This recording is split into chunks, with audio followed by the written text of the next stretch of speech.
not see any tear gas in the streets in Ferguson. And again, no curfew tonight. So the curfew was broken the last 2 nights by people. But again, we want to remind people that we keep hearing from all sides that this is a small group that seems to be causing problems with police every single night. The president said so himself, President Barack Obama, coming out speaking about the situation in Ferguson as well as Iraq today. And one of the things he says was, let's seek to heal rather than wound each other as Americans.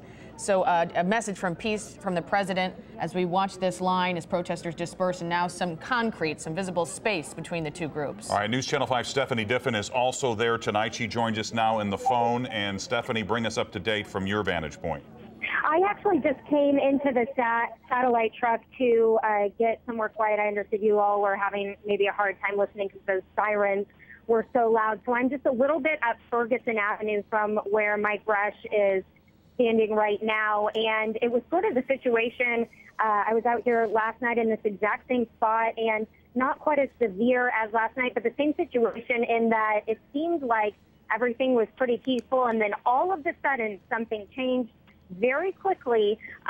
In fact, I had just sent out a tweet on Twitter saying, much different night, very calm, very few people. And the next thing I know, I stick my head out and we hear over those loudspeakers the police saying that everyone needs to move back immediately. So as Mike said, we're still trying to figure out exactly what spurred that. As he said, people were having a little bit of trouble obeying that rule that there wasn't, you weren't allowed to just stand and stay in a group. So that may have something to do with it. But again, like last night, just a very immediate and severe change of events out here. But last night, Stephanie, you told us that you felt there was a tenseness in the air last night, during the night, and you're saying that up until this all happened, it felt a little calmer?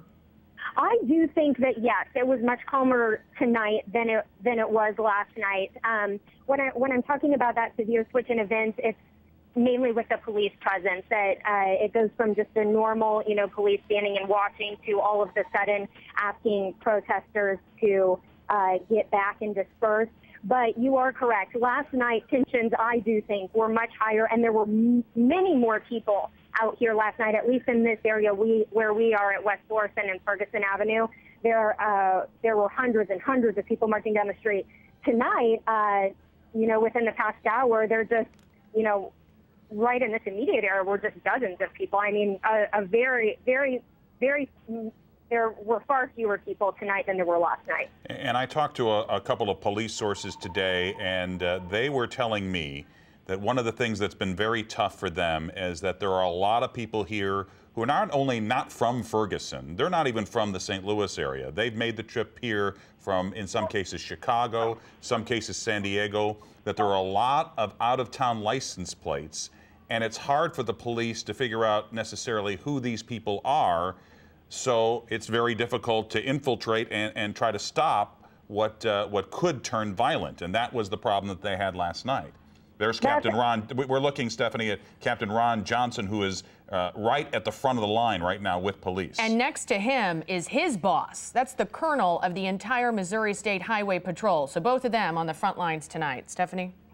And it is good to see them on the front lines because, as you know, Captain Johnson has been really the face for the police response since Governor Nixon decided to change up the strategy here. People have started to really trust Captain Johnson, so I'm hoping that they're seeing him on the front of this line, and because, like I said, they trust him, and they do, see he's from Ferguson. They see him as one of them.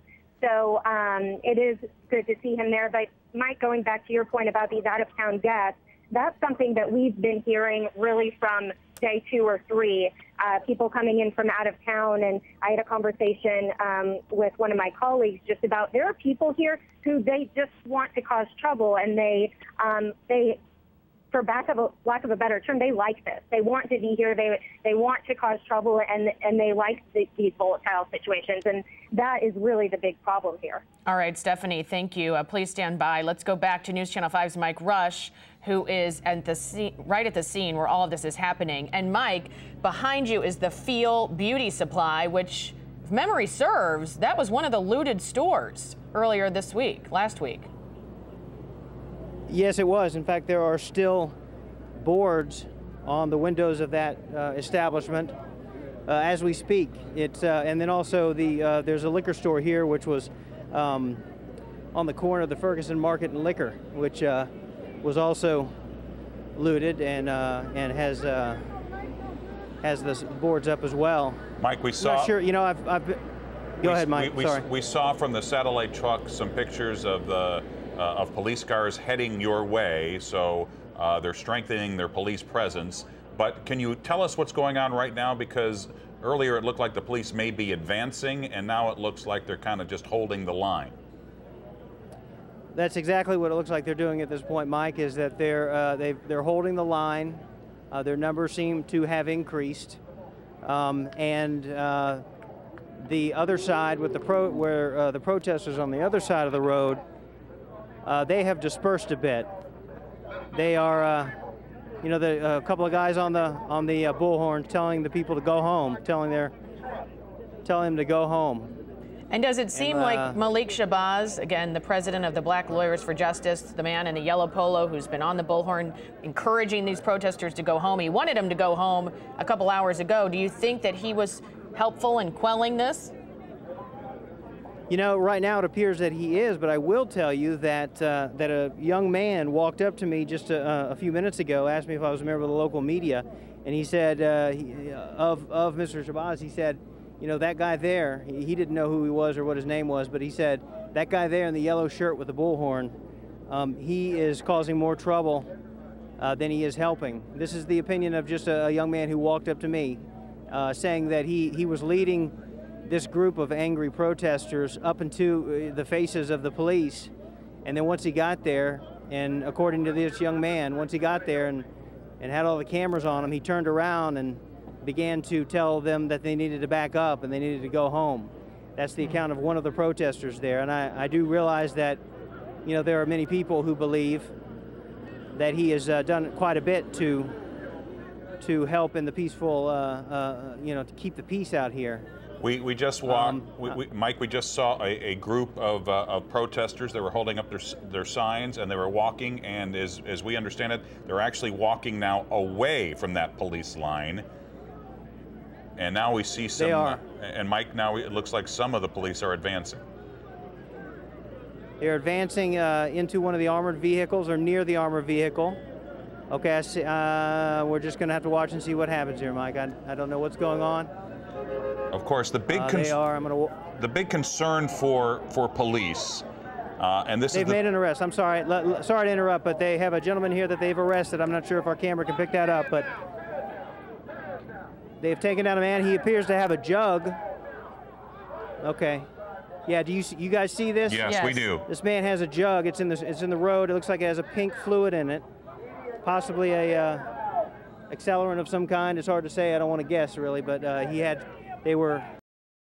Gun. We know last night this all started with shots fired and someone down. So police holding the line right now and making arrests from anybody who may have something in their hand that can be used as you say, a Molotov cocktail or an accelerant or anything that could hurt the police officers. And Mike, describe the reaction when they arrested that man. Is that really making things more tense now? What's going on? It's more anger. Every time somebody's arrested, and there have been several arrests tonight, every time it just refuels this thing, and the people get angry, and it's a semi-mob mentality that surrounds the person who is being arrested, which is why, you know, you see such a show of force with the officers coming up to make an arrest of one person, because, you know, that one person may be the sole troublemaker, but there are some angry friends that are in the group standing around that person.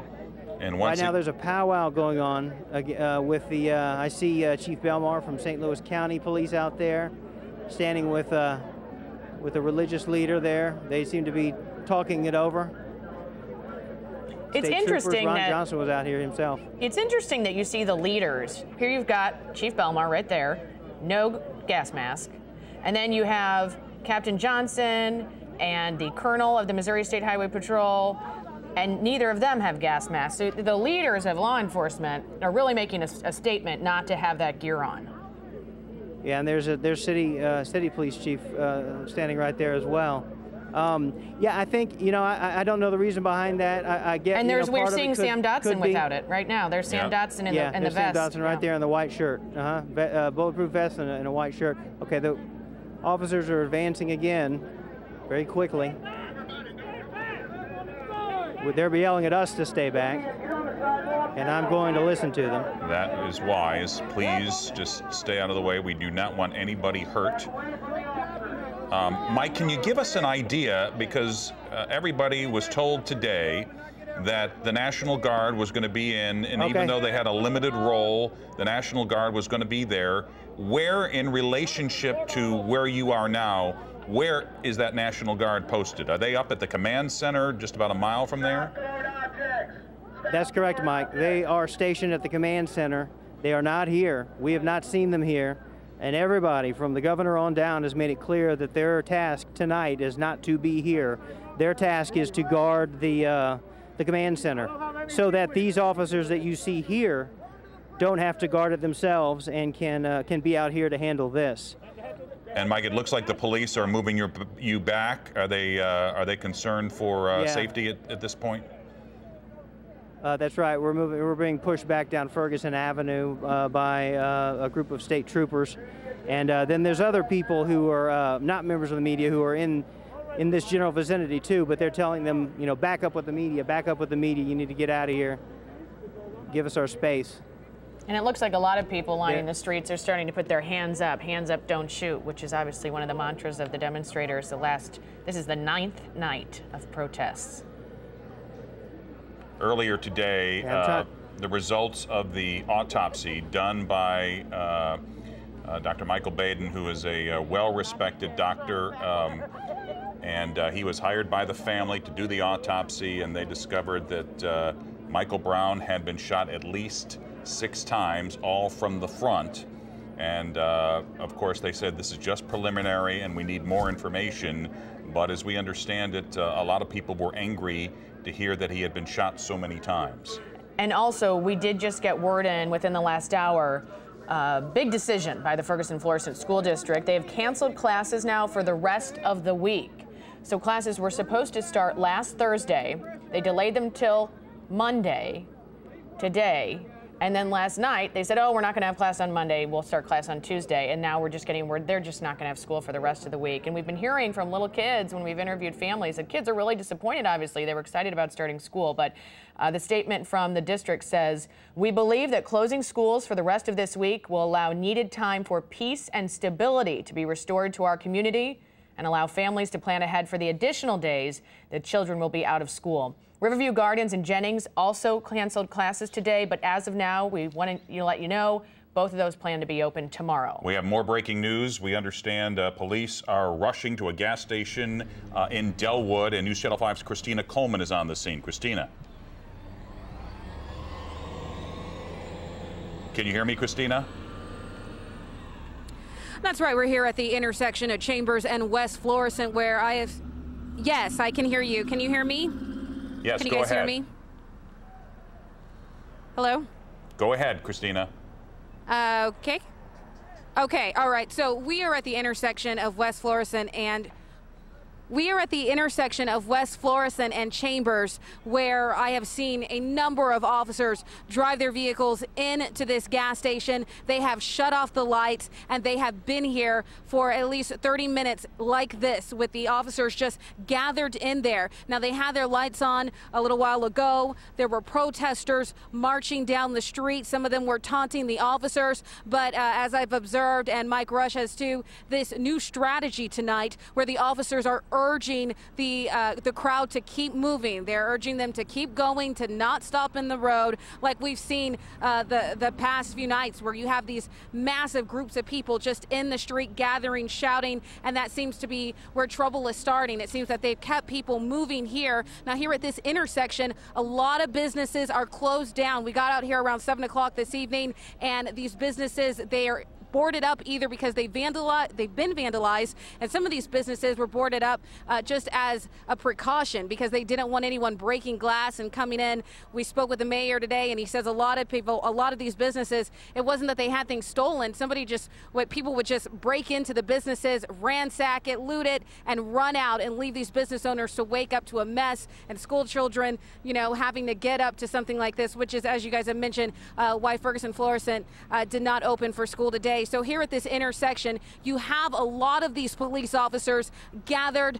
We saw them grab their shields and get in that gas station. So we're going to keep monitoring it. Back to you guys. All right, Christina, thank you. Let's go to Stephanie Diffin once again. And Stephanie, it looks like the police line is now backing up. That is what appears to be happening. Yes, it looks like the police line is sort of retreating, if you will. There are still people in the middle of the roadway getting on the megaphone and telling people to stay back. I am sort of on the sidelines among these people who are just standing here watching. And when you saw live, I believe, not long ago, someone get arrested, some people started yelling, man down, and rushed over to see what was going on. But a lot of the people out here are just standing here watching, sort of out of curiosity, it seems.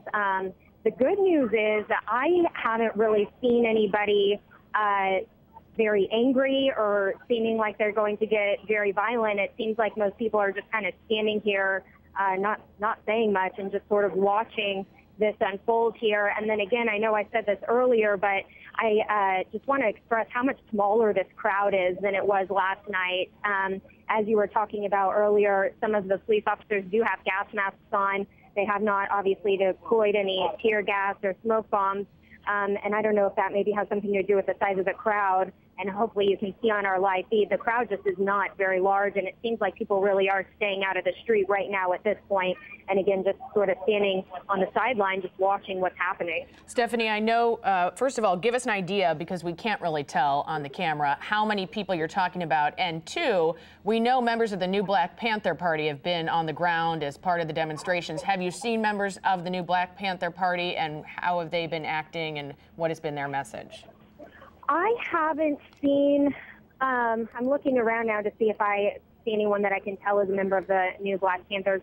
I haven't really seen them out here tonight. I've seen them throughout the week. And from what I've been telling, I've been seeing them directing traffic and, sort of leading the protest, but nothing really violent in that manner from what I've seen with my own eyes. And I'm looking around right now. I'm not seeing anyone right here in my immediate area that I think may be a member of that party. But as far as the size of the crowd, and this is just an estimate, I would guess maybe a couple hundred people out here, but probably almost half of those are journalists, because we're right here in the media staging area. And as you know, we have journalists in from media all around the country. Now people are starting to applaud. And I'm not sure exactly what just happened to get them to applaud, but a woman out in the middle of the street who seemed to be part of something positive said, "Now go home, now go home." So, like I said, maybe you can tell from the live camera what just happened, but people started applauding like they're happy about something. Well, we have seen that the police have fallen back a little bit, and they're giving people room to move. We want to take an aerial shot not far from here. West Florissant and North Winds Estates. This is another staging area not far from where Stephanie Diffin and Mike Rush are, where police are gathering there. We don't know why that's a staging area right now, but we saw some shots of police moving into the area, and they continue to be in that area. One of the things that we have heard reports of, that it started to turn tense when some protesters started throwing bottles at police, and we did see some arrests live here on News Channel 5. But there are a couple of different staging areas, and then about a mile from where Stephanie and Mike are is the command center. And the command center is where the police were worried it was going to be overrun last night, where they say Molotov cocktails were thrown. And that is where the National Guard is staged tonight, and they're protecting that command center, and that is the only place that they are. So they are not in the streets, and the people who are in the streets right now who are having this peaceful protest, they are not able to see the National Guard. And so far, we have not seen, since we've been live on the air, any tear gas in the streets. Let's get back to News Channel 5's Mike Rush. And Mike, any idea why people started clapping? Were you able to tell? You know, it's difficult to tell as we watch another armored vehicle advance down West Florissant here and past the crowd. It's difficult to tell, Ann, just because of our proximity, but it appears that, you know, calmer heads might be prevailing, is what I believe that I'm seeing. You know, when this first started roughly a few minutes before 10 o'clock, the rule was that protesters could not be in the streets. They could march along them, and even then they could not stop and gather. Well, they were clearly ignoring that rule. They were in the middle of the streets, coming face to face with the police officers. Now it appears that while there are people milling about a bit in the streets, most of them have moved to the sidewalks. There are the community leaders who are on the bullhorns, constantly telling them to go home and things of that nature. Hopefully it's working. It appears to be much calmer than it was. The police officers are standing here at the corner of West Florissant and Ferguson at the ready with their weapons drawn and their gas masks on. But as it's been stated, there has been no tear gas in the air, no smoke bombs in the air that we can see, at least from our location. And it appears that things have calmed down a bit. But as we know from witnessing these situations, that can change on a dime, hoping that it doesn't, but you know, not to give a false sense that everything has resolved here yet, because things are so fluid and change so quickly in these situations. And Mike, you've been covering this all day, for days, but everything changes so rapidly day to day. We get so many updates. And then you were with the governor with a one-on-one today with him, asking him many questions people have wanted answered. Is there one thing that really sticks out in your mind of the developments so far today?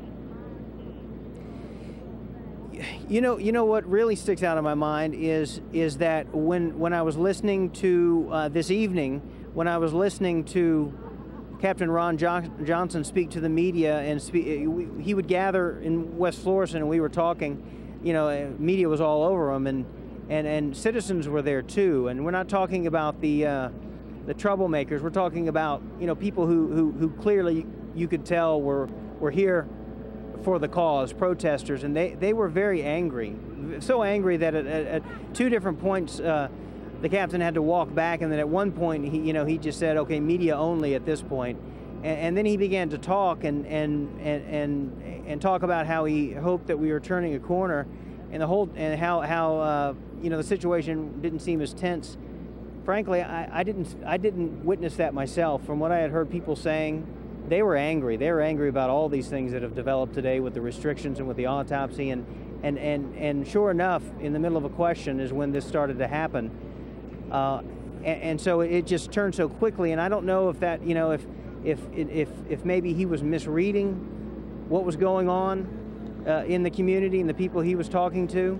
I don't know if he was just trying to, you know, in his role as the peacekeeper, trying to keep a calm head and speak positively, but I didn't see it, and I wasn't at all surprised when it turned like it did, you know, unfortunately. And Mike, I watched your interview with the governor, and he talked about this delicate balance. So on one hand, he says no more curfew, and on the other hand, he brings in the National Guard.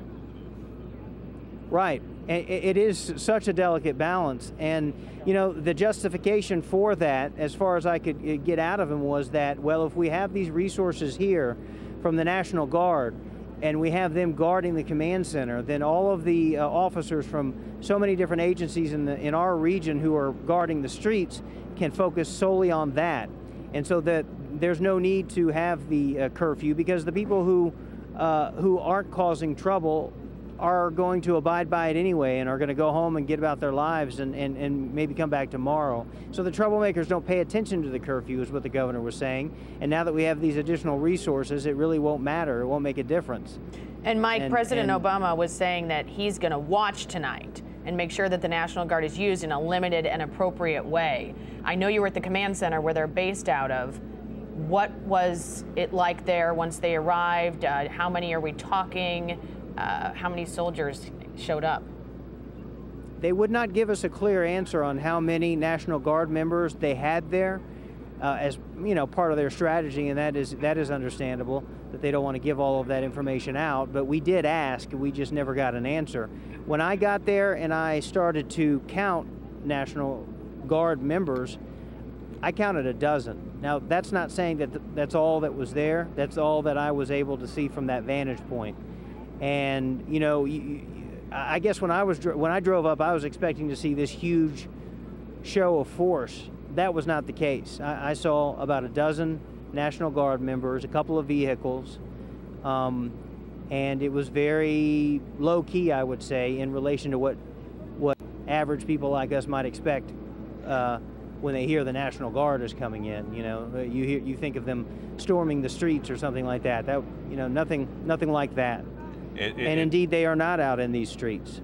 It's interesting and maybe even heartening that the police are showing a lot of restraint tonight, and it is a different situation than it was just even a few minutes ago.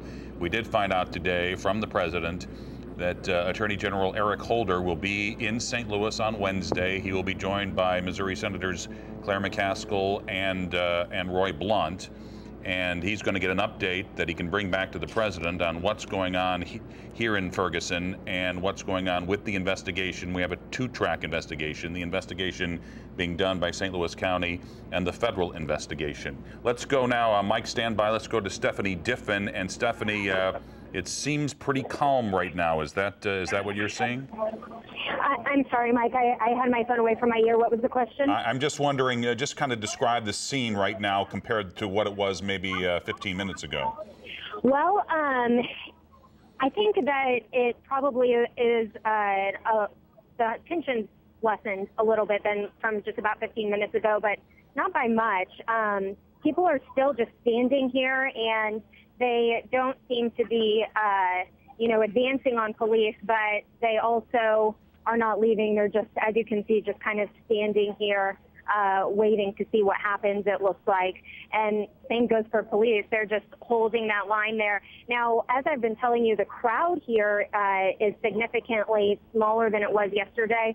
But if you can, Rick, if we can pan over to that police line, the amount of police here is really significant. And in fact, the number of police on this line looks to be, and again, this is just by my estimate, looks to be about as much as that first line that we saw come through at about 9 o'clock last night when they were shooting off the tear gas and the smoke bomb. So clearly they are prepared in case this takes another turn. But at this point, it seems like the police are watching the crowd and the crowd's watching the police, and no one really seems to be doing much of anything at this point. And Stephanie, Captain Johnson told us today that he is working to identify these violent groups that are hiding among all of these peaceful protesters. And he said they haven't been able to identify them yet. Okay, it looks like right here in the middle of your screen, there's somebody on the yield sign trying to now tear it out of the ground and walk away with it.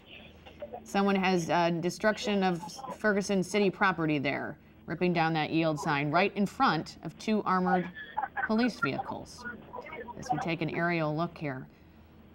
Stephanie will continue to monitor this, but again, Captain Johnson trying to identify troublemakers. He said most of them are out of town. He said many are from out of state. And he said some of them have gang ties. When you look at a group tonight like this one, you said a couple hundreds, much smaller. Is there any way you can give me a percentage? Can you tell people who are trying to test police limits, trying to bait police, versus the percentage of people who are just there to provide a peaceful protest right now on the ground? And it's so hard to tell. I would say, just on my own observation, that it's a small percentage. As I said, I've been standing among the crowd all evening, and people, again, are just sort of standing and watching. So it really is hard to tell, who are the instigators. And then I can imagine for authorities, it's even harder to tell who's in from out of town. It's not like they are, as far as I've seen, are wearing anything that's indicative of, any out-of-town groups or anything like that. So, they're blending right in. And we've been talking about this all week, how from day to night, when the sun sets, there's just something that changes so dramatically. And, you know, it is when those instigators kind of come out of the crowd and start encouraging people to be violent. But I can imagine that it's hard for authorities to pinpoint those people. Now, I'm standing right next to the live camera that you're seeing right now, and it looks like people were starting to gather here on Ferguson Avenue, and someone just came through with a megaphone saying we need to clear the street. So we're looking at a guy in a white polo who's in front of the crowd. Right. Who is that man? I don't recognize him. I don't know, and I don't know, and I don't want to make a judgment on this, but I don't think that he's a member of law enforcement. He may be one of, you know, Reverend Sharpton, since he's been here since Tuesday when he arrived, he's been picking people in these protests to be his so-called peacekeepers and to help keep the peace and to encourage people from within the crowd to obey authorities and to demonstrate peacefully. So I don't know if that is one of those people, but I do know that those people are around, and they have been encouraging people to follow the rules out here this evening. All right, let's go to Mike Rush. Mike, we're watching you. You're getting the scoop on who this guy is. What'd you find out? Well, I heard you asking who he was, so I went to go ask. He's Pastor Derek Robinson, and I certainly recognize him from since the get-go. He's been a force out here, many might say of reason. Pastor Derek Robinson, he has been holding back the crowds, as you see him doing right at this very moment. I will say that while Stephanie was talking to you guys, I was not far from her, but began to walk down West Florissant Avenue so that I could get a closer look of what the situation is. And I'm peering into the street on West Florissant. There are people lining the streets on both sides, so it's difficult to maneuver, but nobody is in the streets that we can see on West Florissant, which is much different than it was just, what, 30 minutes ago or so? And what's Pastor saying to the people? Say that again, Ann? What is the pastor saying on the megaphone? I can't understand what he is saying. Basically, he's asking them to back up. It's distorted from my perspective here, so I apologize for that. But basically, he is encouraging people to stay on the sidewalks, and they do appear to be listening. And the situation, at least at this very moment, appears to have been diffused. When I walk through the crowds of protesters who just minutes ago were angry and yelling, they're just standing there and just chatting amongst themselves. I don't hear anybody yelling. I don't hear any of the angry discourse that had been going on. So can you? We are hoping that we are. We're kind of looking at this shot of Pastor Robinson, and we are looking at the line of police. So behind you, you mentioned there are people on both sides of the street. What kind of crowd is there right now? Are you asking what kind of crowd is here right now, Mike? in terms of the size of the crowd. Size of the crowd? Yes, Stephanie said earlier that this is not the kind of crowd in terms of size that we've had the last few nights. And I wonder if all this attention over the last hour has brought more people out of their homes and into the situation.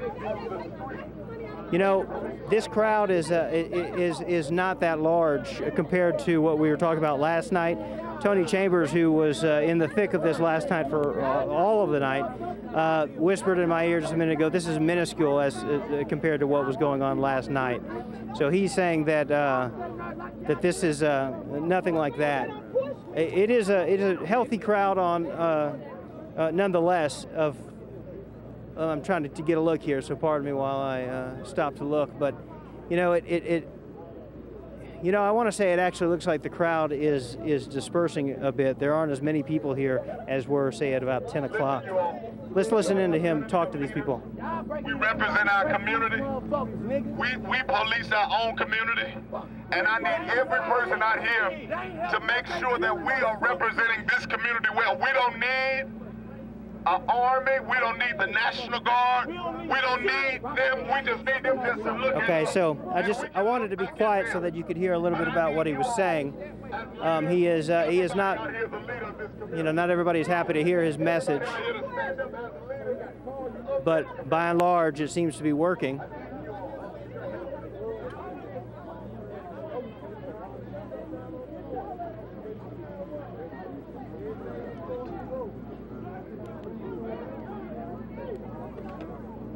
All right, let's go back to Stephanie Diffin. And Stephanie, it looks like even though Pastor Robinson is trying to get people to calm down, some people are not happy with that message. It seems to be that, yes, there is, again, just a very small group of people that, like you said, are not happy with that message. But I think that this tonight is just indicative of what we've been seeing all week, which is a tiny group of people who are not happy, and the majority of people relatively calm and just kind of standing out here. Now, I just walked really to the end of the crowd.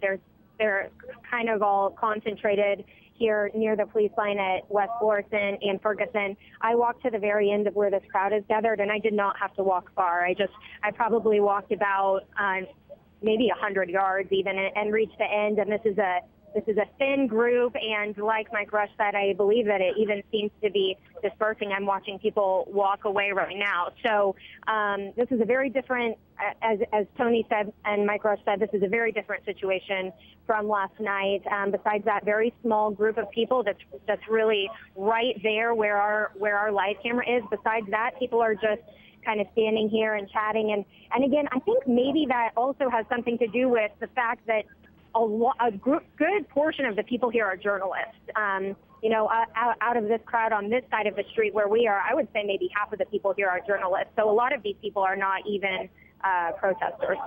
And as we take a look at Pastor Robinson here, there's another pastor who we've been seeing in these shots who's actually wearing a SpongeBob t-shirt, a yellow t-shirt, a pastor that's been involved with a lot of this. Let's listen in for a second here.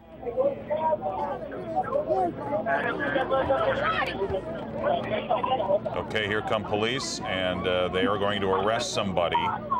Again, the police move in when they feel that someone is a threat to them or to someone in the public. All right, let's see what happens here. They're picking the dummies up.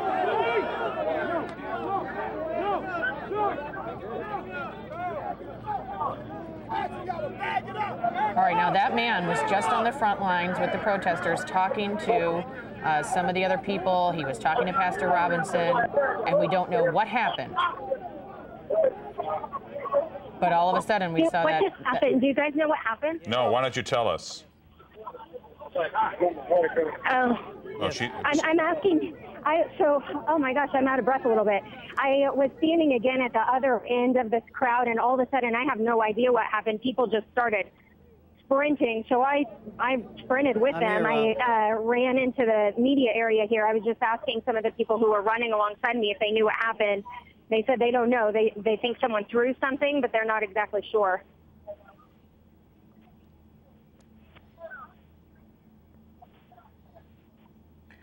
All right, and then Stephanie, on the left side of our screen is a shot from a different angle, and see, you can barely see it, but see, oh, now this is West Florissant and North Winds Estates. Okay, center right of your screen, the yield sign. So somebody ripped that out of the street, and they are carrying it through the crowd. I've seen whoever has this yield sign right in front of the police line walking around with it, just toting it around along with some of these demonstrators. And police did not do anything about the person who pulled it out of the ground. All right, let's watch this again. And again, police seeing a threat, and here comes another arrest, and then someone threw something at the police. We saw some sort of obstacle coming in to police, and they're moving in and then falling back. They make their arrest, and then they fall back, and there's someone being carried away. All right, Mike Rush, I hear his voice. Mike, are you trying to get us and tell us something? What's going on? Yeah, I was standing right here when that one happened just now. It was a young lady standing with a bicycle, and she had a gentleman with her, and the police advanced on them really quickly. She tripped over the bicycle, and they grabbed her up, and they just carried her away.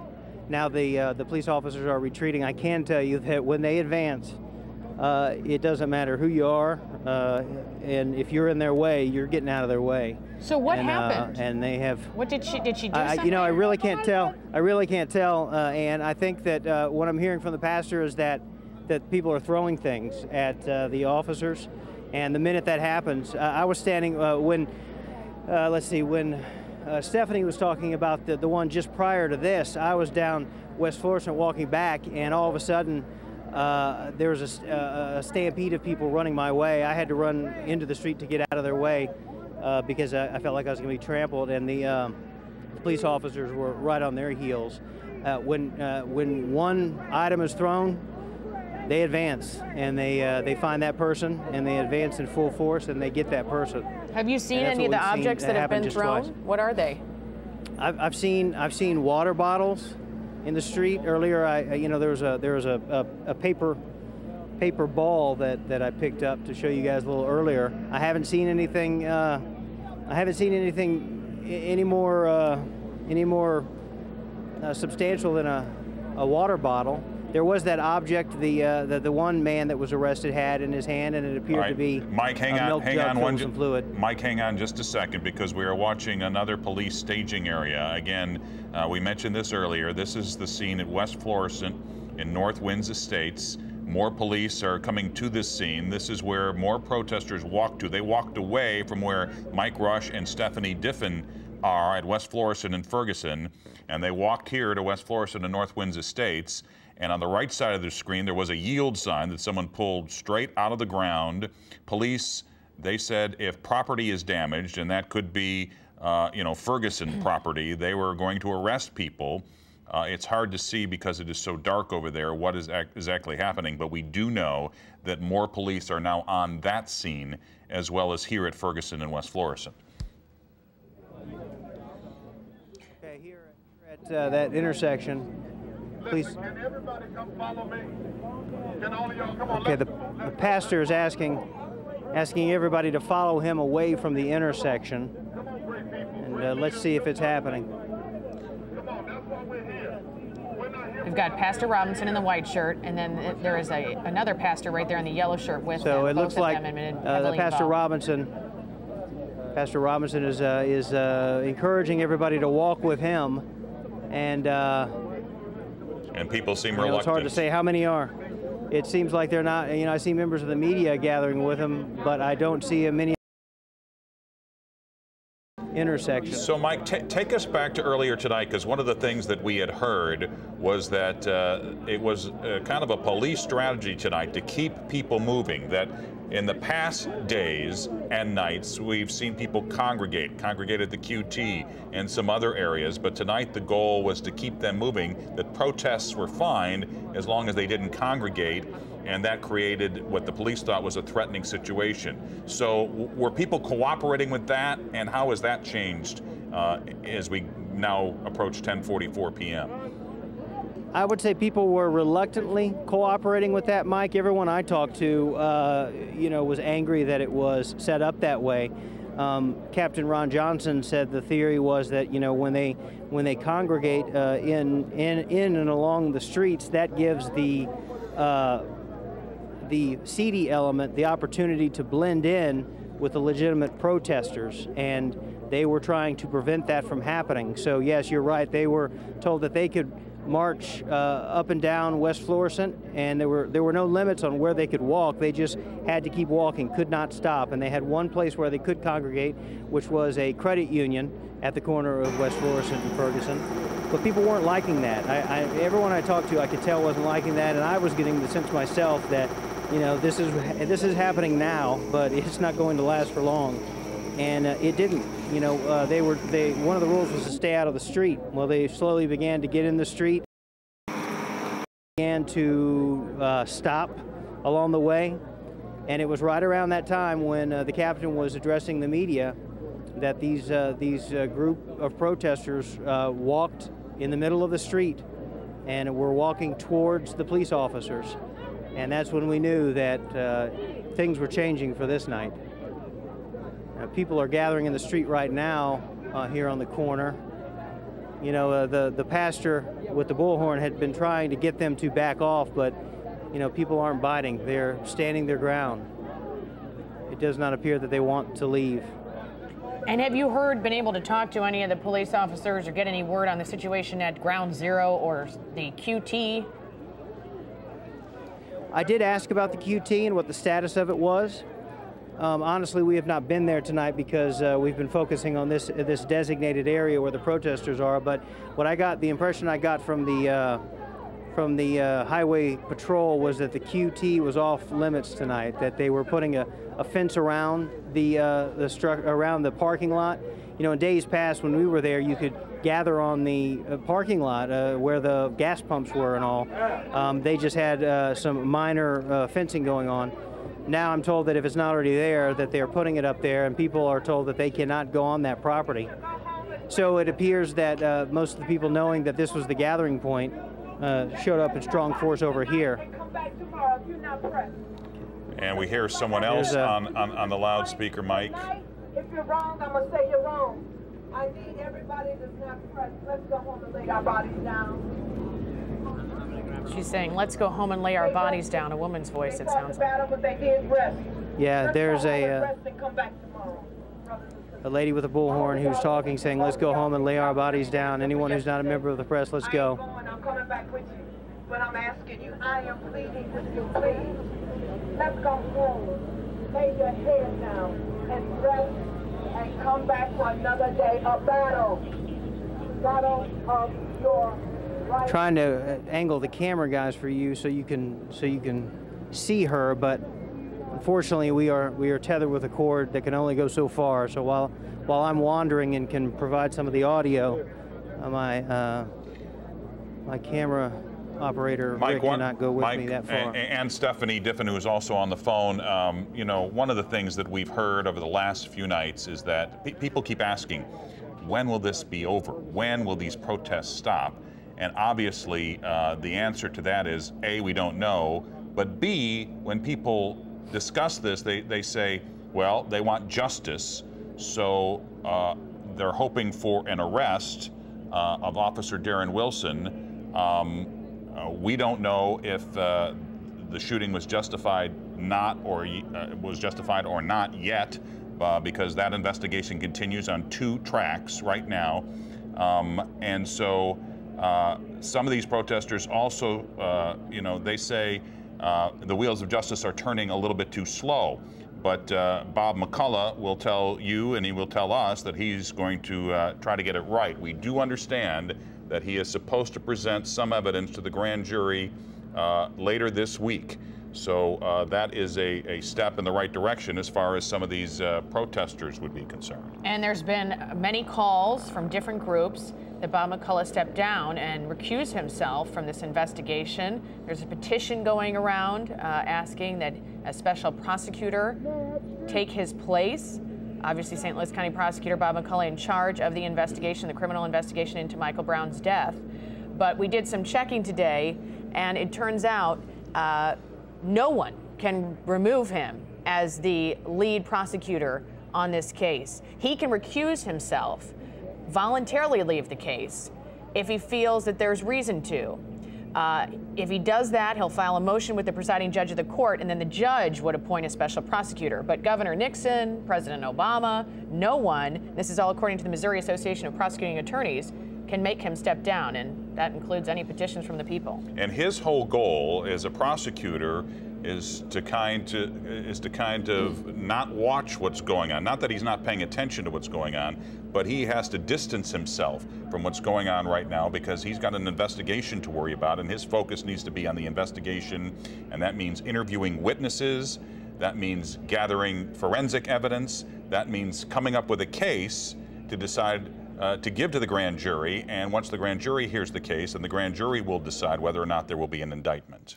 And when he presents the grand jury all the facts of the case, which he'll most likely show them every single thing he's got, and then he is not part of their deliberations. So he goes out of the room, and the grand jury will sit there and decide on whether or not they should bring charges. Also, Officer Darren Wilson could testify in front of the grand jury. That's always an option. We don't know if that will happen or not. Also, anything that Officer Wilson would say can and will be used against him on the stand. But we don't know yet what may happen, and we may never know. But once McCullough puts everything out to them, the grand jury, he does not decide whether or not these charges will be filed. They do, the people that are appointed every Wednesday to sit and hear these cases.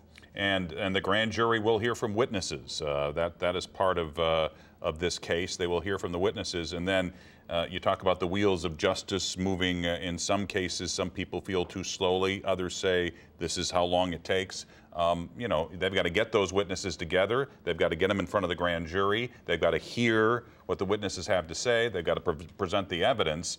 So, you know, the wheels of justice don't turn fast in any circumstance, and we know that in the circumstance of a police-involved shooting, they really need to make sure that what happened here, in order to charge a police officer who is there to serve and protect, in order to charge a police officer, they have to have compelling evidence. And so people know this is not the only protesting we've seen along West Florissant today. Protests also moved downtown. Earlier today at the Wainwright building, dozens marched outside of it to protest Governor Nixon's decision to send in the National Guard to Ferguson as of today. 8 people were arrested during that demonstration. They were all protesters. So that was earlier this afternoon. That crowd dispersed, and then we've had people marching along West Florissant since about 5 or 5:15 this evening. Right here, poster, "Don't shoot, R.I.P. Mike Brown," with hands up. Looks like a young woman standing there posing for pictures from the media just a couple yards away from that police line, holding tight. So that police line, Mike and Stephanie, if you're there, Mike Rush, just give us an idea right now. You mentioned earlier that maybe some of the people were dispersing. How about now? Things have calmed down a bit. I'm looking at the police line. I think you guys might be too. The officers are still standing there. Many of them have water bottles in their hands. They are hydrating themselves so that they, while they stand there. I see one of the officers passing out water, so they are in a position now where they are clearly less tense than they were before. It does, you know, I'm trying to get an idea and also be mindful of the restrictions that we have here to not go on the street. But let me walk around a little bit and see what I can see. I don't see, nobody's in the street right now, and the crowd is really pretty modest, I would say. A pretty modest crowd. And when you rule out the members of the media, it gets even more modest at that. So, Stephanie, are you there? I'm here, yes. Talk a little bit about this story that you were going to be doing for our 10 o'clock news tonight, because there is this effort right now, because these police officers are working day and night, and there's an effort for them to get food and water and to stay hydrated and to stay healthy. Talk a little bit about that movement tonight. Sure. Well, as you said, these officers have been working, as you can imagine, extremely long hours. Almost every officer that I've gotten a chance to, you know, actually stand beside and speak with say that they're pulling at least 12-hour shifts. Many of them have not had a day off since this unrest started this past weekend. And so today, there is an organization out of South St. Louis County who just made a couple of calls to churches in the area saying, you know, we're looking to collect some food and water. They had heard that some of these officers who have been staged at the command center near where we are right now have been running low on supplies as they've been pulling these at least 12-hour shifts. So they just called a couple of churches to say, would you mind reaching out and asking people to donate some food or water? And that effort went viral. So these churches put out mass emails to their congregations, and then people started posting things on Facebook. And what turned into just this little effort to maybe fill a van with some food or water turned into this huge outpouring of support, really. They ended up filling an entire truck, and as I was there, they had planned to take a van full of goods up to the command center at 4 o'clock, and I got there right before 4, and just people were coming with food and water and notes, words of encouragement. All right, Stephanie, I'm just going to interrupt you for a second here because Mike is on the ground. And there's this man, Mike, the man who's walking towards the protesters. He has what looks like a police hat on. He has been so vocal since the very beginning. He always is wearing chains around his neck. He's always on the front lines. He's always right there in the middle of the action. And I believe he confronted Captain Johnson today in a press conference. Give me the background on this guy, explain to people who he is, and what was he just talking to police about? Yeah, he was here from day one, and he has been carrying around those dogs. If you can see the dogs that are in his hand, the little stuffed animals in his hands, claiming that African Americans are treated like dogs. He has been yelling and screaming and very, very vocal. His name is Anthony. His name escapes me at this. Anthony Shahid is his name. That's it. And he's been You're involved. Right. I remember. He's a local activist, and he has been involved for years in the African American community, and he has been front and center every single day since the Michael Brown shooting. So he walked up just now to Captain Brown and others, and some of the community leaders came with him, and they, I couldn't hear every word that they were saying, but they were coming to an agreement, and I heard Captain Brown saying, as long as they are not threatening, that's fine. Earlier we had problems. We have had some threats, is what I heard the captain saying. As long as they don't, we're fine. He says we're fine. So the two parties separated, and now they are back on their respective sides here. And what is Mr. Shahid saying to protesters? Can you hear? I know you're a bit away here. I can try to. I'm going to go try to ask him. Mr. Shahid, can you? I'm trying to get Mr. Shahid there. Can we shift this crowd back? Gentlemen. Shift this crowd back. Gentlemen, were you able to come to an agreement with? Yeah, we good. We good. How did you come to? They're going to stay right over there where they at. And as long as the people ain't doing nothing over, they can stand here. We good. Okay, we're going to keep the peace tonight? Yeah, we good. They're happy with it? Sure, we're going to be good. We're going to be good. We're going to be out here talking about Michael Johnson. What we don't want to do is get sidetracked off with all this other stuff. We want to make sure we take the focus on that they assassinated, they executed this young brother. You heard it. Thank you, Mr. Shahid. So they're beginning their familiar protest of hands up, don't shoot. Don't shoot! He seems confident. Yeah, Anthony Shahid was one of the people who was with the protesters who was trying to stop the violence the other night when people were looting stores, and he was standing with others in front of one of the markets to try to prevent them from busting in, and pleading with folks not to do that. Joining us now on the phone is Patricia Bynes. She's a Ferguson Township committee woman. And Patricia, just kind of describe what's going through your mind as you watch these scenes tonight. Oh, well, I've been out here every single night, and so I know how tensions flare. I know how things escalate. I also know how there are all sorts of things going on that one person cannot see, and police have to be able to respond to all of that. So I'm glad to see that on several occasions out there, things started to get ugly, but they started to move back into the right direction because ultimately most of the people out there actually are out there for peaceful purposes. And I'm hoping that that is going to prevail, especially knowing that, the National Guard is right down the street. But we don't need any more ugly incidents. And this really is about justice for Mike Brown and not any of the other things. Did you get the sense that things were a bit different tonight as the crowd had to continue to move? They weren't able to congregate tonight at the QT. Did you get the sense that it was a little less tense before that police line was formed? Yes, I think that it was a little less tense. I think maybe the moving around helps, I don't know, maybe tire people out a little more than just usual. And I also just left up from the command center, where it kind of feels like you're going to a military base. So there's definitely a very different feeling out here this evening. And if you would, Patricia, I saw some of your tweets about going to the command center. You just mentioned it feels like a military base. Elaborate for me. Tell me what's going on there and what you saw. Your tweets were just about an hour ago from there. Yeah, you pull up, you need to show ID, to get on. They want to know, what are you here for?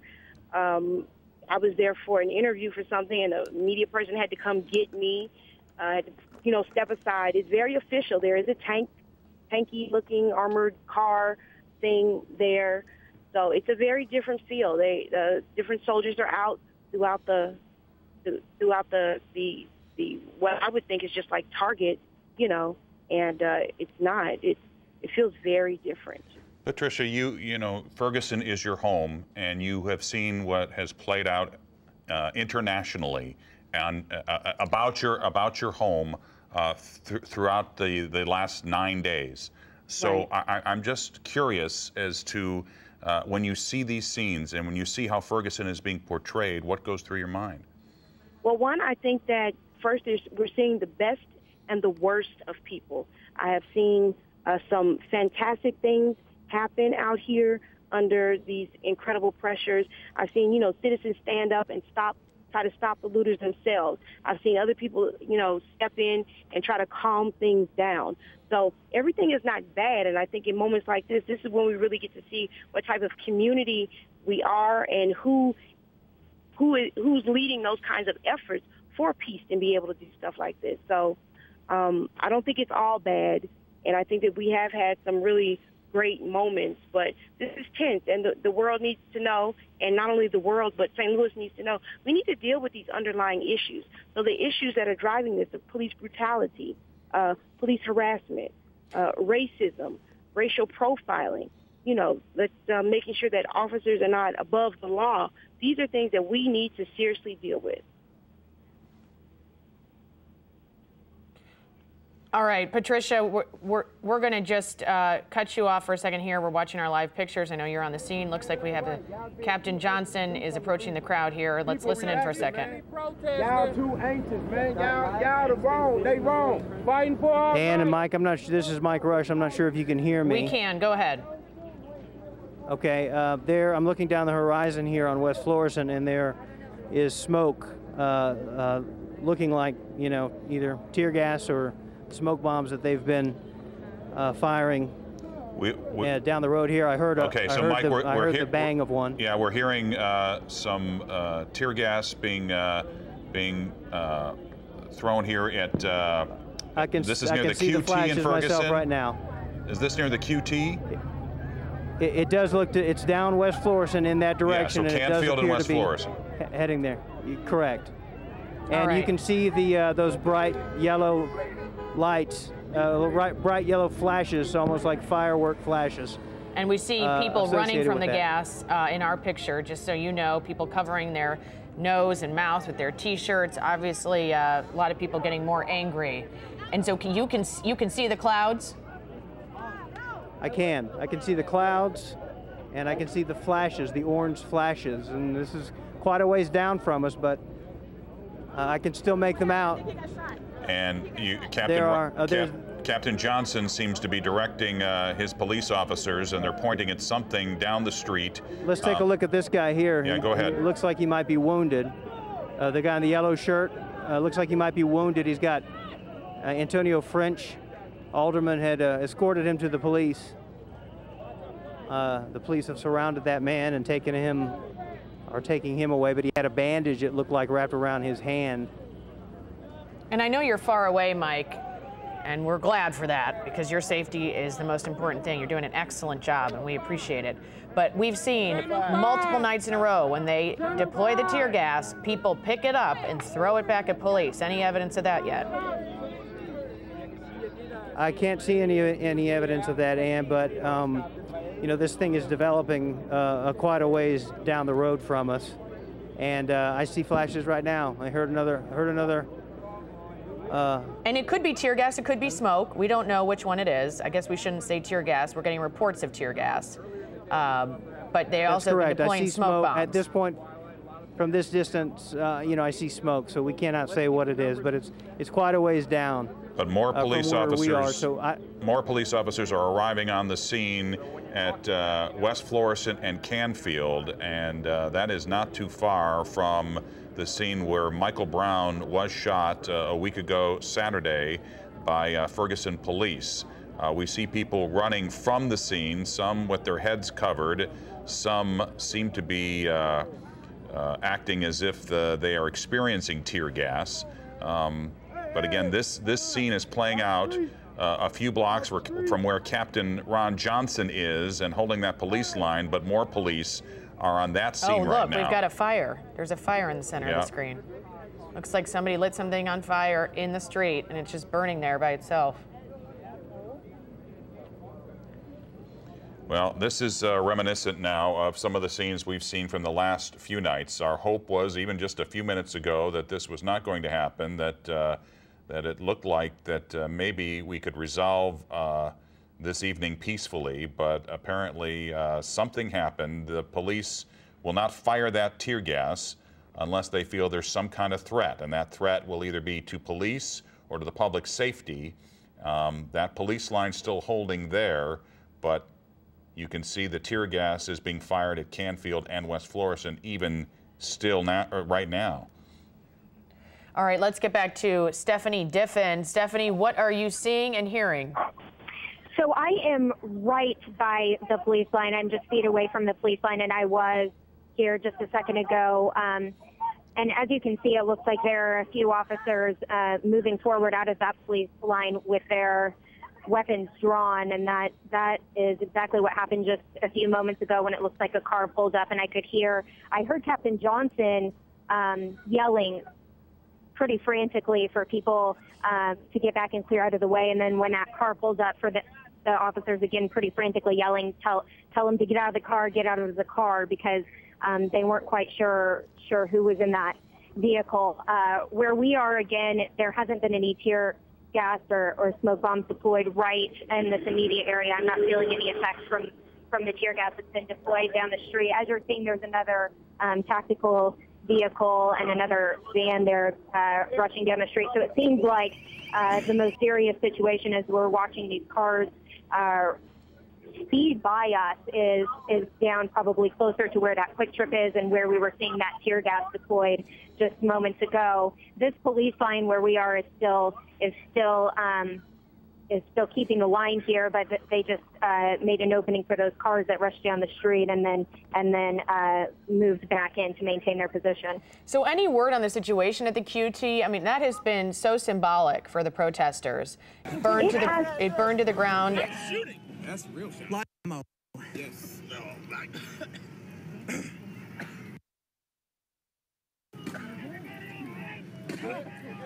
We're good.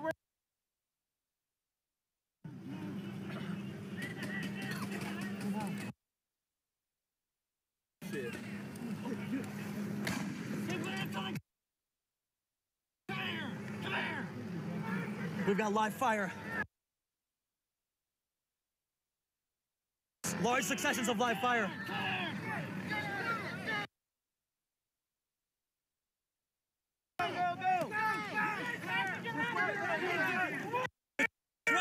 Which way?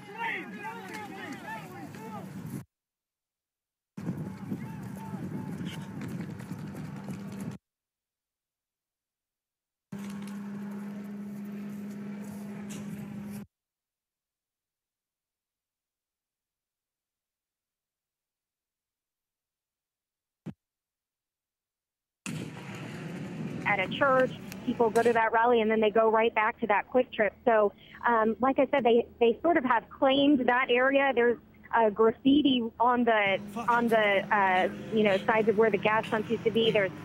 When I've been there's chalk on the ground, talking about hands up, don't shoot, and Michael Brown matters. So, like I said, they really have claimed that area. And when I saw today the news that they were going to keep people off of that area because it is private property, I immediately felt like that was going to be an issue tonight. And have you heard any gunshots so far, or reports of them from police? I've heard several booms. So to me, it sounded more like the tear gas or the smoke bombs that were being fired yesterday.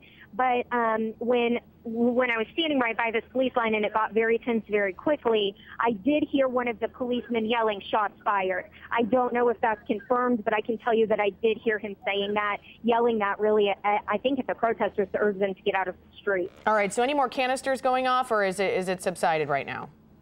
I haven't heard any more canisters, but there are still police vehicles speeding down the road.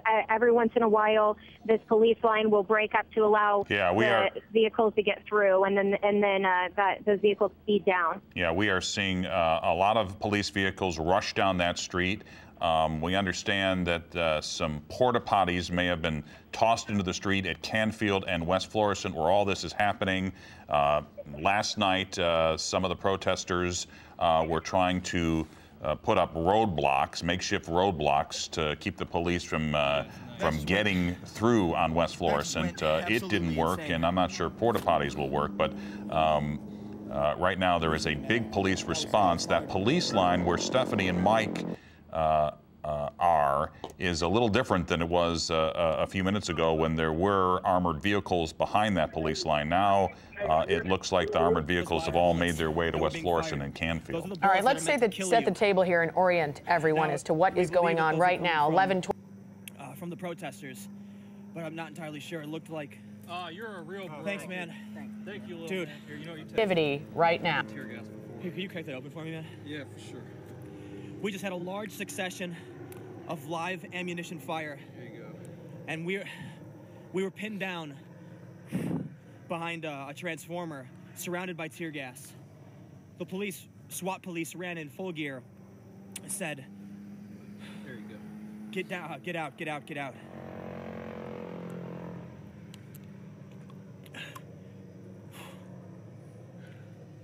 And then it seems to turn on a dime, and it did so again tonight. Our cameras, just to stay safe, this is the shot from Northwoods and West Florissant, where, as you can see, I'm not sure what that is. It was behind the fence. It is something is on fire, and that may be one of the reasons for the police response there, or it may be the result of something else.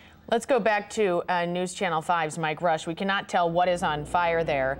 And also, just to point out, when we look at that map of what's going on in incidents throughout the last 9 nights, so much of Ferguson is not experiencing any problems at all. And so many people and neighborhoods and businesses have been pretty much calm completely over the last almost week and a half. So it's just this one stretch where we've really seen problems night after night. Mike, what's going on?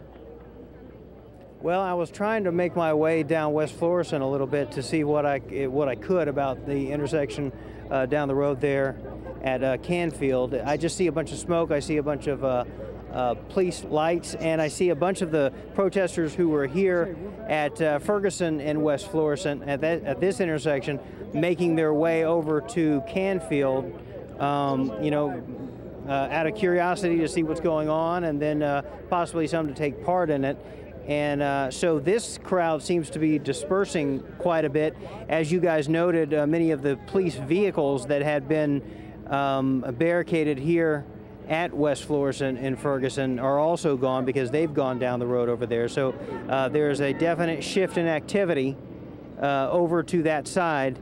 I will say, as I said that, I see a state trooper really giving the business to somebody who was walking out of line. You know, they're making sure that people aren't in the streets, and he just made sure that one of the young ladies here knew it. So, you know, I wish we could tell you more about what's going down there. You guys might have a better vantage point of the Canfield area. We're just simply a little bit too far from it. All right, looks like we've got a protester here with a saline bottle in her hand. She looks like she's tearing up, possibly a result of the tear gas, I would assume, and looks, you know, very uncomfortable. We just saw her, and now we're going to take another shot. This is where everything started, this location right here, and we can see you, Mike, as you kind of walk down the street. So still some peaceful protesters there on the side of the road, no one in the road, but this is where everything kind of began tonight. When somebody threw something at police and that police line moved forward, and then we did have a couple people arrested. Again, 3 different places where protests have become a little unruly again tonight. And we saw those tactical armored vehicles that were behind the police line rush to West Florissant and Canfield, where there is that activity. And then we saw a fire at North Winds Estates and West Florissant. and we're told that there's protesters damaging property in that area, and so the police are at various scenes tonight along West Florissant. But once again, a night that started with some hope that maybe we could have a peaceful night for a change. It's just not happening here at 11:16 p.m. on this Monday night. And then here are more protesters gathering as we have police vehicles flying down the street. We've seen it at least for the last hour, this happening. Not sure where they're going or what has happened, but you guys, go ahead, Mike. Mike, you know what? You're on the ground, so you interrupt us anytime when you've got something. Okay. I'm here at the corner again of Ferguson and West Florissant, and many of those police vehicles have come back. And if we have that live image of them getting out of their vehicles, the officers have gas masks on their faces as they're exiting those vehicles. They're coming from the scene that was taking place or is still taking place at West Florissant and Canfield. So, and that's the area that we've been showing. We've been able to see a little bit of the smoke coming up, possibly tear gas and smoke at the very least. So they are coming back from that scene, taking off their gas masks now, it appears, and presumably coming back to join the line that's standing here at the corner here of West Florissant and Ferguson. And we're seeing on social media, and again, these are unconfirmed reports, but some witnesses report seeing some men saying, I got gas, I got bombs, and a handful of men were trying to light a building on fire, and we saw a building on fire at North Winds Estates and West Florissant. Let's go to Christina Coleman, who has some new developing information from Delwood. Christina? Well, that's right. We're here at the intersection of Chambers and West Florissant. I'm at a Walgreens adjacent to a gas station where a lot of officers have been gathering tonight. They just announced seconds ago that it's been confirmed that there have been reports of shots fired in this area. They have been announcing to people out here, protesters who are standing in a shopping center across from me, they are telling them that they need to disperse now, that there have been shots fired. I can smell tear gas from where I am at. And where are you at? I believe that has come from down the street. Sure, I am at Chambers Road and West Florissant. I am at that intersection. I am across the way from a mobile gas station where a lot of Wildwood police officers are gathered. Now, they have not shot tear gas off where we are located. It's coming from further up the street, and we heard that pop go off, so I'm believing that that is down that direction towards where Mike Rush and Stephanie Diffin are reporting. Down here, you know, it's not as bad. Our eyes aren't watering or anything like that. We are out here across the way from this gas station where a lot of officers are gathered. There were protesters across the street, just a handful of them, much smaller than the last few nights. They were here holding their signs up saying, hands up, don't shoot. We just had a gentleman come to our vehicle. He was pretty upset because even though these crowds, they're being encouraged to keep moving, keep walking down the street. This gentleman came up to me and he said, you know, there's a man over there with a cane. He's holding a sign and he can't move that fast. You know, he wanted to just stand there and protest like he's been doing night after night. But it appears as though the strategy to keep people moving along the road has been, from my standpoint, working because as opposed to last night and the night before, you don't have these massive groups of crowd gathering with pockets of people trying to start trouble. So here at this intersection where you see these flashing lights, it has been shut down here, heading down West Florissant where where Chambers Road is. It has been shut down since at least 7 o'clock. That's when we got back out here, and the businesses have been boarded up. They've been shut down. Some of them done it as a precautionary measure. Others did it because their business was vandalized the night before. We spoke with the Delwood mayor. He told us that at least 20 businesses have been vandalized, including the Walgreens, a local pharmacy, an auto parts store, You had a Papa John's restaurant, and so there was a lot of cleanup and a lot of repair and a lot of anxiety about what was going to happen tonight when they considered what happened the night before. So here at this intersection, again, there were reports of shots fired just moments ago, and you had the officers on a loudspeaker encouraging everybody, telling them that they need to disperse. So that is what we have here at this location. And Christina, please, everyone, just bear with us because we're on a delay with Christina. So be patient. But did you just say that people have boarded up their businesses as a precautionary measure, or they've just shut them down? Have people actually boarded them up thinking, oh, just in case they get looted? Yes.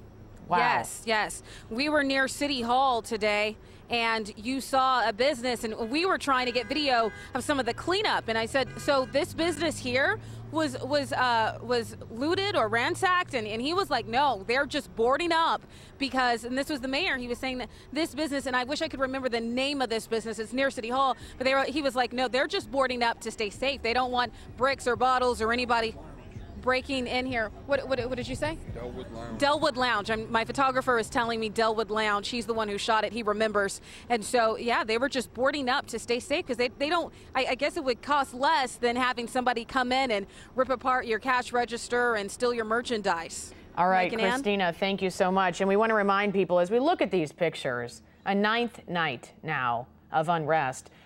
Think about all the families and the neighborhoods around here and the kids who were going to try and get a good night's rest for school that was supposed to start last Thursday, supposed to start yesterday. They canceled it today, and we got late word tonight that Ferguson Florissant School District has decided to cancel classes for the rest of the week. So if they do indeed start next Monday, these kids will have missed 7 days of school before they even start school for the 2014-2015 school year. Some of those armored vehicles have headed back to the original police line that we saw at West Florissant and Ferguson. So let's check in with Stephanie Diffin, who can bring us up to date. Stephanie?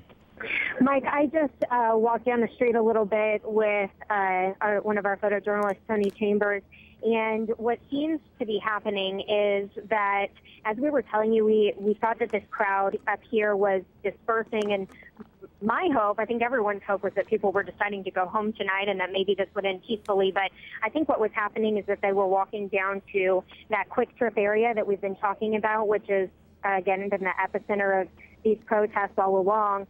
Now that that area has been gassed, all of those people seem to be walking back this way. In fact, we just witnessed, there was a journalist who seemed to have been very, very, very heavily gassed, and he was laying in the road. It was actually a very scary moment. We couldn't tell if he could breathe, and people were coming to his rescue. But along with him, there were just crowds of people walking back towards in this direction. And I stopped someone and asked them, are all these people coming from that quick trip area? And they said yes. And I said, do you think that this is going to be a problem tonight? This is one of the people, I'm not sure of his name, but it's one of the people that we've seen all week trying to be a voice of reason in this. I recognize his face, but again, I'm not sure of his name. I said, do you think that this is going to be a problem? And he said, could be. So let's hope that that's not the case. But as you said, it looks like those tactical vehicles have returned to this area, and I can only imagine it is because all of those people from Quick Trip have decided to make their way towards this corner. All right, Stephanie, stand by. Be safe. Let's go to Blaine Alexander at the command post.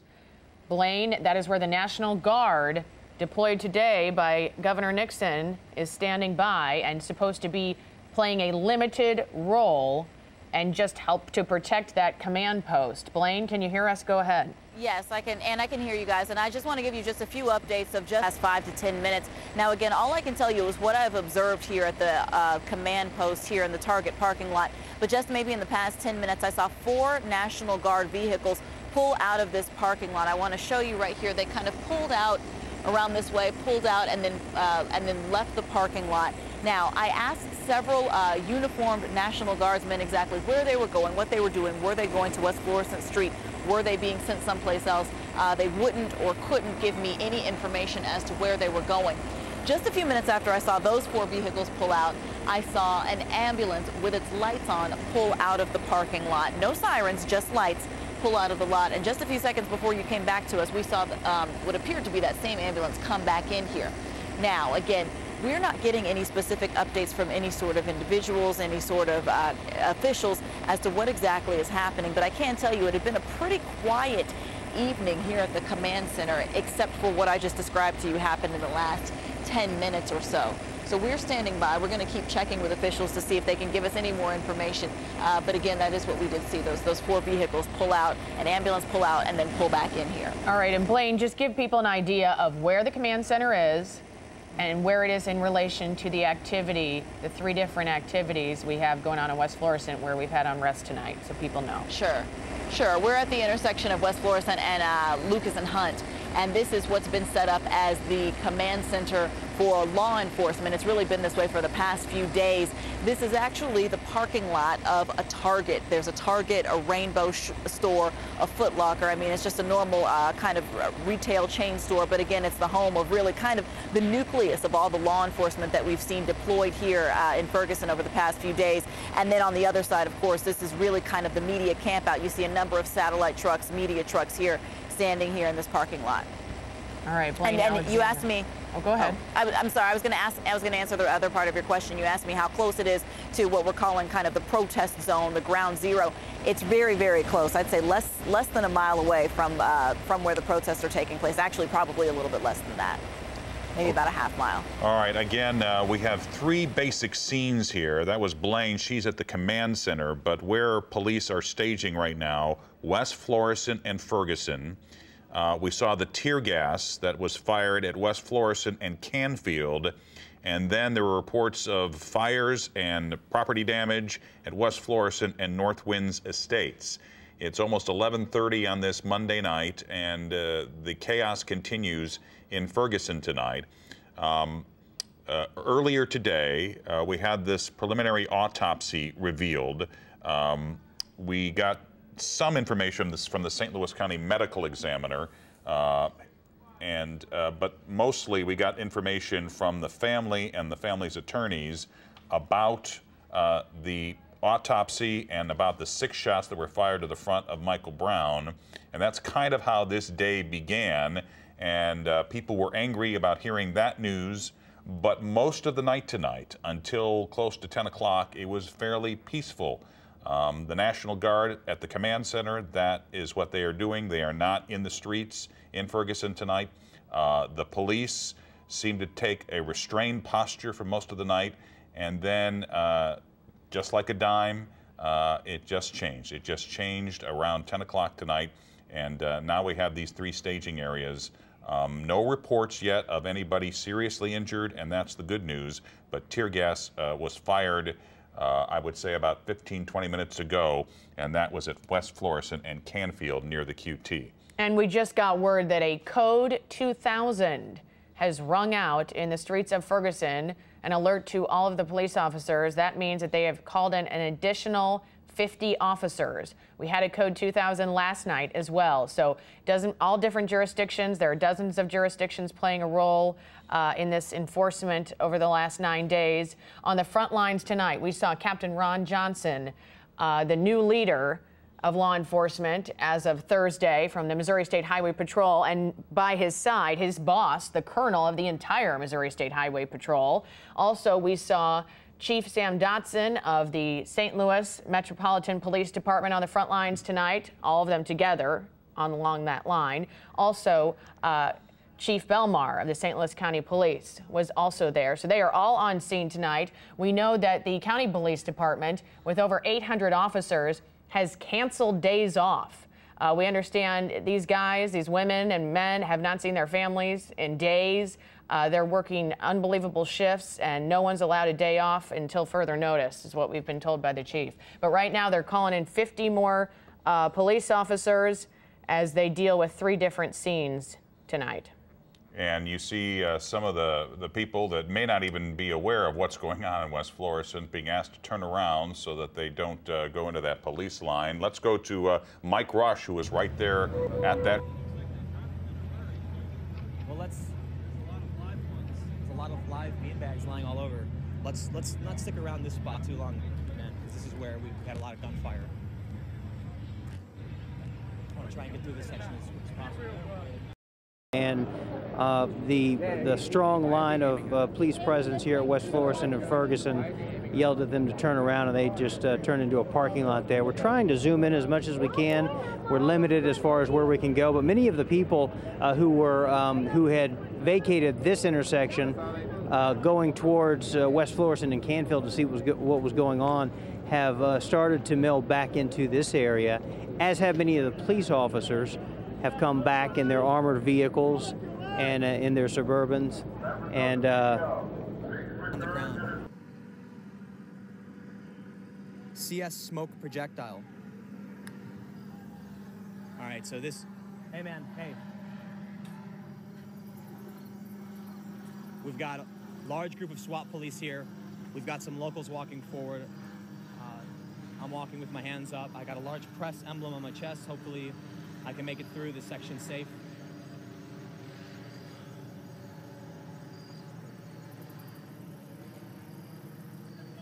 There's still a thick smell of tear gas here.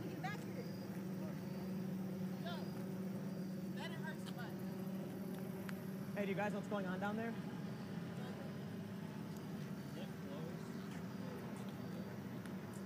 Maybe.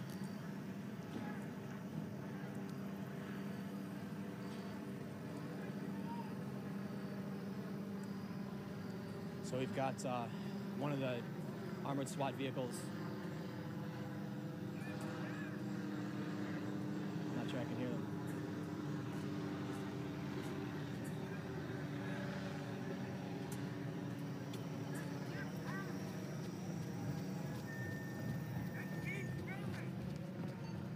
Cops saying, get out of here and keep going.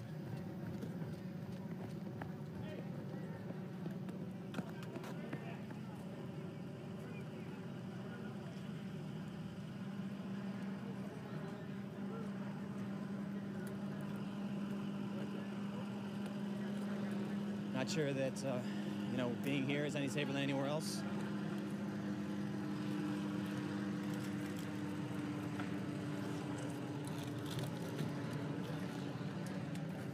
Yo. What happened? You got hit with a rubber bullet? I think I got hit with a ricochet of a rubber bullet. Well, listen to this. We had live shots fired down there. Yeah, cops, we were. Cops came over and told us to get everybody on the ground. I was there. Oh, you were? Yeah, I was pinned down. I don't know. I was pinned down right next to you, man. I think I might have been smashed in between you and someone else. But okay? when the shots got fired. Behind that concrete wall up there, too. Yeah, it was a transformer thing. Yeah. No. That's where we all were. We were there for a little while, and then they told us to run down that direction. And there were more shots fired. Behind the house. More shots were fired. Yeah, I turned down at least. I heard a bunch whiz by my head. What's up? I'm alive. I've never been gassed that bad. I was just surrounded. Hey, what's up?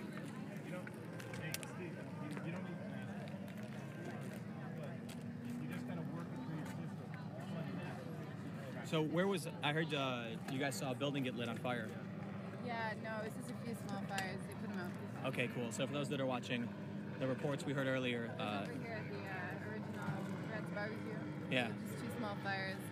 Did you guys hear it? You see any of the light ammo fire when we were over there? We heard what I guess it is live ammo fire. I don't know. I've never heard of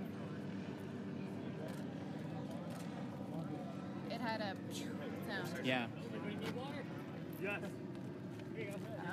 I was crouched behind a telephone pole when they were firing the smoke bombs. Or is that what they are? At first there were smoke bombs, and then they started firing tear gas. So one of them kicked up a, I don't know, stone or something, and it hit me, and it hurt. But I'm fine. I got there was an injured person in there. There's an injured person in. There's a person lying down anyway. So you look like they're getting treated?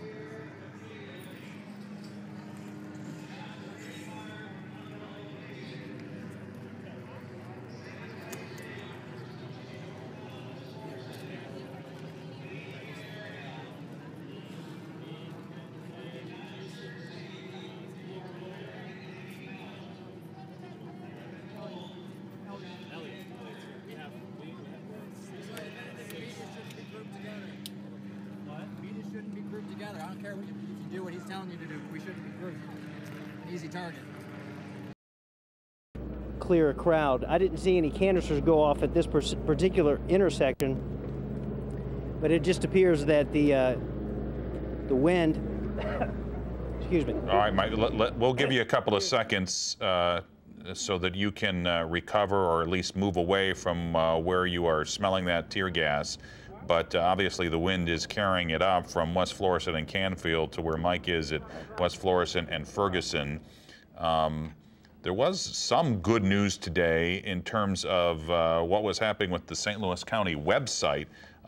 People have been trying to access it for a few days, and apparently there was a deliberate denial of service attack from what we're told U.S. and international sources. So part of that site is back up and running now. However, we understand it's going to be several more days before areas of the website that serve, say, the Children's Service Fund, taxes and assessments, and building permits are working again. But officials are saying that no information was compromised. So, you know, we're trying to get some good news in all of this, and that is good news for some of the residents of St. Louis County. And it looks like here police are taking cover behind that white van. We've seen them use over and over again throughout these nights vehicles as cover. Stephanie Diffin just got back in the news car, I'm told, also because she is suffering from the effects of tear gas. So she's in the car now, can still obviously see out the windows. Why are they shooting off more canisters? Do we know why? What's the latest? I don't, I haven't seen them shoot off any more canisters. What I think it was is, I think Mike Rush mentioned, just the residual tear gas that was shot off down the road and just making its way down, but along with the group that was down there and just spreading up the street. And just as I was doing, making our way up to the satellite truck, which is a little ways up Ferguson Avenue from that intersection that you're looking at right now in the live feed, people were doing that too, just trying to escape that gas. And, you know, I hate to speculate, but I know that right where that live feed is, and right where Mike Rush is, and what you're looking at, that residual tear gas was down there as well. So I don't know if the officers were putting their masks on because they were feeling the same thing we were feeling, which was just that gas that was coming down from up the street. All right, we want to go to another scene that was filled with people just a few minutes ago. Not just people, but police vehicles as well. There was a fire reported in the area. This is at West Florissant and North Winds Estates, and now it looks very calm and quiet, and probably the way it would normally look on a Monday night at 11:39 p.m. I would say 20-30 minutes ago, there was a huge staging area for police. We saw people gathering there. Some property damage was taking place, but now that area seems to be clear. And Governor Nixon today talked about this delicate balance that he's trying to deal with as far as enforcement goes in Ferguson. He did not enforce the curfew tonight. He enforced it Saturday and Sunday night. People did not like it. They disobeyed it. So he lifted that tonight, but at the same time brought in the National Guard, deployed it at a state level, which is his decision. The White House was not involved at all. And as far as the Missouri National Guard being deployed, usually it's for natural disasters like tornadoes. Joplin, 2011, they were deployed.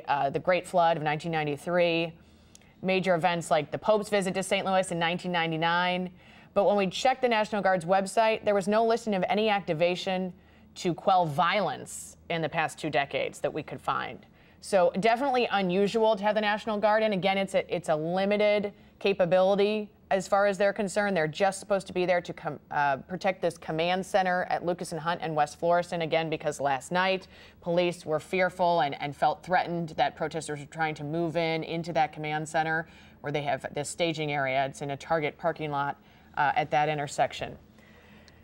Right, go ahead. So let's go back to Mike or Stephanie and see maybe perhaps they are able to breathe now and can fill us in with what's going on at West Florissant and Ferguson. Yeah, I'm here, guys, if you can hear me. Yeah. So the tear gas has I had to retreat to the vehicle for a while because it was so strong it was hard to breathe, but I'm back outside of the vehicle and it appears to have dissipated a bit. For a minute there, people were scattering everywhere. You can imagine people walking with their shirts over their faces and tears in their eyes and just trying to get out of that. It just one sniff is all it takes. Making my way back here to the intersection, and let's see what we see here. Not a lot of activity going on. Mostly just media members here standing here, most of them with gas masks on. Yeah. All right, thank you. Police now confirming for me live ammunition fire. I mean, it's absolutely what we thought it was. It down from Canfield intersection, but pretty not much going on right now at this particular moment. Just people standing down on the side of the road here. The SWAT's trying to lock this area down. They're doing what another journalist who was speaking said it was a tactical sweep, going house to house. The SWAT is asking us to move down, so we're going to moving back just a little bit, but I'm going to definitely make sure I stick with the crew here. Now, it's hard to see, but straight ahead, we can see SWAT police with flashlights approaching some houses. Oh my God, yes, I saw the street, yes. There's a designated press area, go back to it. Police now asking us to return to the designated press area. So, again, for those that are watching right now, I'm going to give you guys a quick recap as we make our way back down. So we're here at the site of the Mike Brown protests in Ferguson, Missouri. It's been escalating tensions throughout the week. For those that are not familiar, Mike Brown was a teenager, unarmed, was killed by police. There's conflicting reports. The police say that he reached for the officer's gun.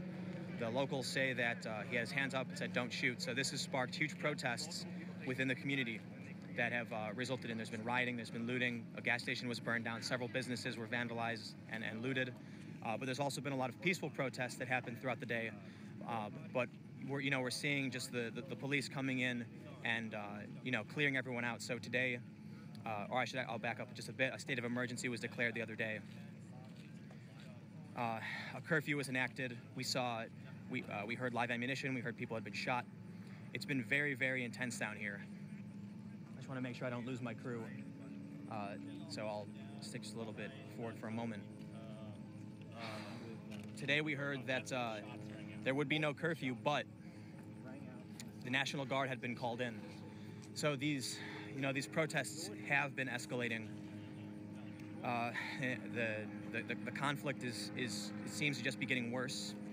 Now, just about 35 to 40 minutes ago, just across the street from the Quick Trip gas station, I was pinned down with many other journalists. Now, protesters had been placing objects into the street, blocking traffic, holding a sign. When someone threw a bottle, we heard some pops that were, you will be subject to I believe, and others had said were gunshots. We on the Ferguson Market parking lot needs to disperse, with the exception of the media. Okay, so they're just telling the media to disperse. So anyone on the Ferguson Market when the live shots got fired, smoke bombs were being fired by the police. What I believe to be smoke, because I was breathing it in. It was fine. But eventually, I got tear gas started coming in, and within a moment, just the whizzing of live ammunition in rapid succession flying around me and many other journalists. So everyone dropped. People were crawling on the ground. We were surrounded by tear gas, just bullets. It was intense. After we got surrounded by tear gas, the police ran up to us, swarmed us, and yelled, "Move, get out," and pushed us out. I made my way down a side street. Many other journalists kept running forward. I got gassed pretty hard. I was having trouble breathing. Some journalists came up to me and they poured water on my face. That really did the trick. A nice local woman told us a story about her experiences here, how that she has to show her ID to get home. So it's been intense. But the other journalists were telling us that when they continued to run forward, there were more shots fired at the police. Now, just a moment ago, I got the crew just ahead of me before we make it back down to the press area.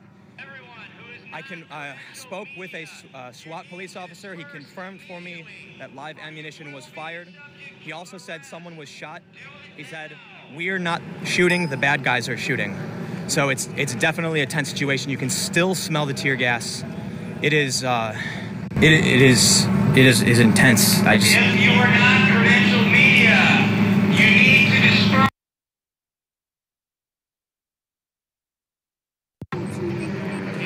This direction, there was tear gas shot from this direction and moved forward, and we were pushing back this way, and the military officials told us to go back the other way where we're being told to disperse. So now you're going back to the way Yes, ma'am. Which way are you going to be able to get out of now? Do you want to walk it up We and had see if you can get out from here? to go through these neighborhoods where everyone is. Well, someone from Mulitcam. Right. So you know anything Well, they have. Yes. I'm not from around. Do you guys want to walk with us? Yeah. So you can get out? Definitely. Can we get your names? Yes.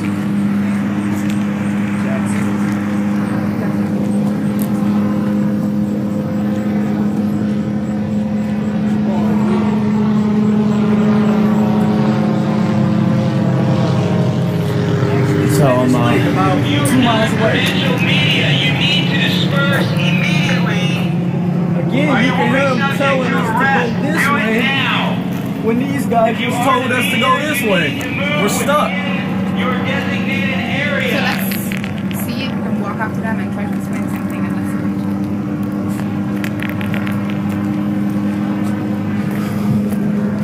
let's So there's a few locals here who are telling us that Tell everyone but credentialed media to leave immediately or be arrested, and the media will be arrested if they don't get into their designated media spot. Go ahead, Mike. Yeah, so we've had to move into basically a roped-off area. We had been able to be right on the corner. Now it appears. So we've had to move. You might be able to see. Apologize for the quality of the shot there. Rick, you're still live with that image there. He's putting on a shoulder to readjust. I don't know if you guys are able to see the marching down West Florissant, but they are marching towards a very small group of protesters who remained, and they had their hands up, walking backwards at one point. We have some night vision pictures of a man on the ground who appears to be arrested or is getting arrested by police. They have asked the crowd to disperse, and they have threatened people with arrest if they don't. And this man apparently is being arrested live on News Channel 5. So, Mike, explain it, break it down for me.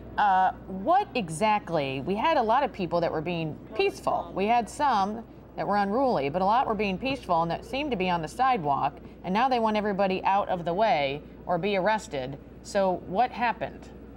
Why, if people were, there's no curfew, so they don't have to go home. That's a good question, and the way that they're acting, it's as if there is a curfew, because I'm not able to look at the watch right now, but I'm assuming it's somewhere around midnight right now. I can't answer that question, and I can tell you that those police officers are not in the mood to take our questions.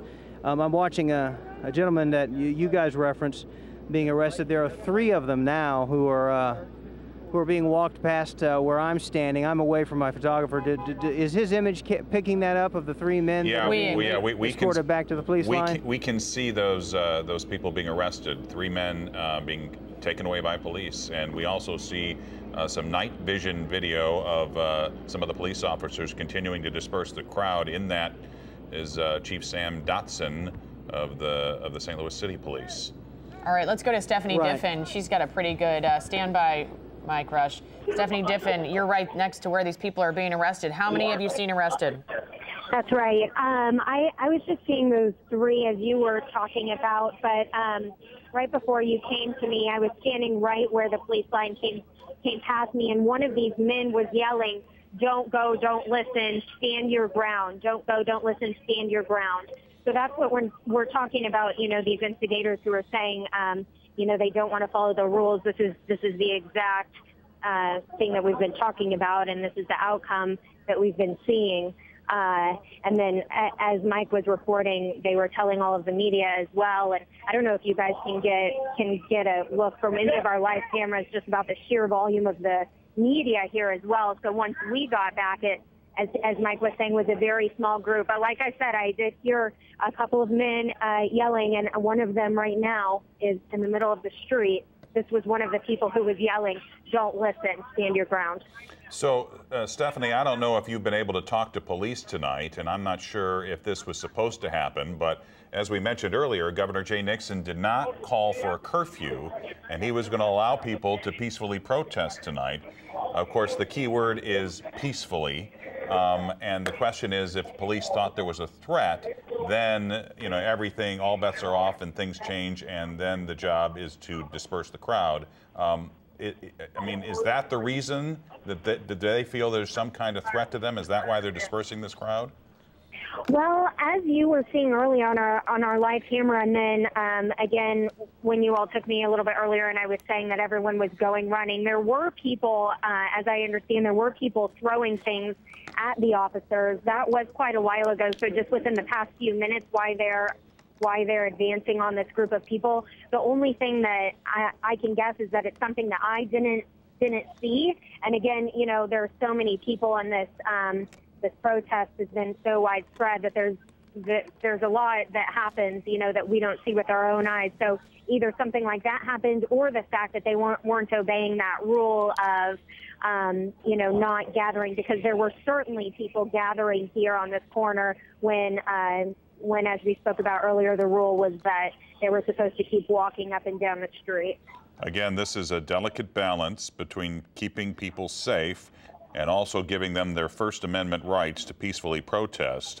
But it appears at this hour we have numerous arrests as the police make their sweep down West Florissant. And Stephanie Diffin and Mike Rush are right on scene as this happens, and we have a night vision camera on the scene as some people continue to raise their hands in honor of Mike Brown. And despite the fact that they have been told to leave or be subject to arrest, and we saw at least 3 people get arrested. Not the first series of arrests today. Earlier in the afternoon, we had people protesting the Wainwright building in downtown St. Louis over Governor Nixon's decision to send in the National Guard to Ferguson. We had 8 people arrested this afternoon at that protest that dispersed, and now at least, well, we saw other people arrested earlier tonight too, around the 10 o'clock hour, so a handful arrested so far. Mike Rush back on the scene. Mike? Hey, yeah, I'm walking into the Chief Belmar. Chief Belmar, I'm trying to get St. Louis County Police Chief Belmar to see if he can give me some. Hey, Chief Belmar, can you explain to us what's going on? Why you're dispersing? I got a public safety issue here. I got shots fired down the street at Canfield. I got officers out there. I can't assure the safety of the media here, and I can't assure the safety of my officers. I'm going to ask everybody to go back to the command post. We'll have a press conference there. Thank you. Okay, that was Chief Belmar, St. Louis County Police Chief, saying he's got a public safety issue going on. Rick, right here.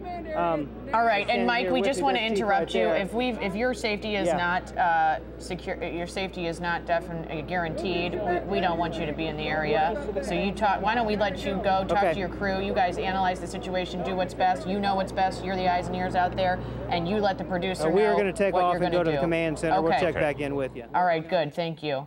I just want you to be safe. All right. And you heard Mike Rush talk to St. Louis County Police Chief John Belmar, and he was saying he cannot guarantee the safety of his officers nor of the media. And so he's asking all the media to go to this area. This is the command center at Lucas and Hunt and West Florissant. That's where the National Guard is staging. That's where they are protecting this command center tonight. And that has been their limited role this day when they were sent out by Governor Jay Nixon. We don't know if their role will change, but that is the role for today, and it seems things are changing every single day. But Stephanie Diffin and Mike Rush will head in that direction, because the most important thing is that everybody stays safe. All right, I just saw our Blaine Alexander walk across the shot there, so Rob, let's work on getting back with her and talk about if things have changed tone-wise at the command center. And then let's get to Christina Coleman. She's at Delwood right now, and the mayor of Delwood said 20 businesses in Delwood had been vandalized in the course of these protests over the last 9 days. And Christina, we often see things start in Ferguson and spill into Delwood. What's the latest there? Right. Well, we have not seen any people out of control or any violence down this direction. Earlier this evening, there were protesters that had walked down here towards this gas station here at the intersection of Florissant and Chambers. We're going to go ahead. I'm going to step out of the way so you can see the officers that are still staged there. Now, as that crowd was approaching, the officers put on their riot gear. They had their shields. They lined up outside of that gas station. They faced the crowd, and they told them to keep walking, which they did tonight. And so you did not have those large crowds here like you did last night and the nights before. These businesses that were ransacked here in this intersection, you did not see that tonight. It is much calmer where I am standing here at West Florissant and Chambers. Now, you have some protesters, just a handful of them across the street, much smaller than what you had yesterday and the night before. They appear peaceful. They're standing there, and we're going to go back to you guys. All right. Thank you, Christina. Let's go to Blaine Alexander, who is at the command center right now, and that's where it appears all the media is heading, as well as St. Louis County Police, the Missouri Highway Patrol, and we already know that the National Guard is there. Blaine?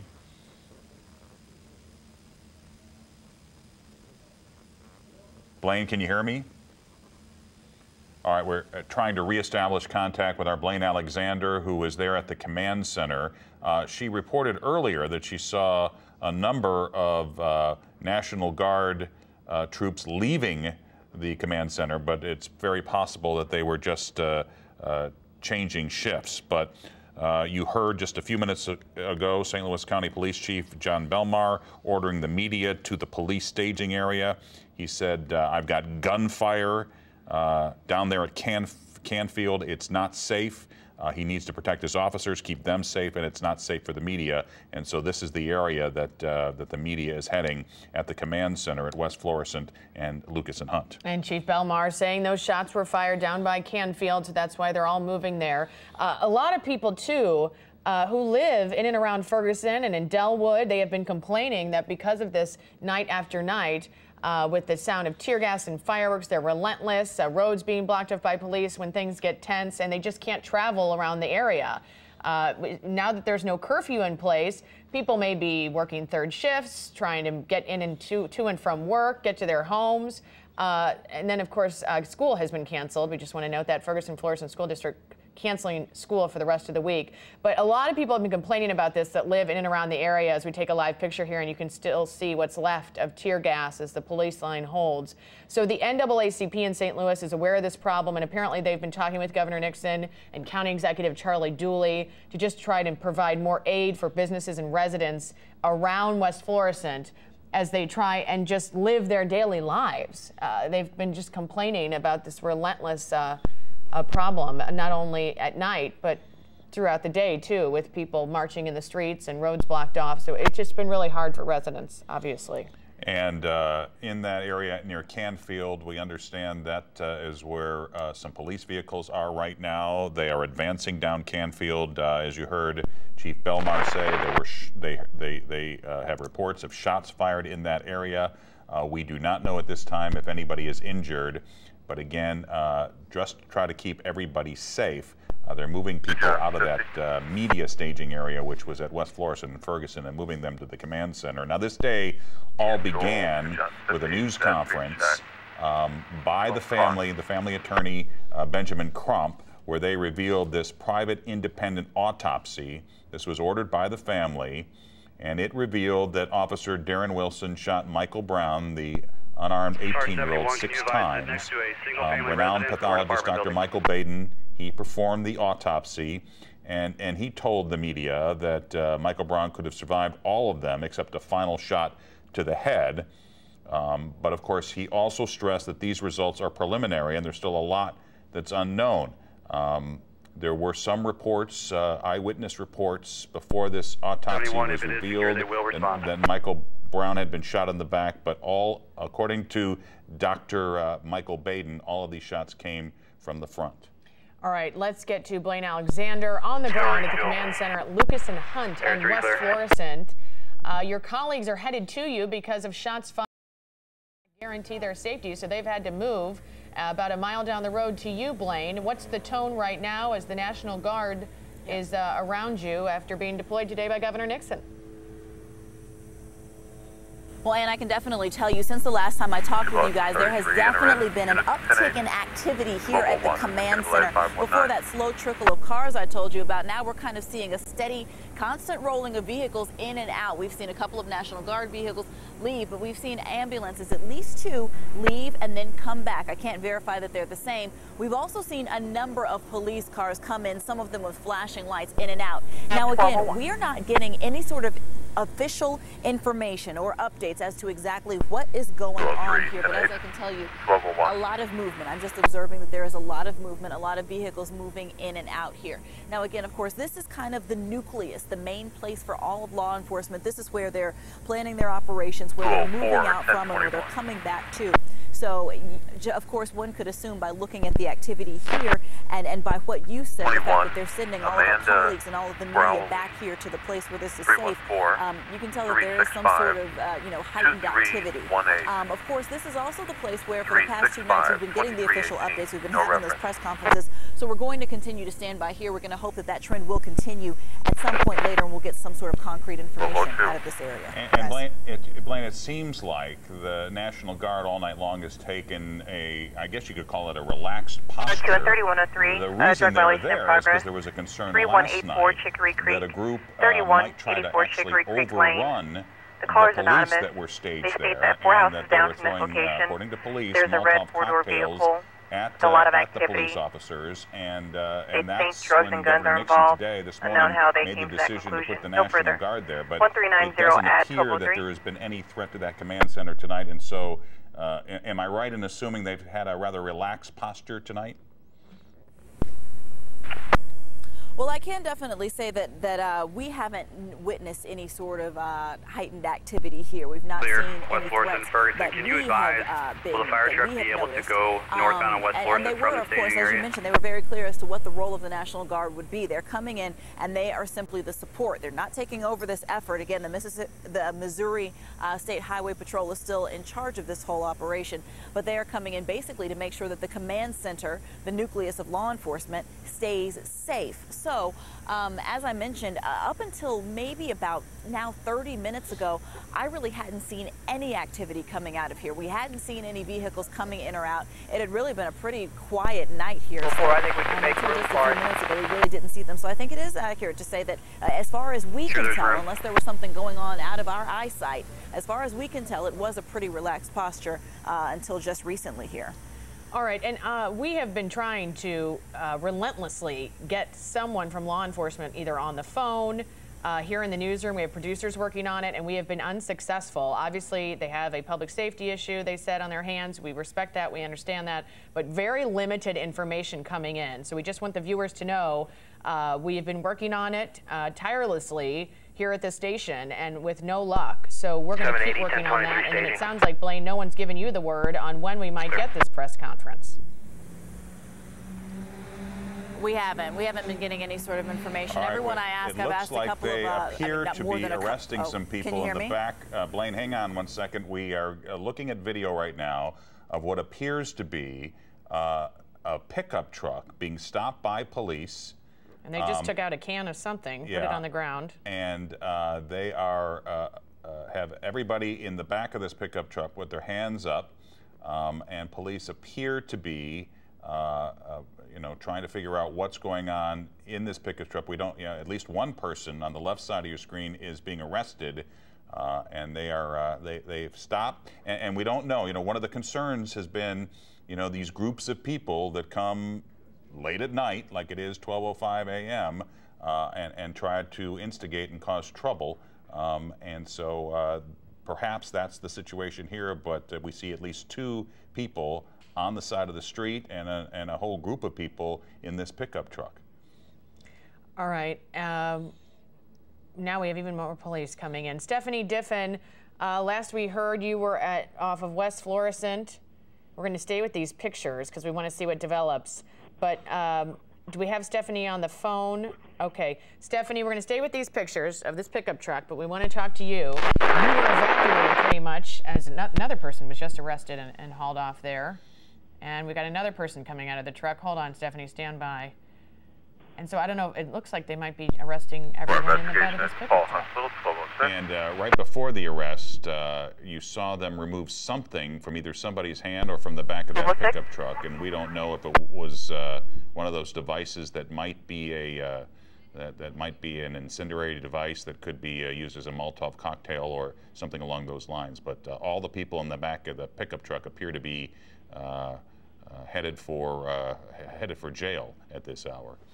All right, Stephanie, back to you as we stay with the pictures. You were pretty much evacuated due to safety concerns out of the area near the Field Beauty Supply, and we're on your way to the command center. What did you see once you started moving out of that location? On down Canfield. Well, we've seen, and luckily, we've seen people obeying the orders of police to get out of this area. And again, the vast majority of people in this area have been media, and so I'm happy to report that people have been listening and are moving out and towards the control center as we were asked to do.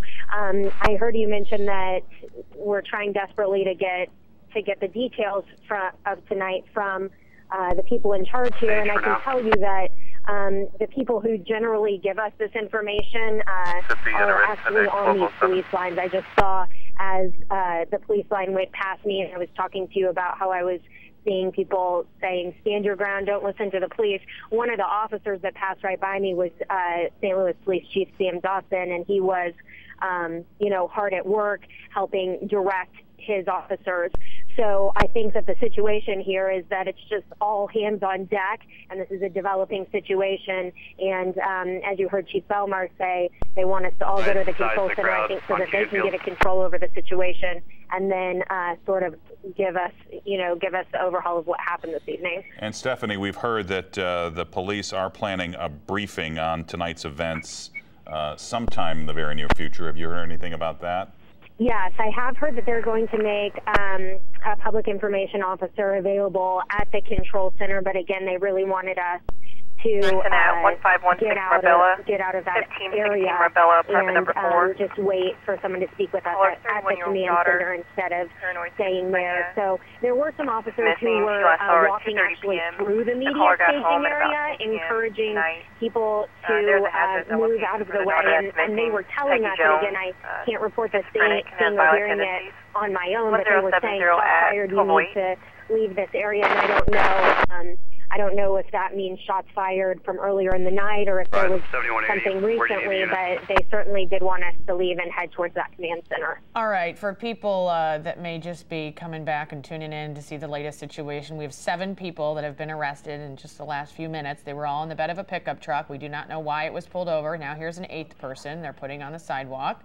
All of them with zip ties around their wrists. They've all been searched. Their hair has been searched, their clothes. They've made them take off their shoes. This is number 9 being put down on the sidewalk, all in the back of this pickup truck. The only thing we saw, and again, we started taking this picture once the pickup truck was already pulled over and they'd already arrested 1 or 2 people, so it was kind of already in the middle of whatever the situation is, and police took out a bottle of something. So we have seen them arrest people with bottles of liquid in the past. We know bottles of liquid have been thrown at police. So signs would likely point to that as far as removing a bottle. But again, they're just searching these people after I assume they have been arrested because they have cuffed all of them with zip ties. So we will continue to stay with these pictures and monitor this situation.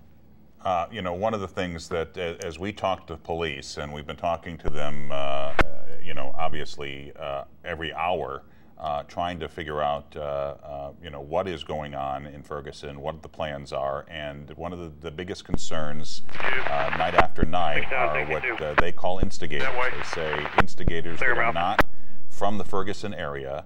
These are people that oftentimes have out-of-town license plates, and they're coming into town, and sometimes they hide in the crowds of protesters, and sometimes they come even after the protesters are gone, very late at night, and they're the ones causing the problems. That they have, the police are calling them opportunists, where they want to take advantage of the situation.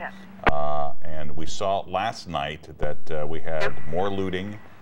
We had a fire at the Delwood Market, and so we don't know what the situation was involving these men, 9 or 10 men who were in that back of the pickup truck, but one can certainly make the assumption that the police, anyway, thought they had some bad intentions.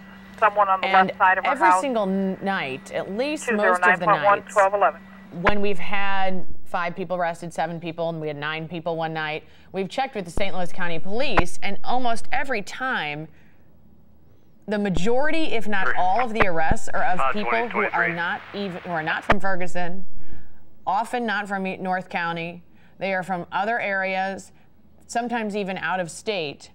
And so Captain Johnson was speaking to this issue today, talking about how he's really trying to find these violent groups hiding among these peaceful protesters that Mike was talking about. He said they're the troublemakers that are all out of town, out of state. Some of them have gang ties, and they're just kind of poisoning what has been peaceful protests by people who are trying to deliver a message. So as far as these 9 or 10 guys out of the pickup truck right now, who knows? We have no idea what's going on here or what transpired to cause this. But to bring you up to speed on the legal side of things, as far as St. Louis County's criminal investigation into the shooting death of Michael Brown, it looks like that case could go before a grand jury in 2 days from now, on Wednesday. So the grand jury will determine if Ferguson police officer Darren Wilson will be charged. Takes normally about a day to present that evidence to the grand jury. This is a very complicated case, very controversial case, and we are told it will likely take longer. Also, we have to remember in all of this, of course, the family of Michael Brown. There is a 3rd autopsy scheduled now by the federal government, by the U.S. Department of Justice. So this young man has yet to be buried. So we are still need funeral arrangements. And we were told yesterday that Kimora Lee Simmons, a St. Louis native, a mogul really, former model, she has a perfume line, a clothing line, I mean, you name it. And she has offered to pay all the costs for the funeral of Michael Brown. So that's a new development within the last 24 hours. Reverend Al Sharpton's National Action Network had offered to pay the full bill for the funeral, but then Kimora Lee Simmons got involved and said, again, a St. Louis native, and said that she will cover those costs. You know, we were watching these guys arrested, and there were some arrests this afternoon in downtown St. Louis, and among the people arrested today was a 90-year-old Holocaust survivor. There were actually 8 people arrested. They did a demonstration in downtown St. Louis. Hetty Epstein, she actually joined that crowd at the Wainwright State Office Building on North 7th Street. They were actually protesting Governor Nixon's decision to send the National Guard to Ferguson. I guess police arrested the protesters who blocked the street for failure to disperse. But again, one of the people arrested was a 90-year-old Holocaust survivor, Hetty Epstein, who's just so upset with what she's seen out of Ferguson, and she personally has not been very happy with the police response.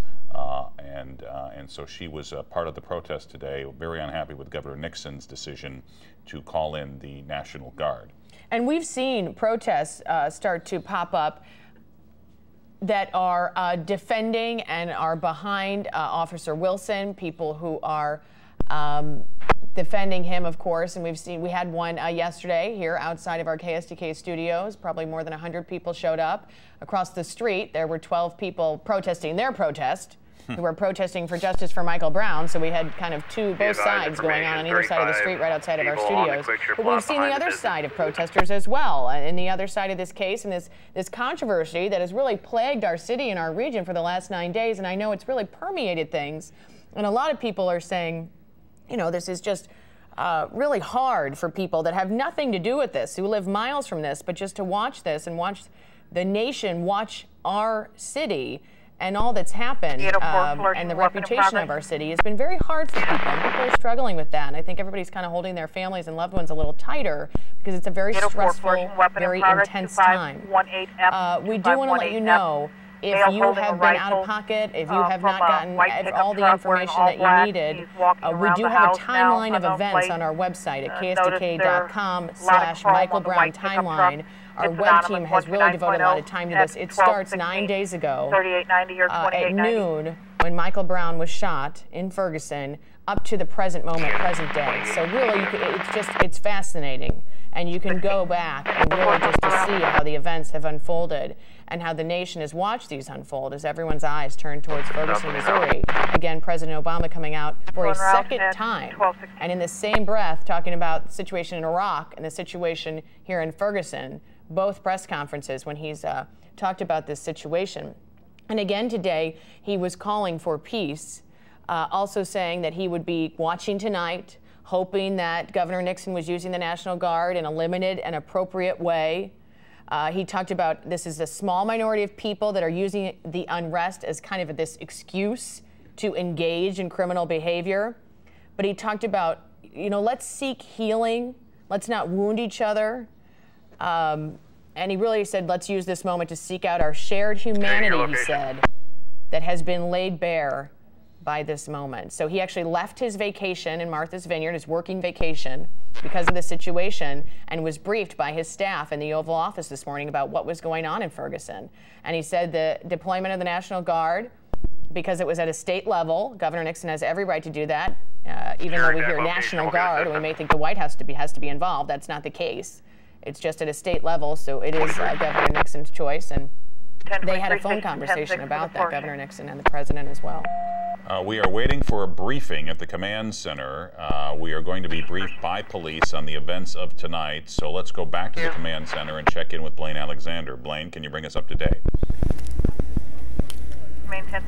Yeah, I can. We're still standing by for this news conference at the command center. Again, we don't know exactly what time it could be happening. We don't know, you know, when we can expect to get any sort of official update here. But again, this is the place for the past 2 nights at least where we have been getting this official news conference. Last night it happened a little bit after 1 o'clock in the morning, just kind of after everything seemed to have died down over there in the protest area.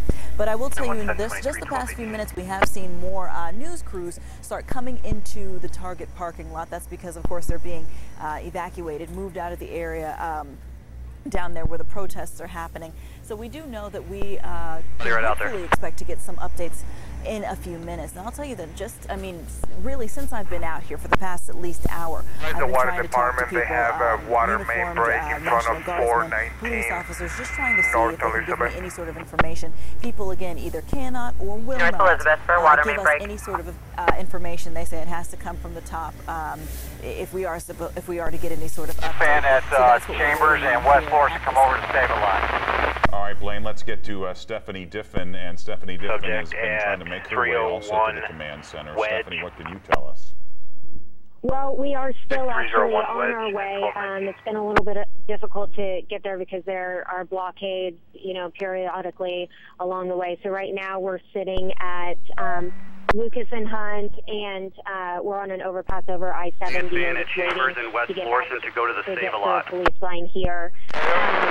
So I actually wanted to go back there, Mike, to a question that you asked me earlier, and we were in a breaking situation, but I wanted to make sure I answered it halfway. I wanted to make sure that I got across the point. You had asked me how I had been treated on both sides, both the police and the protesters, and I had just been tear gassed. But the rest of my thought was that I felt like, and this is only my own personal experience, I know other people have other stories, but from my personal experience, I just wanted to say that I feel like on both sides, I've had people treat me respectfully. I mean, protesters, you know, on one hand have offered me water as I've been reporting on the situation, and then last night after we suffered some pretty heavy tear gas yesterday, a group of officers came over with their medic and offered assistance to us as well. So I know that my story isn't the same as everyone else's, but I did just want to get across the point that I personally have been treated pretty respectfully by both sides. All right, and Stephanie, you mentioned it's just been a little hard. We're 1 mile away from that command center. So just kind of take us through what's going on. Is it that the roads are all blocked off? Is it that there's congestion because all the media is trying to get to the same place? NRN, all units. And I think it's a little bit of both. There are roads blocked off, and we just ended up having to turn around. They just have that road blocked. Lucas and Hunt is shut down completely, so we're going to have to get back on I-70 and go down to Jennings in order to get to the command center. And then also, as you speculated, yes, can you advise, is the water in a yard or in the street? Vehicles that are making their way as well because of the officers' request for us to do so. All right, so Stephanie, when you were told they were trying to get all the protesters out, saying if you don't leave and you're not credentialed media, you're going to be arrested. And then they started, Chief Belmar from St. Louis County came up to you and Mike and said, hey, we can't guarantee your safety. I've got shots fired down the street. Get out of here, just so we can recap what happened. So when you were leaving, what was going on? Were the protesters staying? Were police advancing on them? Were they continuing to arrest people? What was happening? Yes, there was that small group of protesters who, again, I heard them saying, don't listen to the police. 34, copy, 1017. So clearly, they weren't ready to cooperate, and you know that's a high-tense situation when you've got contact Henley Jackson, female resident, in tactical vehicles. She'd like to speak to an officer. She's afraid and upset about the things happening recently. Over and over. She'd like to speak to an officer to reassure herself that everything's going to be all right. She was a little bit hysterical on the phone. You know, like I said, there were a couple of officers who said shots fired in the area, and I don't know if that was recently or from those shots fired that we were hearing about before, or if they were just concerned because these people were not listening to what they were All right, and Stephanie, I want to communicate this to you because I know you and Mike are on the move to the command center, and then we have Blaine at the command center, and while you have been trying to move to stay safe, ordered by police as they have this public safety issue on their hands, according to them, that we were watching, and I don't know if you heard us, but we were watching this pickup truck, and about 10 guys, I think it was 9 guys and a woman possibly, in the back of the bed of this pickup truck, they were pulled over. Police took out a bottle of something, and they arrested all of them. Authority put them all, cuffed them in zip ties, and took them away after they searched them. So I just want to make sure our crews know that that happened, and I'm anxious to know what happened, why they were arrested, what was going on there. So when we are briefed, whenever that press conference happens at the command center, I just want to make sure that we try and get some definitive answers on that specific group and then totals on arrests, because beyond that, we've seen at least 5 arrests tonight of people who appear to have maybe possibly thrown things, according to Mike Rush on the scene, at police. And then the minute they did, police just kind of rushed in, took that person and got them out of the situation and took them behind the police line, where they were subsequently arrested. So just want to bring you up to date on that as you try and move over to the command center. The tear gas also, as we talk about the situation you just left, it was still hanging in the air. And it does for a long time. I've experienced it, and it can travel for blocks and hit you in the face like a ton of bricks. So what was the case with the tear gas when you left the scene? That's right. The tear gas, it seems like, had mostly dispersed. You could still smell it in the air, but not to the point that it was really giving you the symptoms. And again, the situation that we experienced this evening is really nothing compared to what we had last night when the tear gas was fired directly in front of us. This, you could tell, was more of a residual gas that probably had just come from down the street where we were seeing it being deployed up near the Quick Trip. 71, can you advise location of that vehicle? Still see, basically, and last night that was not the case whatsoever. But by the time we left, it seemed to have mostly cleared. Again, you could still smell it a little bit, but you could walk around comfortably outside without having the symptoms. So what are you doing? Vehicle. Because you've been tear gassed, like I think 3 nights in a row at least. I mean, what do you do when you? Because I've heard all this different stuff. You use milk, you use Coke, or soda, a saline solution. What have you been doing to help? Right.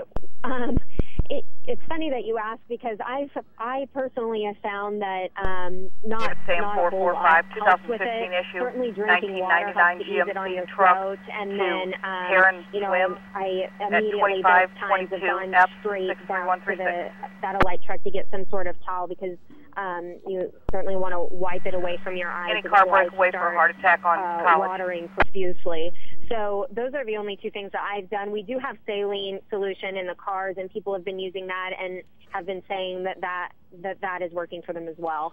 So Stephanie, when you get to the command center, I know it's going to take you a little while to get there. One of the questions we're going to want to know from police is the situation on Canfield. At we heard 1226. Chief Belmar with St. Louis 2880. Police, Are you going to just go swing by or should I have one by? About shots fired.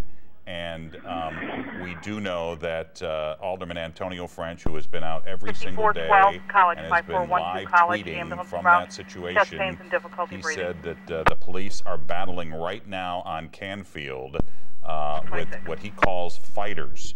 And he says these are people who are still fighting, who want to cause trouble for everyone. Go to your station. And Antonio French says he was among the people trying to keep the peace on the front line. But there have been very tense moments there, and at Canfield, the fighters were still fighting.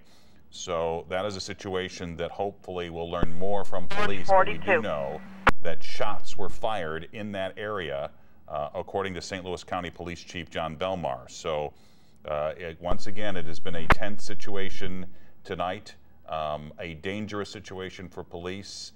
So many people, and most of the people that are out, are trying to peacefully protest and express their First Amendment rights, but then there is an element who come out and they want to instigate and they want to engage police, and apparently the police will tell you they are not interested in peacefully protesting. So that's the situation right now at Canfield. We did see some police vehicles and some police officers roll back into that command center, so that might be a good sign, but you see the armored vehicle still out there, and the crowd was dispersed a little bit earlier.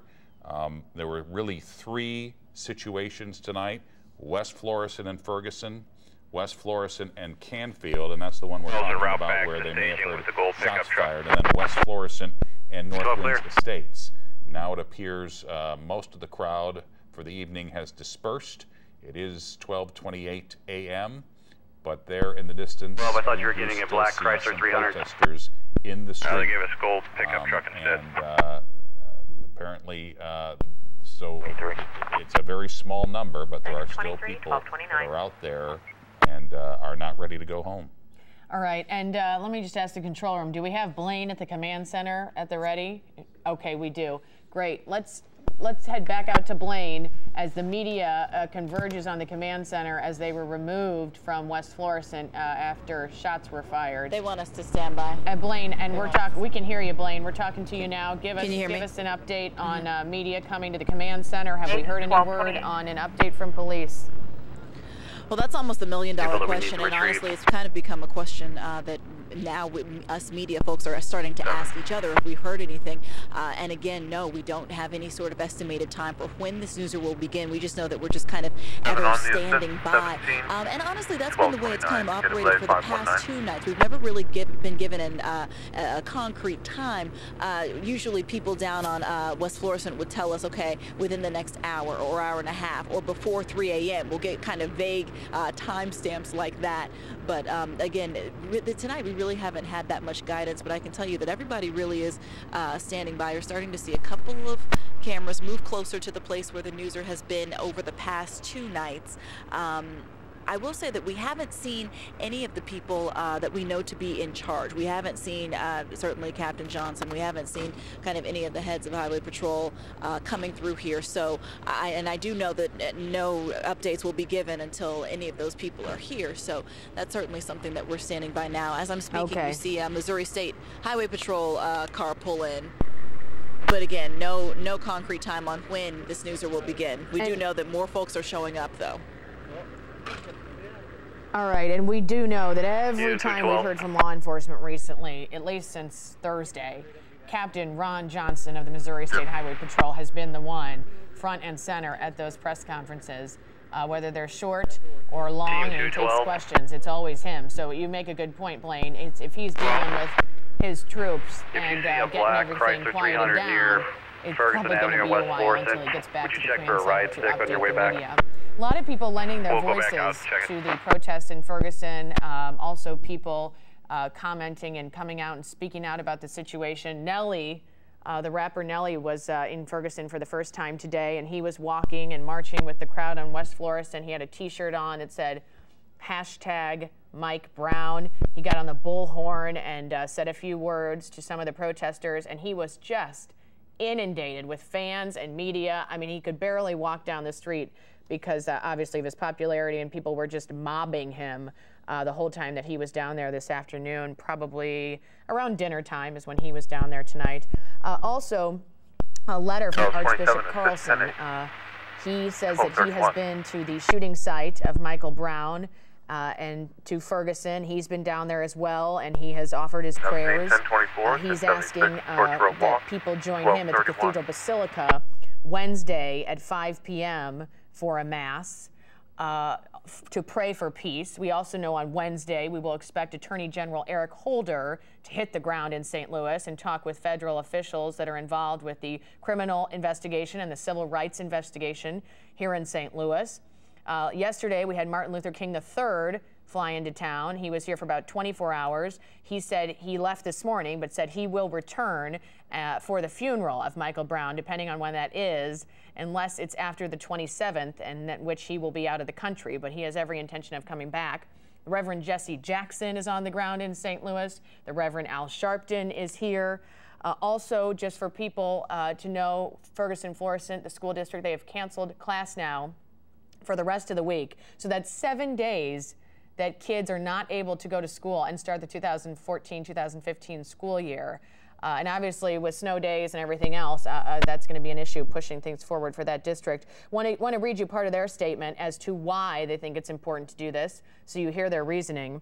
They said that, this is quote, "We believe that closing schools for the rest of the week will allow needed time for peace and stability to be restored to our community and allow families to plan ahead for the additional days that children will be out of school." So 7 days total. Riverview Gardens and Jennings canceled classes today, but those districts are on for tomorrow. You know, one of the things that we've talked about that was bubbling underneath the surface was the fact that a lot of these people in Ferguson who are very angry at police, and the fuse was the Michael Brown shooting, but a lot of these people feel like they're not being heard, they're not getting opportunity, they're not being in a situation where they can succeed. And one of the ways you can succeed is by going to school. And here we are in this situation where these kids who were looking forward to starting school last Thursday, and then again yesterday, and now they're going to be out at least until Monday. Now, one of the things that I was working on tonight, you know, the scenes that we've seen from Ferguson this week, I mean, we have not seen these kinds of scenes in a long time. They're reminiscent of the scenes we saw in the 60s during the civil rights struggle. And it brought to mind a speech by Robert F. Kennedy, Jr. He gave it in Cleveland the day after Dr. Martin Luther King was assassinated. And here's a small portion of what he said, and it seems to ring true more than 4 decades later. Those who live with us are our brothers, that they share with us the same short moment of life, that they seek, as do we, nothing but the chance to live out their lives in purpose and in happiness, winning what satisfaction and fulfillment that they can. Surely this bond of common fate, surely this bond of common goals can begin to teach us something. Surely we can learn at the least to look around at those of us, of our fellow men, and surely we can begin to work a little harder to bind up the wounds among us we were clear. and to become in our hearts brothers and countrymen once again. That's Bobby Kennedy, April 1968. It's a speech known as the mindless menace of violence. And here we are, nearly 45 years later, and everything he said seems to hold true for what we've been experiencing in Ferguson over the last 9 days. All right, let's get back to our crews. And Stephanie Diffin is making her way to the command center. Stephanie, what is the progress, and have you heard any updates? We actually just pulled into the command center. Literally, we just pulled in, and I was about to get out. So we finally made it here. It took us probably about, what do you think, Rick? 25 minutes, and it's just a couple of miles. So that's, if that can give you sort of an idea of the situation we're dealing with as far as closed roads and traffic of the media trying to get here. But I think even far more so than the traffic, it's certainly the roads closed along the way, and just police officers were continuing to direct us to the next road and the next road and the next road. So, and I was hearing you explain, Mike, about the situation right now at Canfield and West Florissant, and I just wanted to say we were not far from there whatsoever at that media staging area. So when they were telling us shots fired, I'm guessing that's probably what they were talking about, because again, it's just walking distance and a very easy walk from Canfield to Ferguson Avenue where we were. So I'm sure that's probably why they asked us to clear out and come here to the command center, and which seems to be filling up as people are arriving, just as we did. All right, and Stephanie, obviously we don't know when we're going to be briefed by police, but we will have our crews there, and Mike Rush as well, moving to the command center after shots were fired near Canfield. Let's take that live shot of Canfield again if we can, just to show. Oh, no, excuse me. Okay, we're going to stay with this shot. You can see they're setting up the podium for when and if we do get that news conference and that update about arrests and violence so far that we've seen tonight on this 9th night of protests. We do know that Attorney General Eric Holder will be coming to town on Wednesday. We're hearing from our control room right now, and they have an interview with Brian Williams. Now, NBC Nightly News was anchored here in the St. Louis area in Ferguson tonight, and let's go to that interview. One would think we would be having these conversations on a continuum. One would think that after a terrible event like Hurricane Katrina, which spoke to the exact same issues, we would have had more of a national conversation. Sadly, we've gone on about our lives. People are certainly dialing into this, though. When you dig down at the unemployment rate, 50% among the young men we're seeing in the street. When you look at the police force in Ferguson, then you see some of these issues emerge. That's Brian Williams, anchor of the NBC Nightly News. He is in St. Louis and was doing the broadcast tonight. This situation, of course, getting not only just national attention, but international attention as well. Ann mentioned earlier that this Michael Brown case is expected to go before a grand jury as early as Wednesday, and then it would be the grand jury that will determine if Ferguson police officer Darren Wilson will be charged.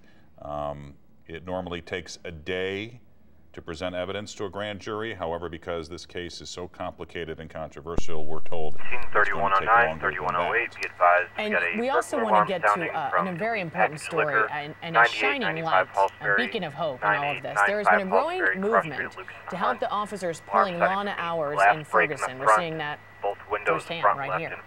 Organizers of this movement are saying police are just not getting the support they deserve.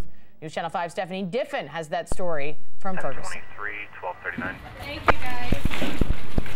It started as just a small call for donations and turned into an onslaught of food, water, and words of encouragement. I didn't really know what to expect. I didn't expect us to get that much this quick. Crisis Aid International in South St. Louis County called a few churches, then the effort went viral, and people like Lynn Badger jumped on the opportunity to help. I just hope everybody keeps in mind that the officers that are on the street, they're hoping to, keep peace and keep people safe. I think that in that the police are not getting maybe a fair shake in this deal, and they're up there trying to protect people's property and protecting people, and they're not always being seen in the best light, and so I think people understand that. Organizers expected to fill a van, but instead filled a truck.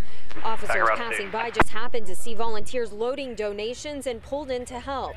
Next thing you know, they're loading all this stuff up and they're just sweat's pouring off of them. And while the donations are heading to those in the most tumultuous area of Ferguson, organizers say this effort has nothing to do with the issue behind those police lines on West Florissant. There's no political agenda or anything like that. We are here to help people, policemen, and their families who are out there protecting the community.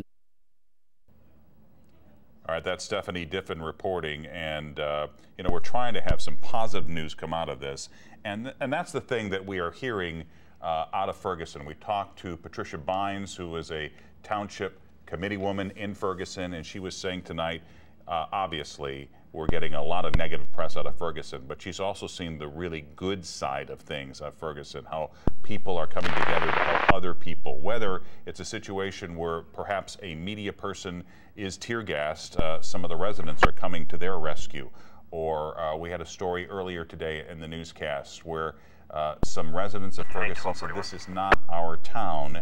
We're very surprised that this is happening here, and we didn't do enough before this to understand that this was happening. This was kind of underlying in our community, and it's going to be up to us when all the media goes home to continue these conversations and to figure out the solution so we can somehow quell this anger. Again, we are waiting for a police briefing from the Missouri Highway Patrol, St. Louis County Police, and perhaps anybody else who might be involved in this news conference. All right, and just a quick footnote to Stephanie's piece. You can go on our website if you would like to donate food to that effort to feed the police officers 24/7. They're trying to feed them. And we've seen so many troubling images out of Ferguson this past week. It's important to remember, again, it's just this one small area. For the rest of the city, many people are trying to get on with their normal lives. Earlier tonight, Blaine Alexander found some families who are trying to make the best of the situation. We live over in that neighborhood off of a street called Highmont. Okay, so not even 3-4 miles away from all the protests. It's about 3/4 of a mile. How difficult is it to maintain a sense of normalcy for you and your family in the midst of all of this? Well, like I said, it's most difficult at night coming home from work, and then the ability to go back out at night. It's a challenge just to go home. I had to sit there for over 20 minutes at one stop at Lucas and Hunt. Then I had to sit at another stop. Yeah, we heard the distant pops of the tear gas on one of the nights, and there's been a helicopter that's been flying around. There really hasn't been any bad feelings or anything like that going on with the people who live around us. It's unfortunate that this is happening in the middle of the city and people think it's the entire city. So all in all, you think that this could be a good thing for Ferguson in the end? Well, not just Ferguson, the whole North County area. So you're glad it's happening?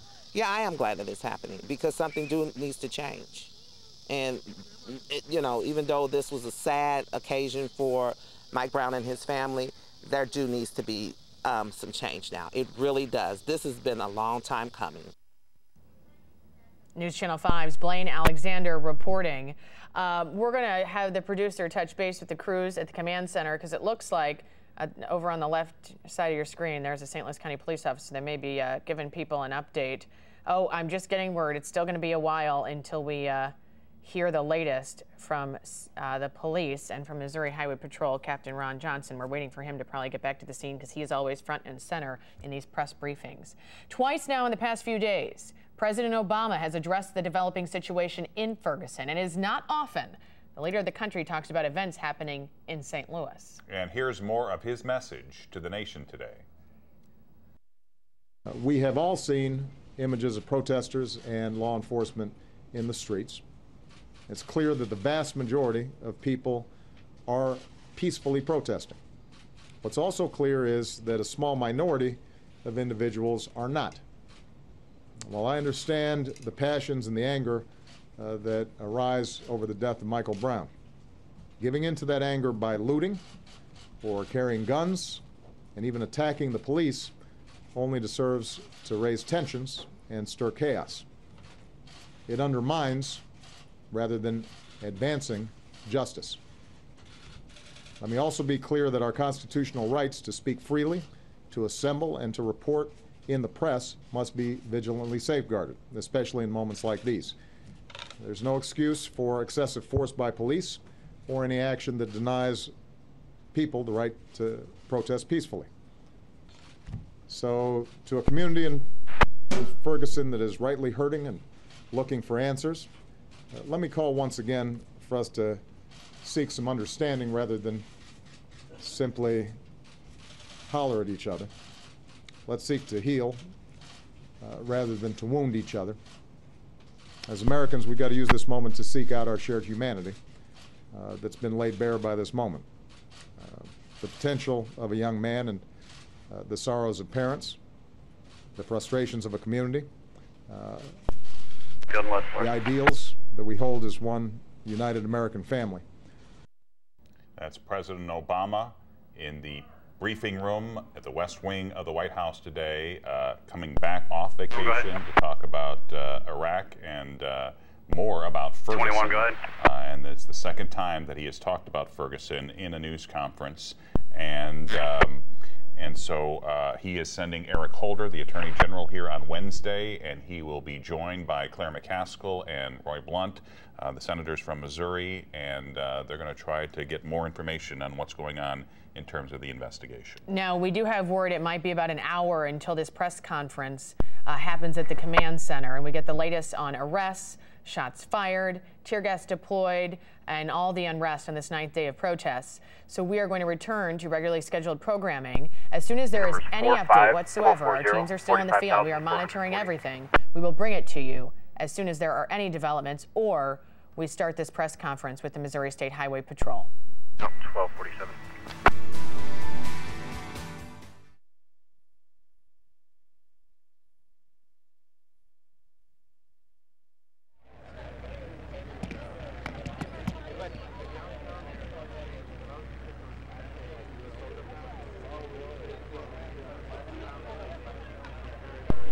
At 1021 J1.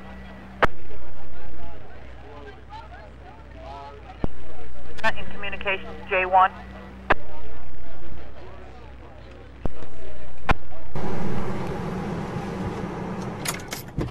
Testing. System ready. Bottom button. Yep. Very good.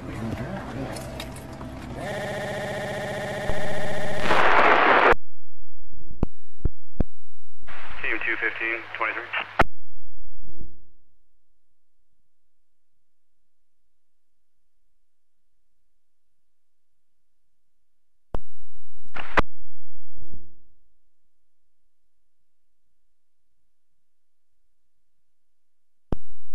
En route to Canfield. 4632 en route to Canfield and West Florissant for ID.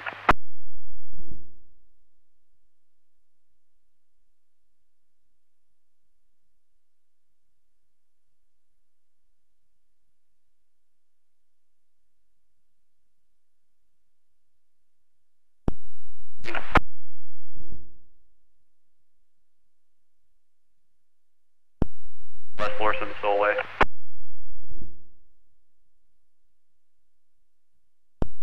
Car 1818. Copy assignment.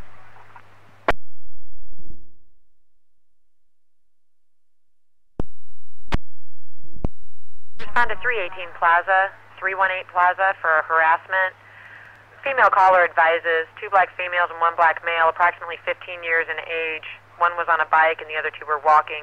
Came to her home and threatened her son multiple times. Due to what happened yesterday.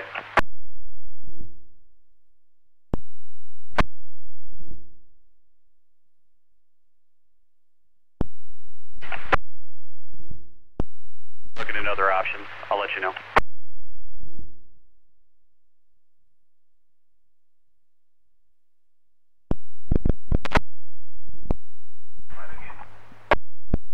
We can go with from West 4th and then 32 and Frank 36, both en route at 12:51. 35, you can have 36, 10, 22, we're almost 23. 6, 10, 22, Frank 35 is en route. 36, 40.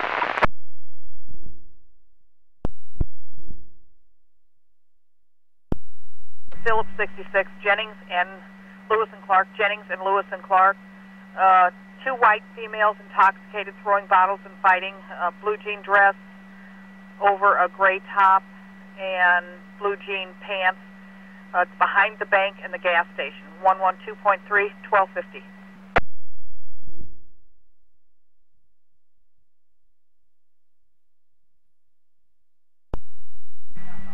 $28.80, were you clear?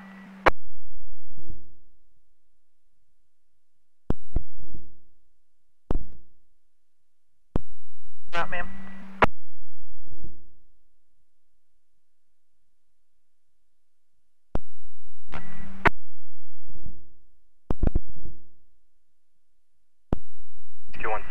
Call.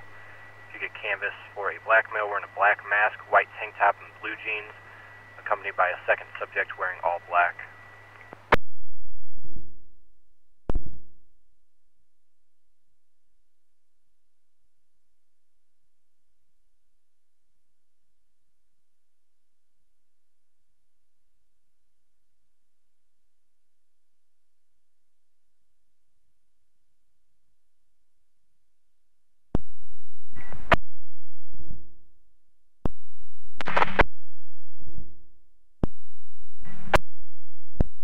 Closer than 2. We're on house break, so we'll be going 23 in a minute. 6 en route 3802, you can disregard.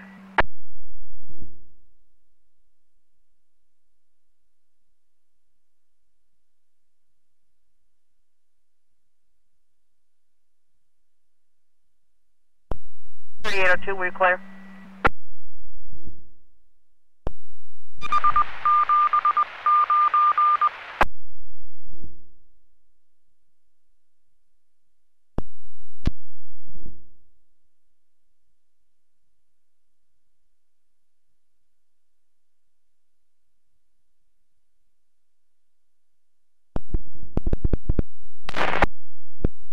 Do you want me to hold the station?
Wood with a female, 1254.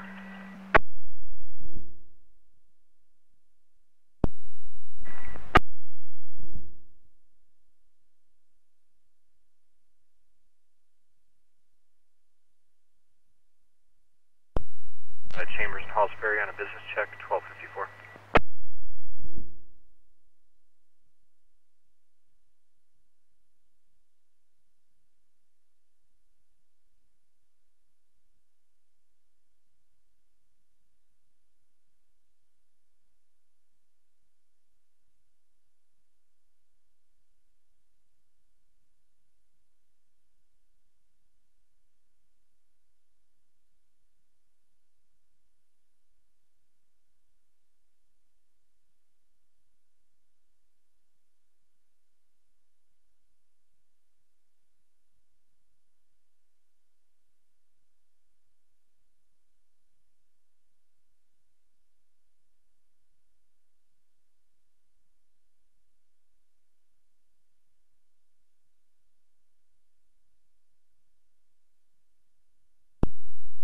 305.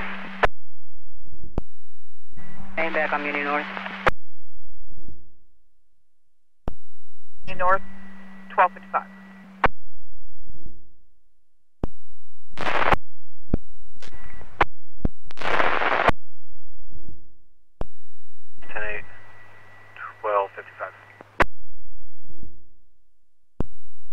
And any units on the line near West Florissant and Ferguson, we have a bus leaving staging area now to transport some of you back for relief.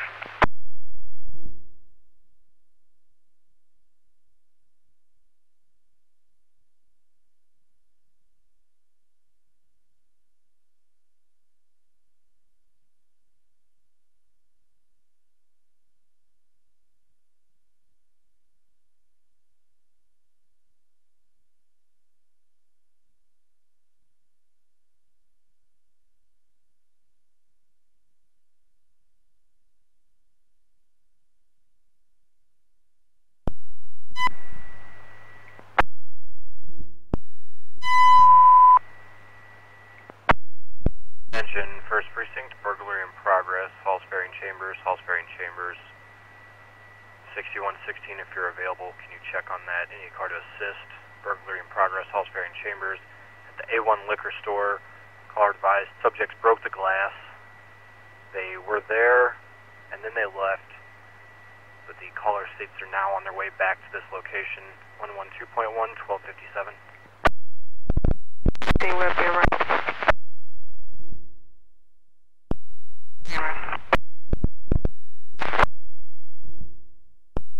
22, send me that call. 3122 en route. Which other cars? 6153. 3 en route, 1257. We got further.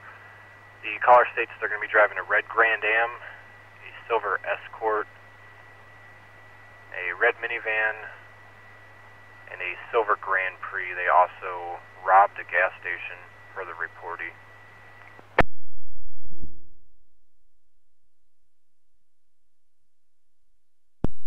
The caller also stated that there was a male in one of the vehicles with 4 shotguns wrapped in a sheet.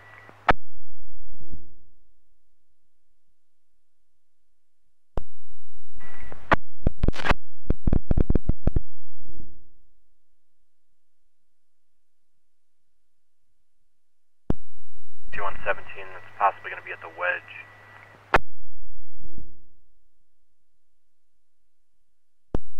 Are you clear on that call?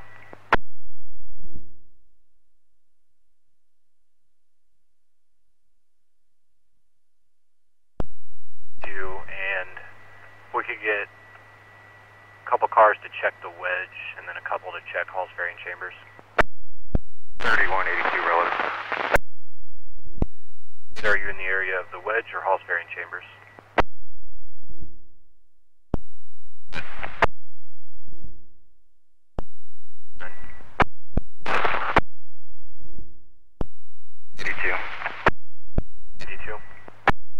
Halls Ferry Chambers is secure. We've got a couple cars on the lot. Everybody down here. No cars per 3182. Halls Ferry Chambers is secure. Anybody else going to Halls Ferry Chambers can disregard. And 3102, 3103, flourishing just occurred.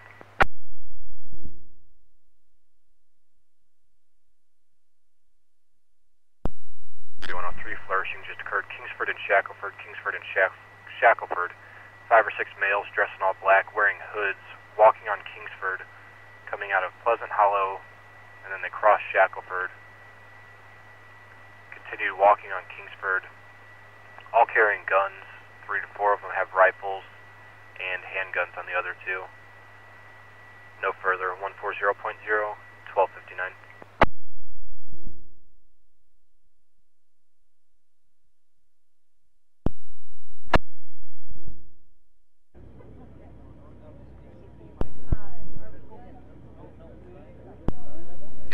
Be en route with 3102 and 3. Stay away. En route, 1 o'clock.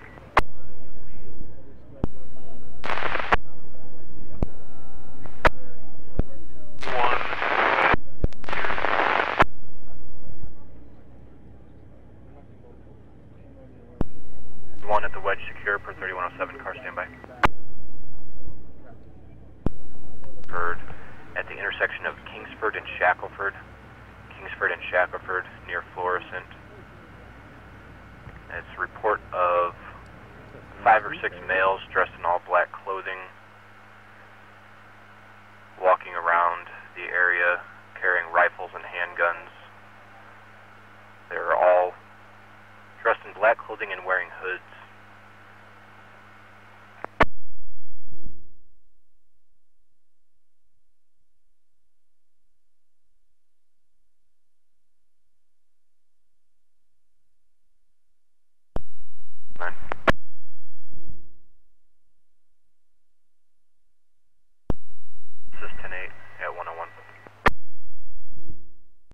That's exactly what was happening. Not only were they out there basically telling people don't throw anything, don't incite anything, but there was an ongoing kind of strategy session among the community organizers. For example, the original police plan was to have folk move along on the north end of Ferguson, and so police had told them essentially to keep moving. We're not going to let them stop, not going to let them congregate, but rather they have to keep moving, going to keep those crowds moving. If they want to congregate, they're going to have to move to a bank that's on the south side of Ferguson, and they can congregate over there. But we saw plans change as they went along. Now, when I talked with Ron Johnson last night, I could see him pleading with the demonstrators, the ones who were frustrated and perhaps on the edge of snapping. He would say, look, there's a dual investigation going on. There's a federal investigation. Have patience. Did you have a chance to talk with him tonight? Sort of what was his message, or what did you hear out there from the man who's really been tasked with being in charge of security?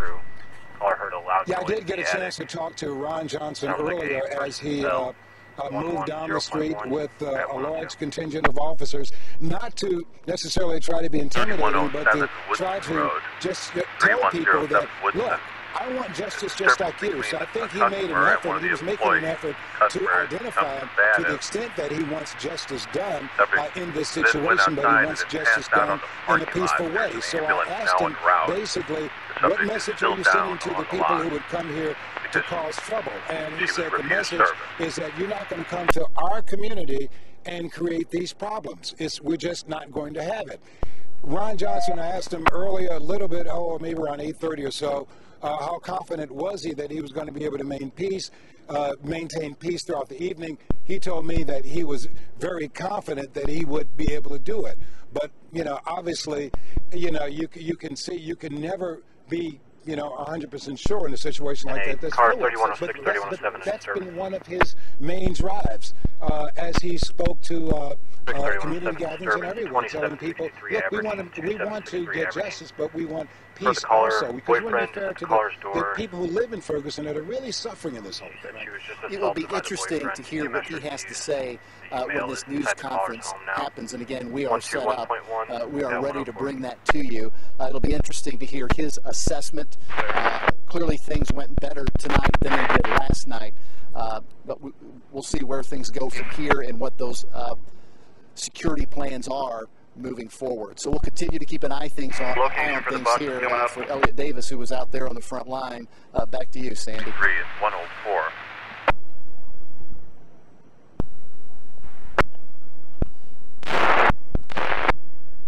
Your owners of the business, unit 10-4 at 105. Time to introduce myself. Jeff Bernthal. How are you? Dodge Caliber and drove away. No direction to travel at this time.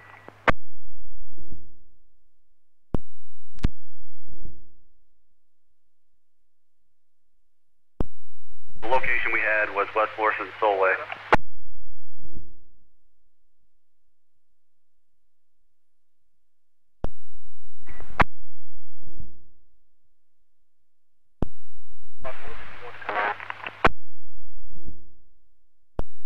In 105.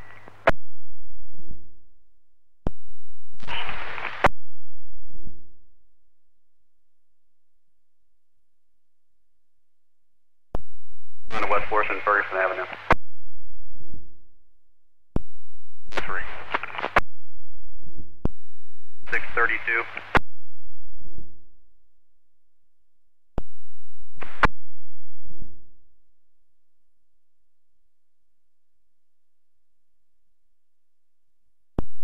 Next 32, respond to the command post. 11,629 West Florissant. 6154. 6154, suspicious vehicle at St. Louis Inc. 11629 West Florissant, 11629 West Florissant. It's a gold Infinity SUV occupied by 2 males. No further at this time. Caller would like to be contacted. 136.0 at 106. Clear 76. 54, clear 76.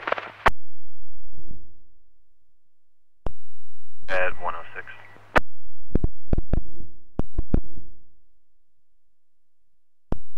En route, 106.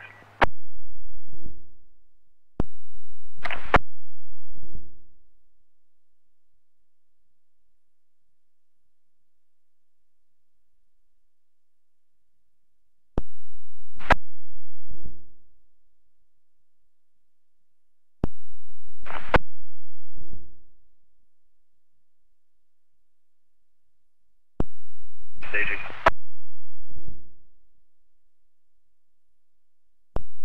43. 43. 10-8.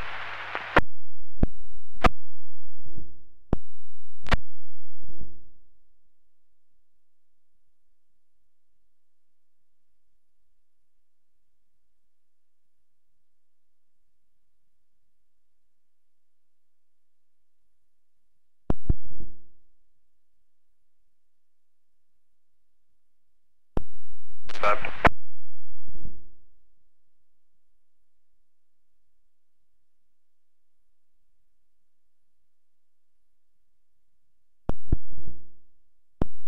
Stop. Where do you need him?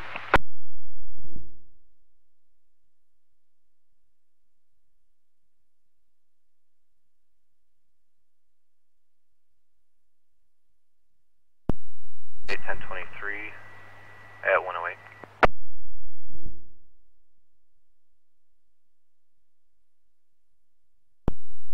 1023, 108.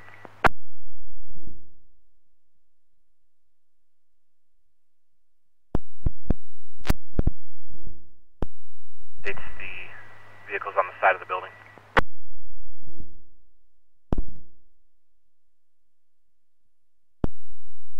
Heading back to the command post. 17, back around to command post.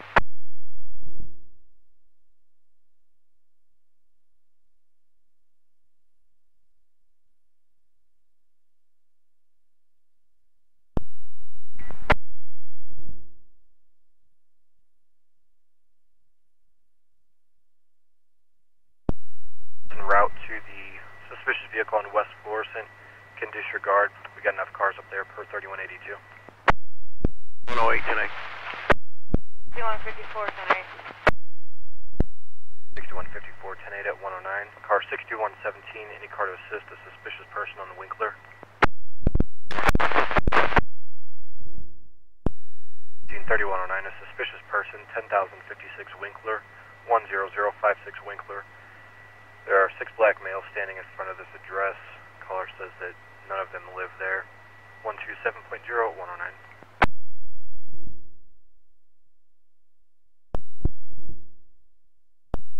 You?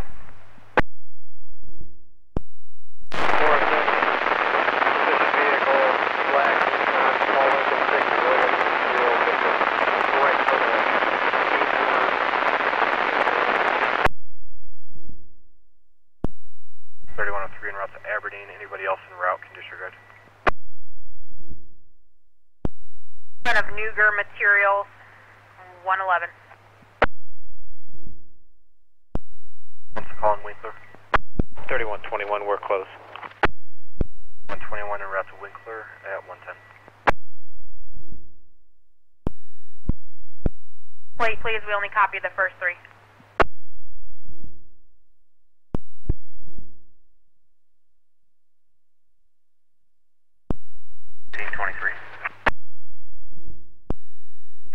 1023 at 110.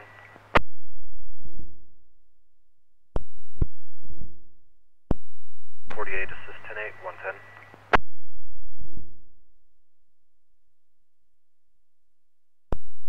And all cars 10-8, 110.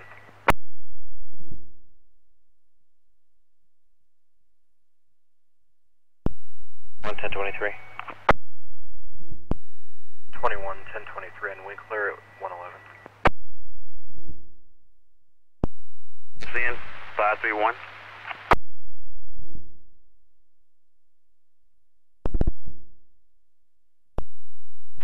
Staging area.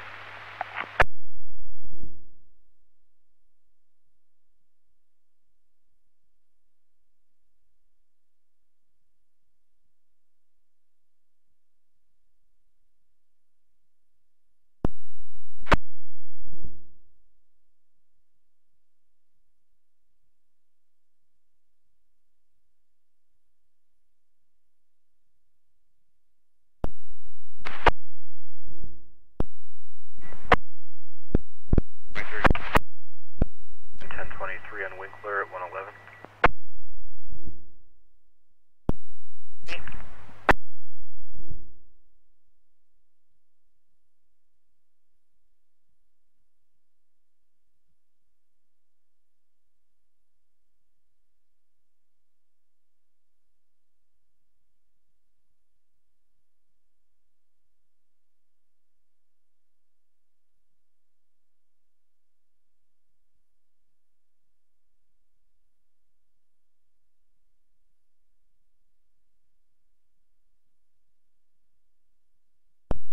Hey, 3107, a burglar alarm.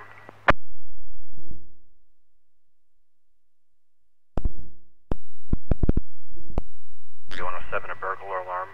10,804 Langford, 10804 Langford Drive. The alarm sounding in the caller is home alone.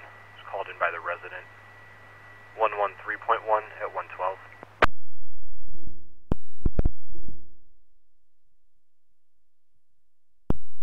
17 GOA 10-8. 17 GOA 10-8 at 113.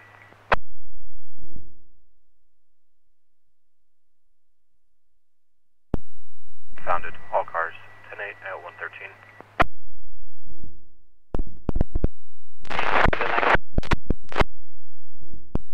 Link 6148 is going to be en route to Langford at 113.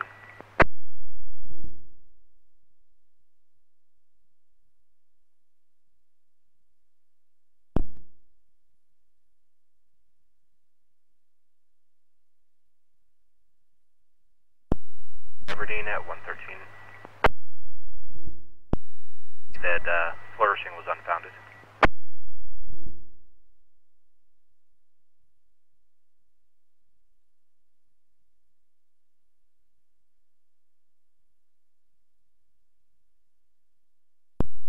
Six, you can disregard. Block of Perch.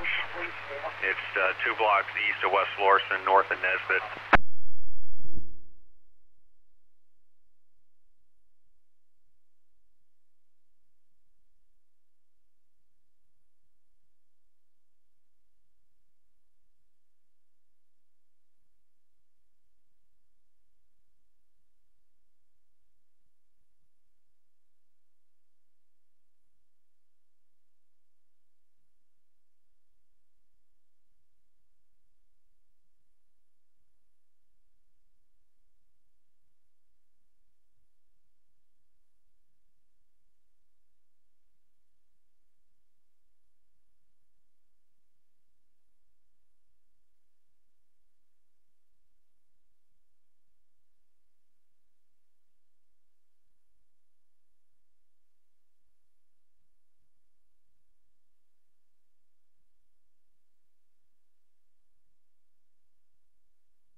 On assignment.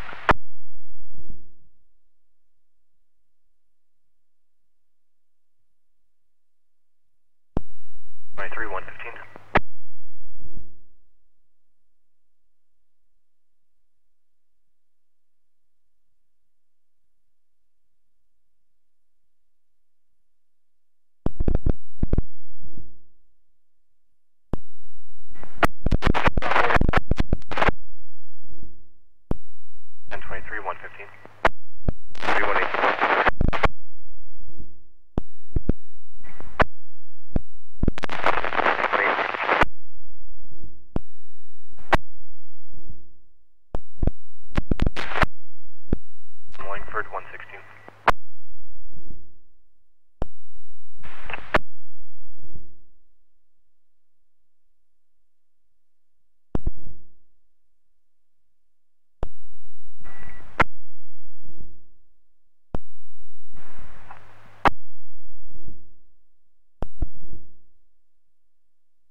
commotion alarm at the Church's Chicken, 10646 New Halls Ferry, 10646 New Halls Ferry.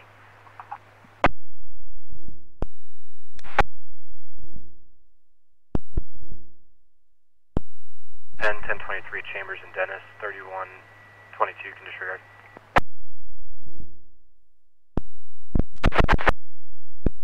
Showing Frank 33, 34, and 35 en route at 118.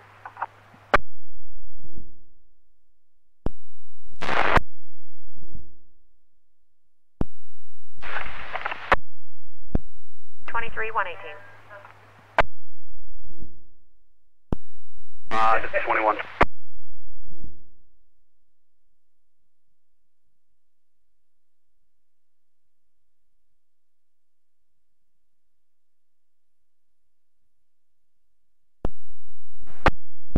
Station, there's an air horn malfunctioning.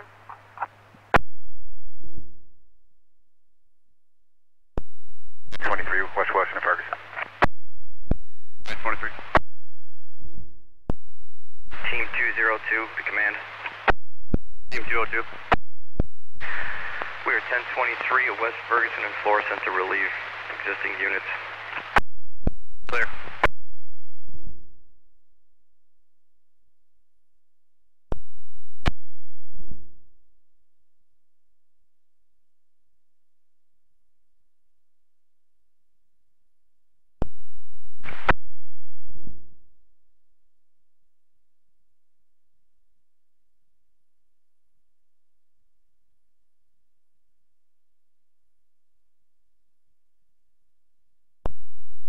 For anyone to advise for the bus at West Florissant and Ferguson for the officers need to come back.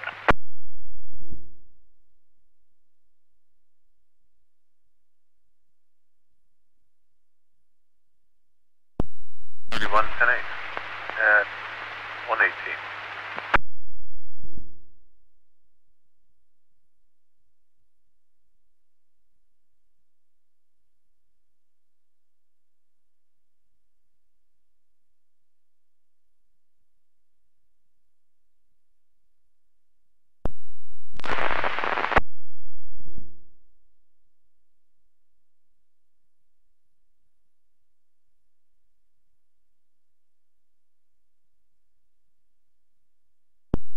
To Boston, 92.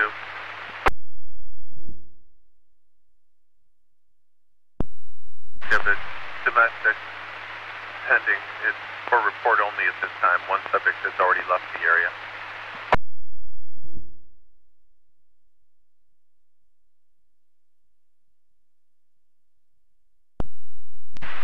To Boston, 92. A domestic occurred at 9099 Natural Bridge.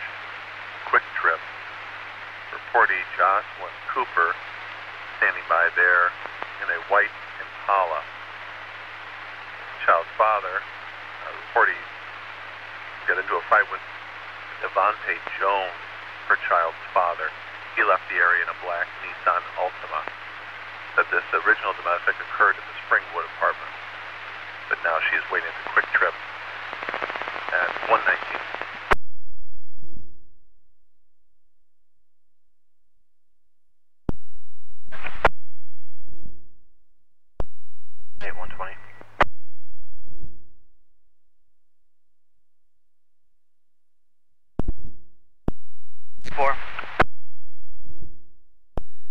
Are you clear for an assignment? Yeah, 4. Respond to South Elwood and Chambers to relieve pod 16. T3.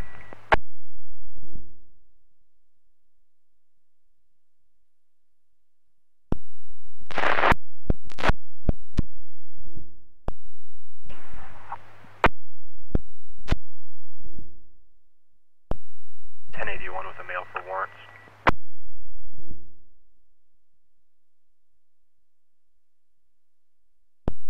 D3, I'll show you 1081 to intake at 121.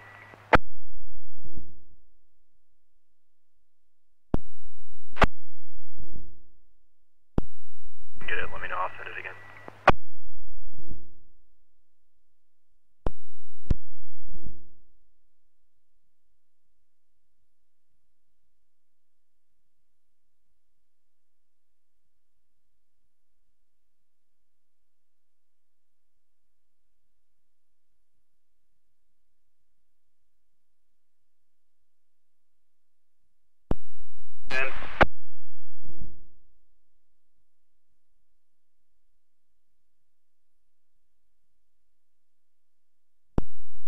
bus stop in front of the Quick Trip on West Florissant.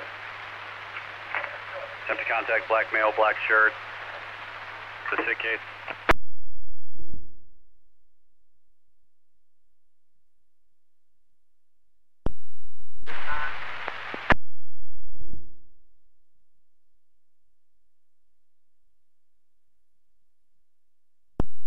You clear?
Stand by.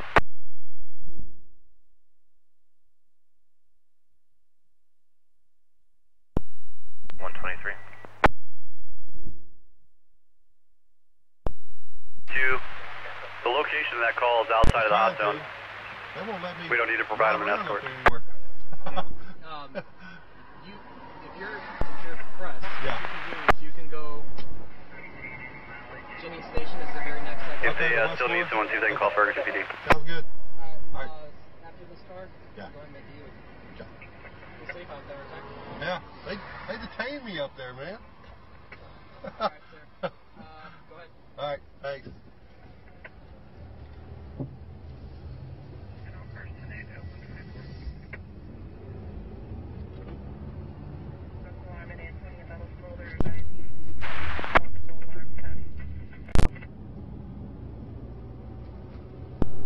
And all cars 10-8 at 124.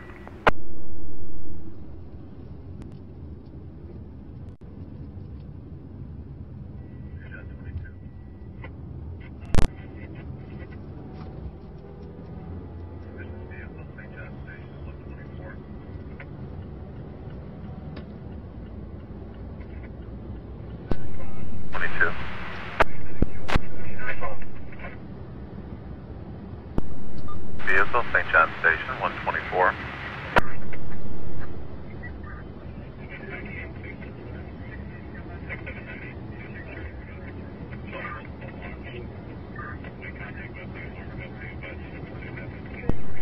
For copy of plate.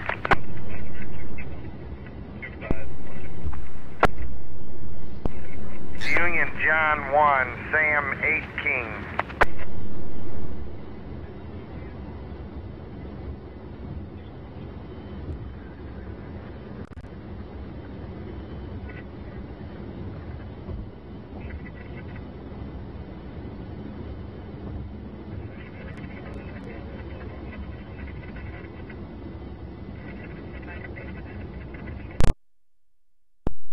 Internal units tonight.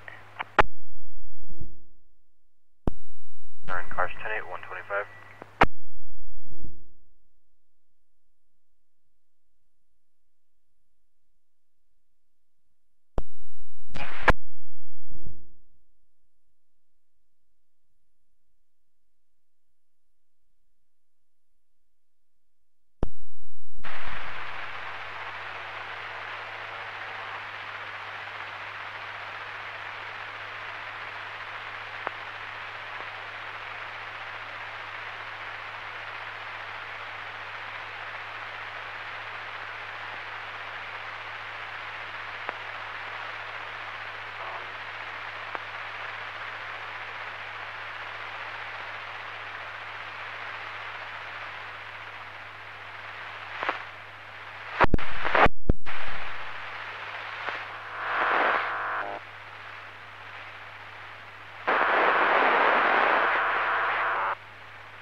211 and 215.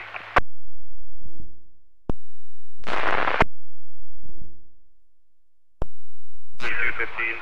You can begin roving patrols up West Florissant. Car 71 advises north of Ferguson. Clear.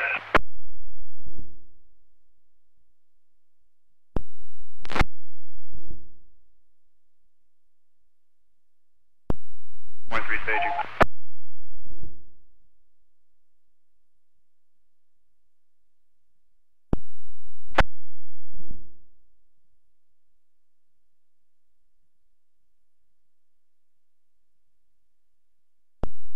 You're breaking up. In 10-9 location.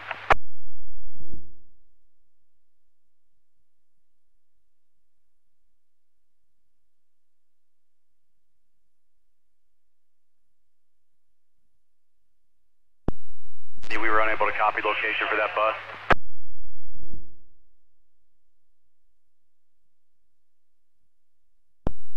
Florissant, Ferguson.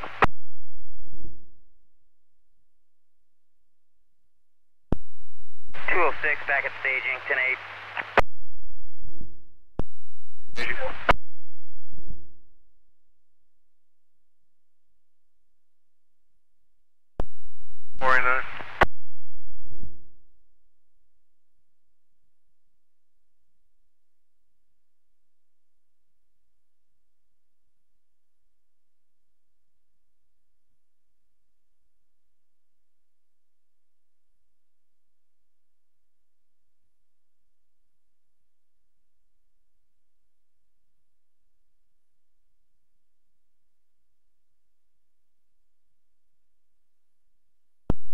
Seven 49. 49. Hey, staging. 49 staging.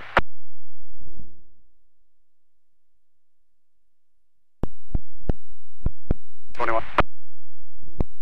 Van 1 male to the Walgreens at Chambers, Florissant, for location. Clear.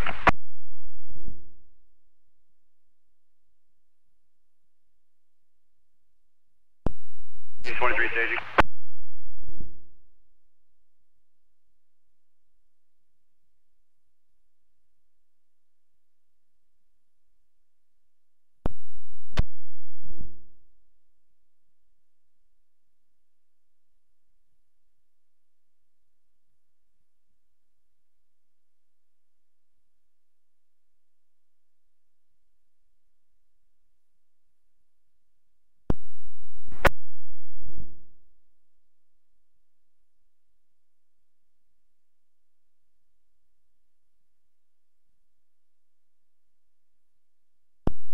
Do you need a separate number? Because 6153 already drew one.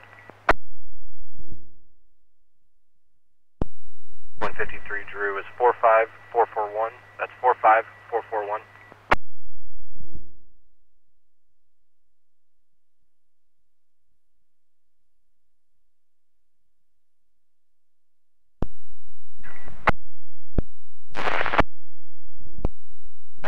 Show you 81 to Florissant, 132.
That's clear. I've got a sick case, 7431 Esterbrook.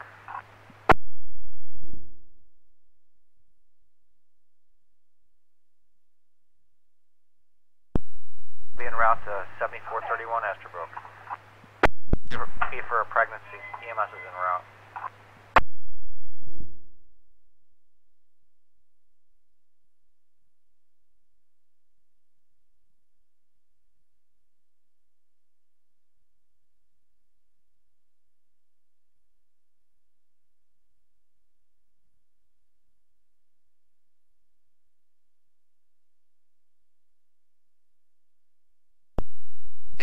215.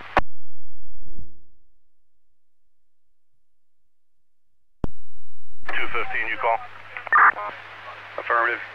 Can you respond back to staging contact National Guard for the bus run? 10-4, 76.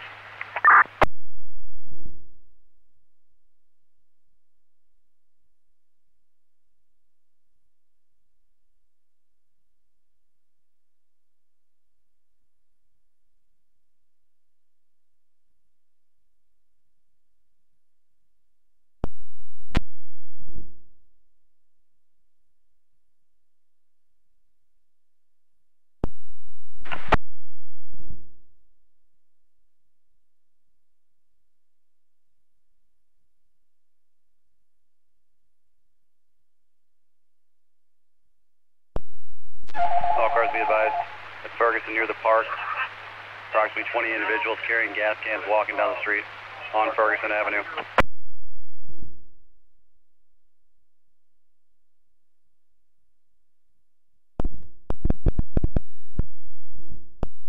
Three.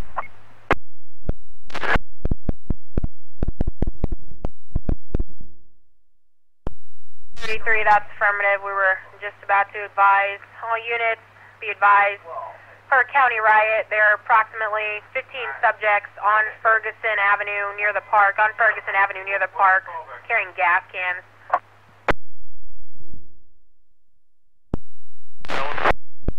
Pod 19. Pod 19 in the area. We're clear. 34 is clear at 137. Clear en route. 35 clear en route.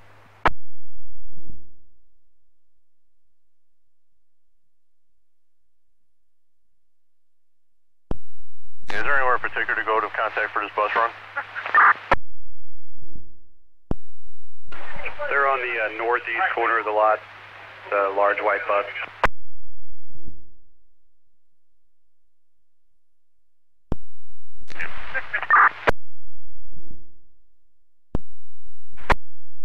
Man, you cancel the bus.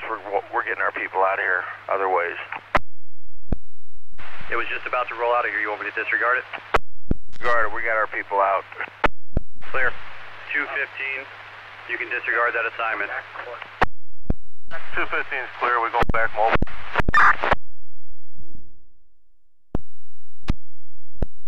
Five in the area.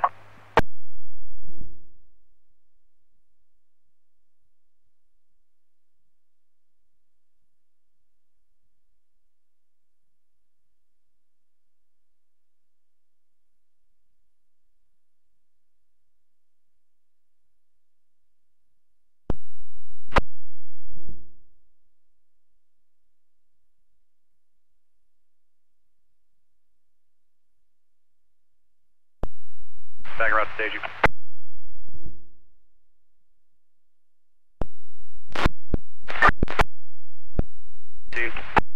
I'm sorry, sir. Do you want us back out mobile? Clear roving patrol.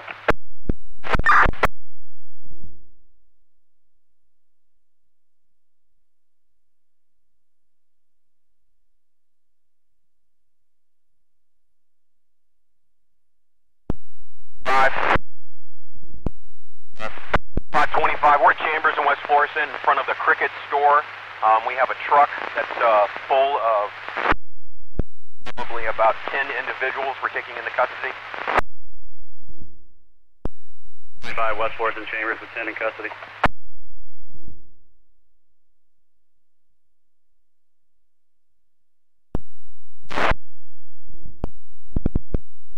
That's clear. 4749.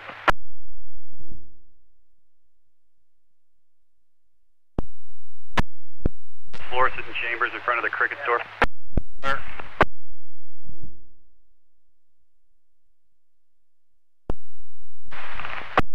213. 10-8.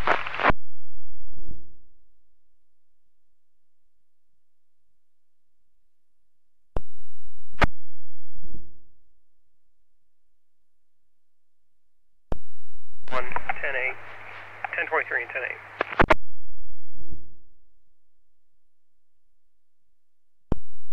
71 advising you said 10-8.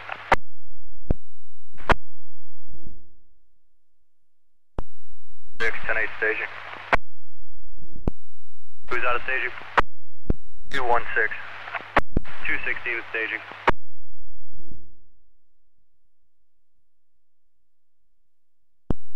Staging.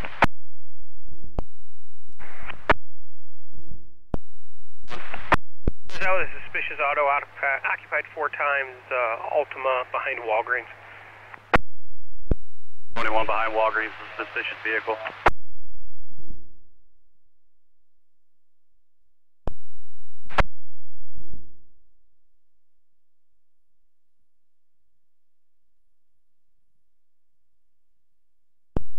And advise, are we keeping West Florissant and Solway shut down?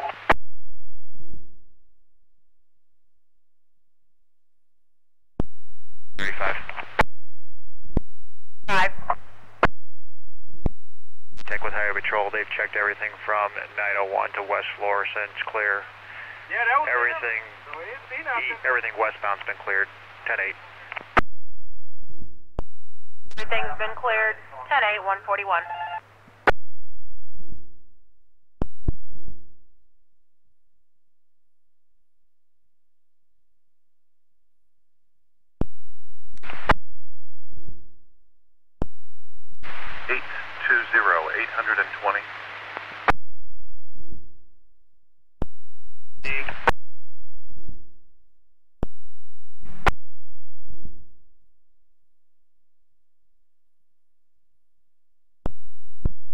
Victor 30.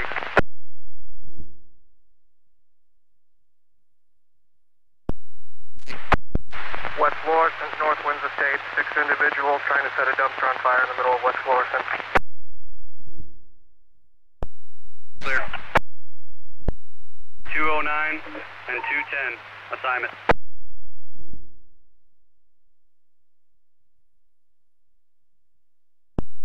And 210, respond. West Florissant Avenue and North Winds, West Florissant and North Winds Estates. 6 people with a dumpster in the middle of West Florissant trying to set it on fire.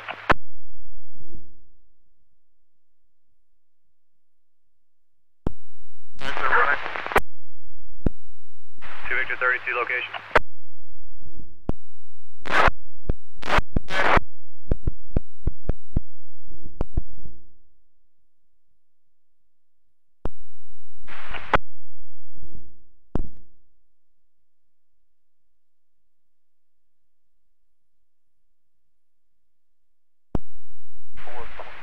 Pod 209, or Team 209, were you clear on that assignment? Copy, a stick case. 318 Plaza, 318 Plaza. EMS en route for a 16-year-old male subject, passed out, now experiencing vision issues.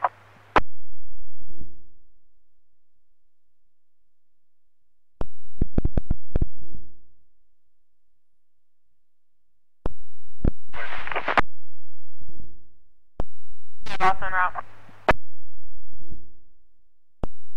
For a report of a person down that's unconscious. Should be 4 to 5 other subjects out there with them.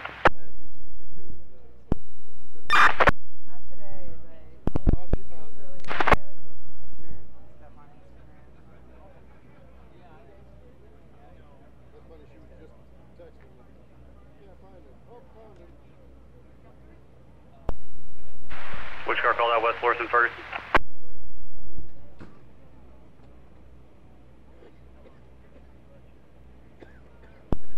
Has been West Florissant.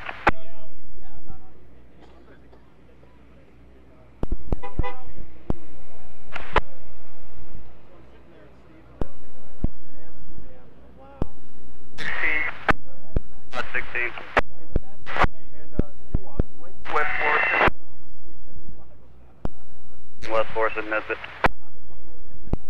11. 11. We'll be in service from that. We were unable to locate anybody carrying gas cans. I believe it was Pod 12 also be in service from that.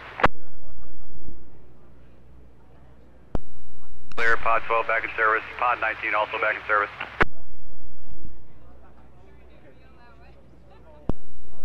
10-8, back in service. Team 21. Hey.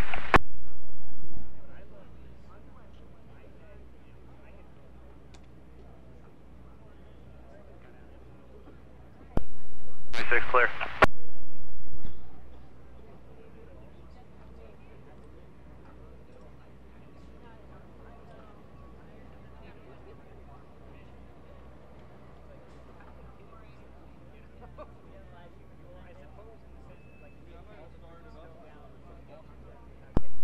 All cars be advised, road is remaining shut down West Florissant at Solway. West Florissant is remaining closed at Solway.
Team stage for now.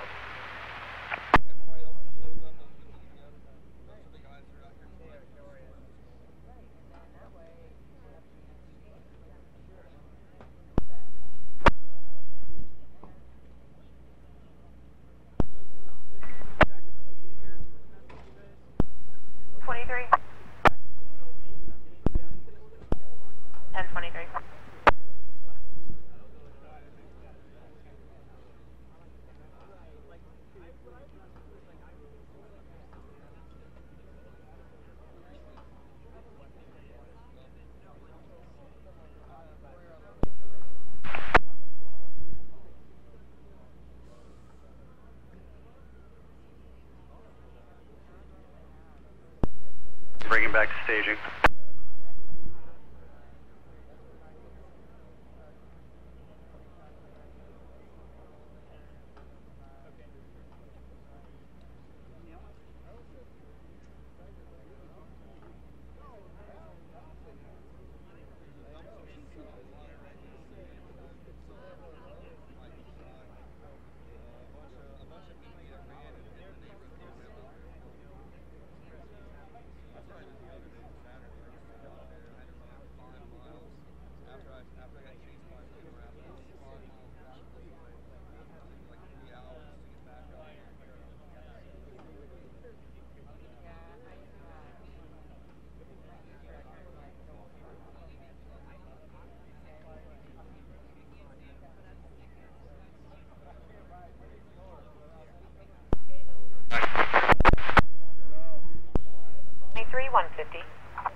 3. Got there.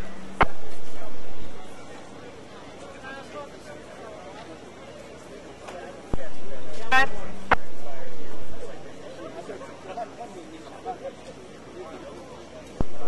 Were you clear? Contact 92 at 70 in Lillian.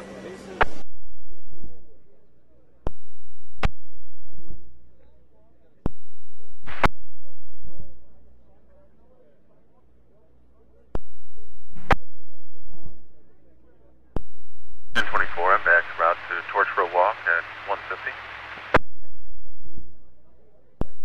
At 150. 32.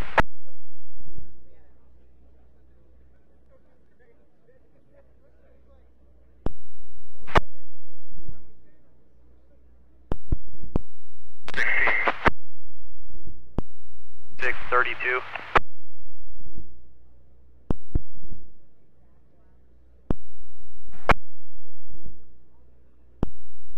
The case at the church at 333 Chambers, 333 Chambers. Ambulance en route for a female saying she feels sick, 111.0 at 150.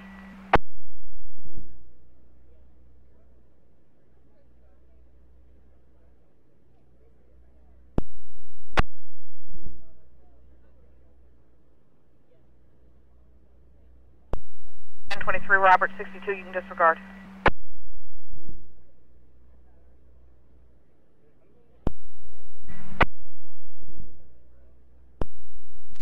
Over to the command post. The ambulance is right here by the command post.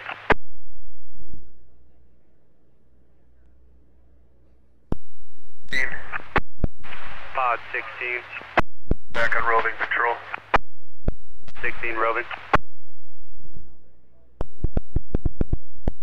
Be clear.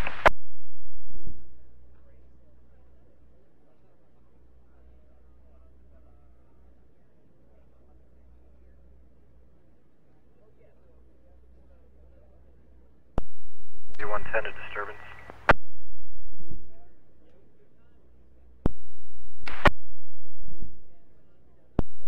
Disturbance 11229 Rue Westa, 11,229 Rue Westa. It's a female in the hallway screaming and knocking on doors. No further. 107.0, 152.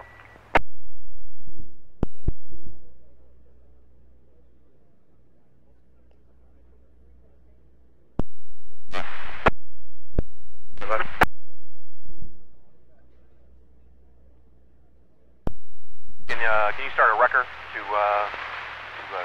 West Force in front of the cricket?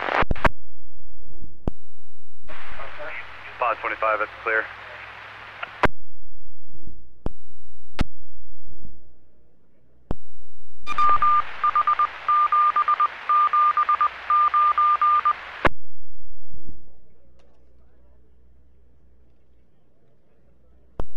Verifying it is secure.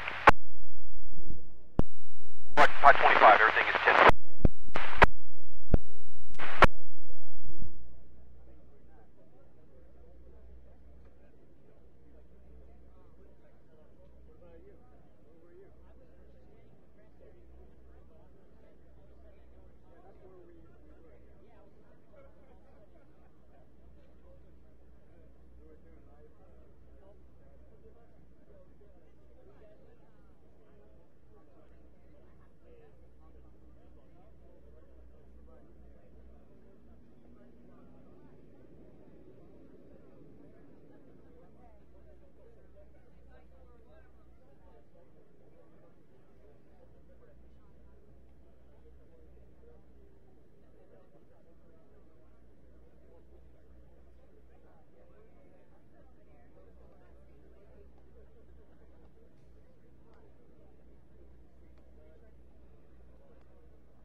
Do any of the teams up at your mobile need relief?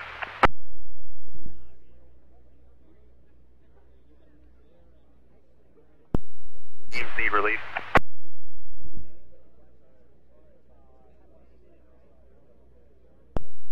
Set about 5. 10-4.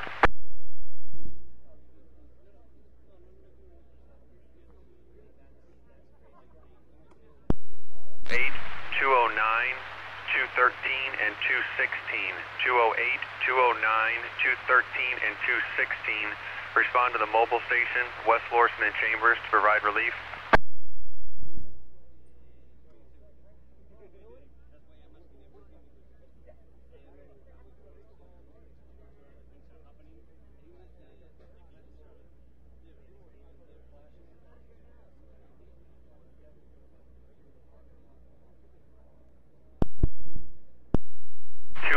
Were you clear?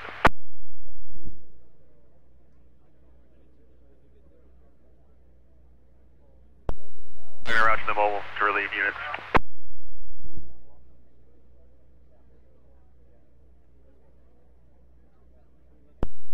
At 155.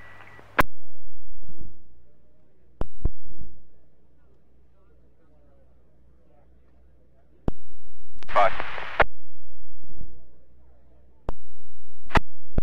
25, just to confirm, we have 12 in.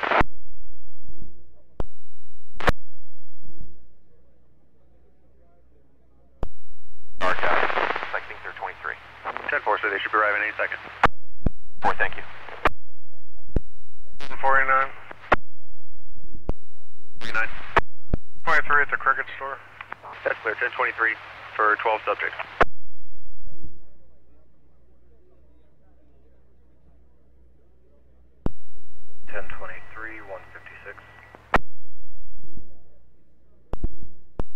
Another van, I've got a mix of male and female.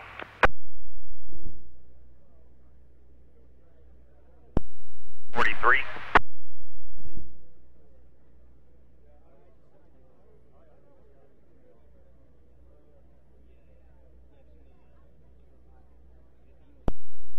on Ruesta, 157. The Cricket Store, West Florissant and Chambers, 4749 said they're going to need another van up there.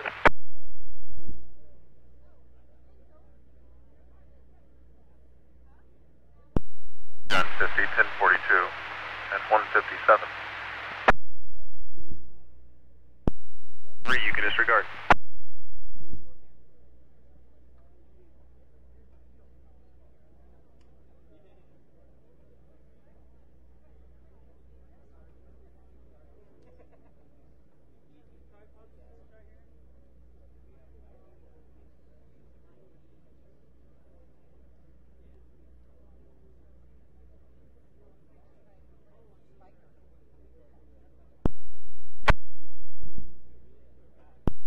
And reopen Lucas and Hunt.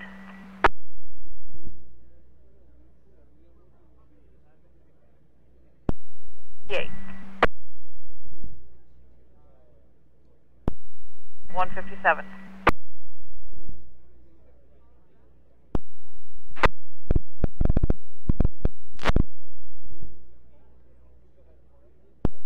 So you 1024 and in service.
623 mobile.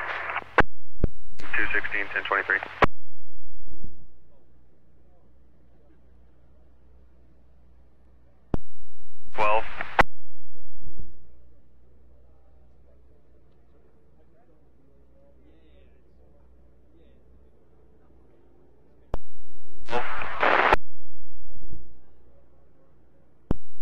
Report 10-8, 159.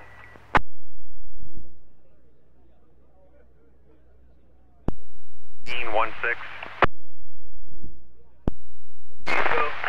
Pod 16, per command, can you focus your roving patrol on West Florissant on the north end of Chambers to check businesses? Clear. Team 10-8. 15-10-8.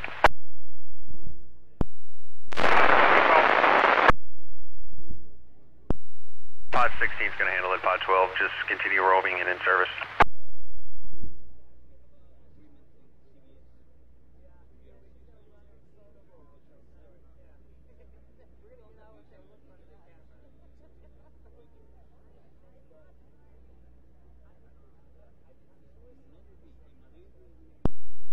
Is 10-8 staging.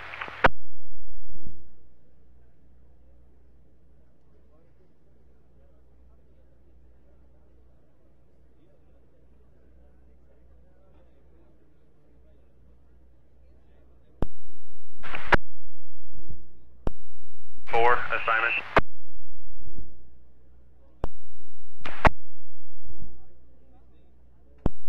Respond to West Florissant and Solway to provide relief. It's going to be relief for Pod 23.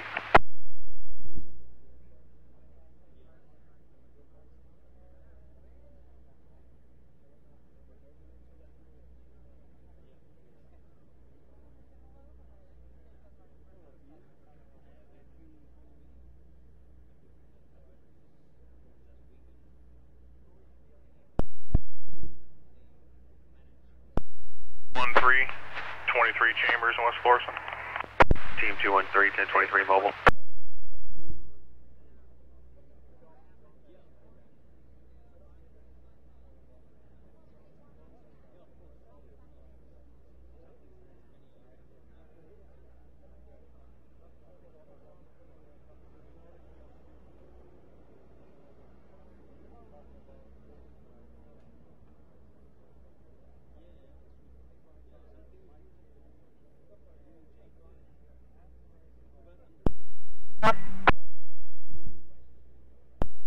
Had any relief yet? Does anybody need relief still?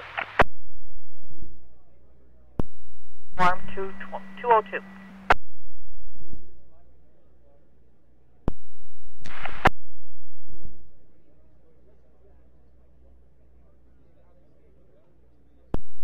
It's 1089.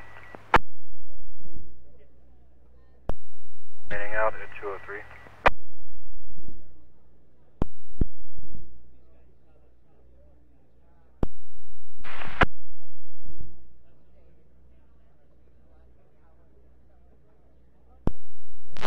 Can you focus your roaming patrol on the area of Chambers and on the north end of Chambers along West Florissant?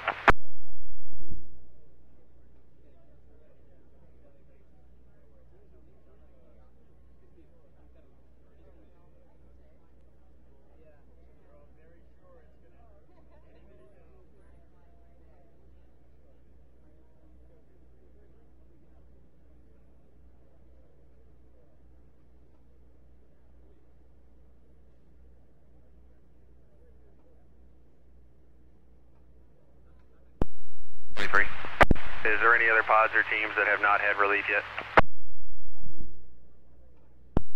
8 enter in.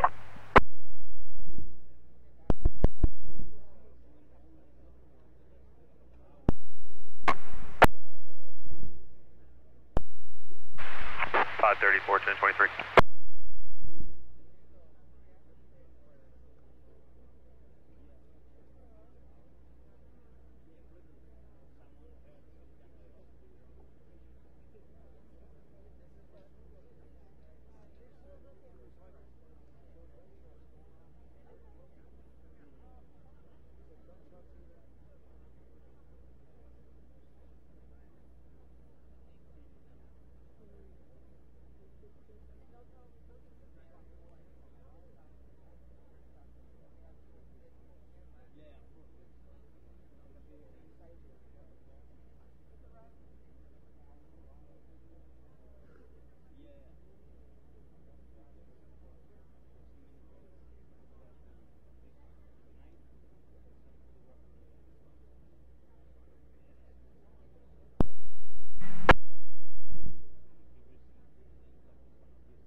continue at 205. Is King 3 also with you?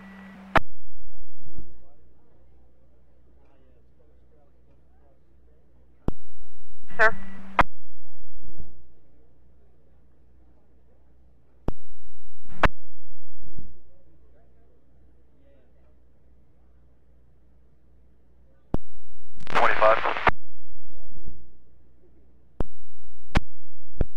Just had about 8 cars rolling about 4 deep going from Chambers and on West Dell. There's about 8 cars all occupied.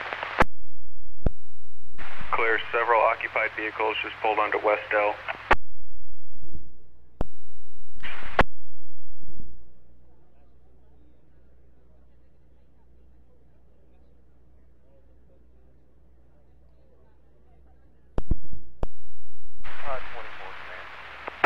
Pod 24.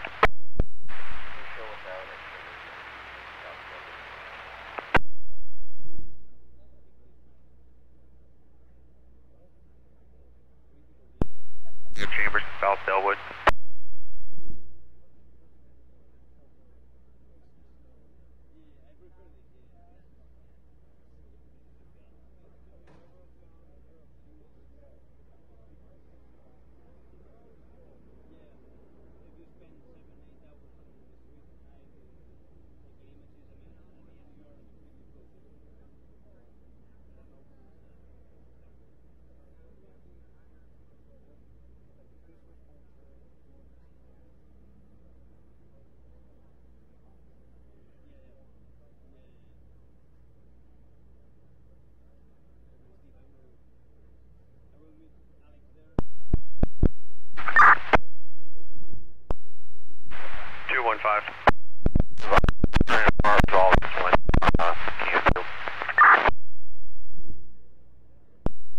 View.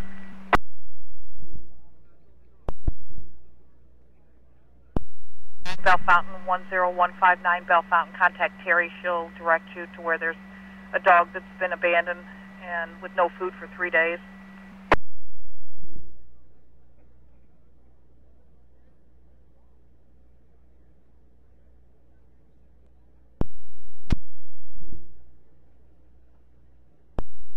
Were you calling?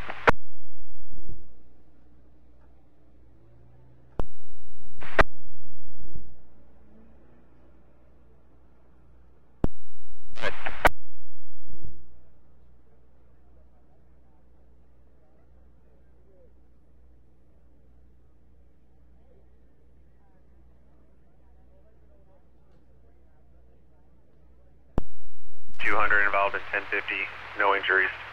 West Florissant, Nesbitt.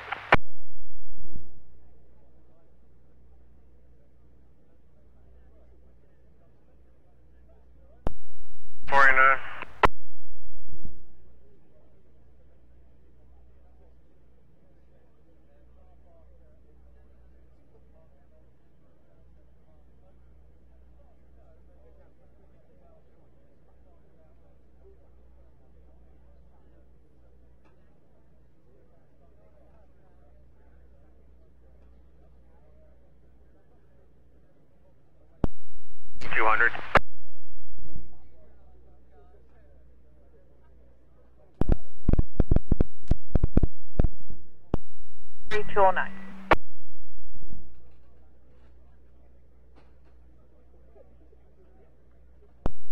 Any vehicle involved?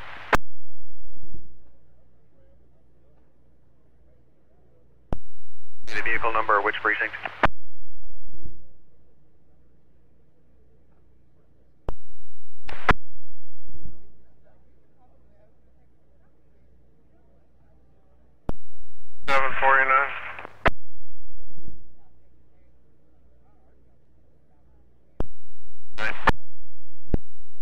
One, 10 times intake. 1, 10 times intake.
3434.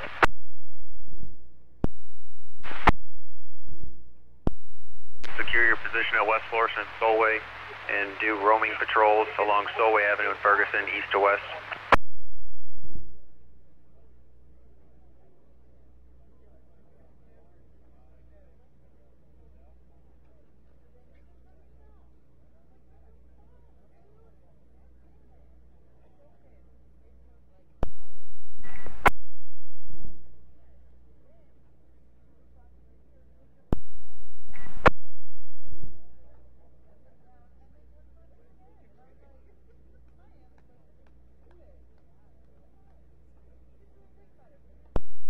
Your number's 45,443, 45443.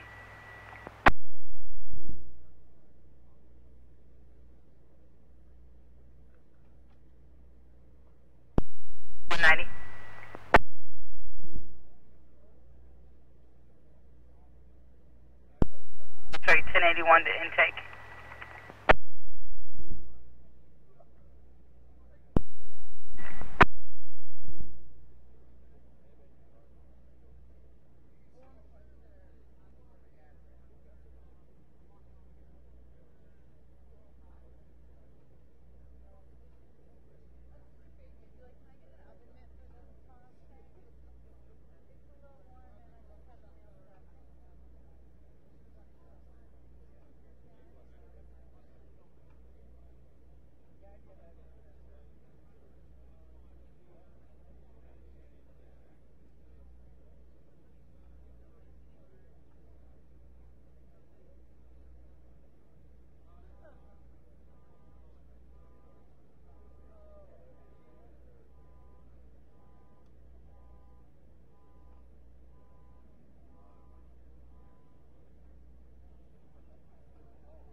En route to 901 for fuel.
We're relocating at 1050 up to the mobile. 50 is being relocated to the mobile.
gathering in. It'll be just a couple more minutes, and Captain Johnson and some others will come out to talk to you. So, thanks for waiting. You never know. 10-8 roaming. Available. I know it took a little longer than we 21 10-8 roaming.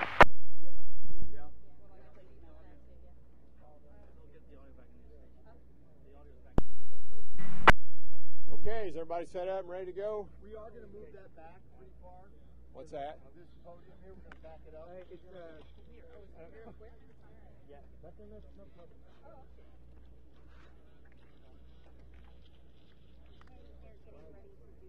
Is your cable only that short? I have animal control on. Do you need them?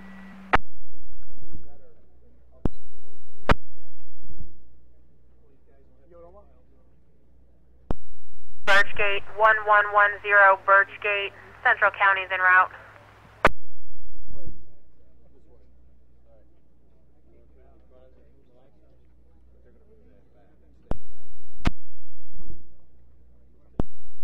Two.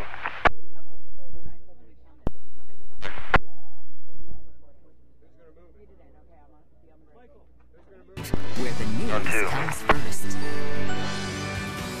We've been waiting for a police briefing in Ferguson about what has happened there. We are waiting for Captain Ron Johnson to come to the microphone to tell us about the situation in Ferguson tonight.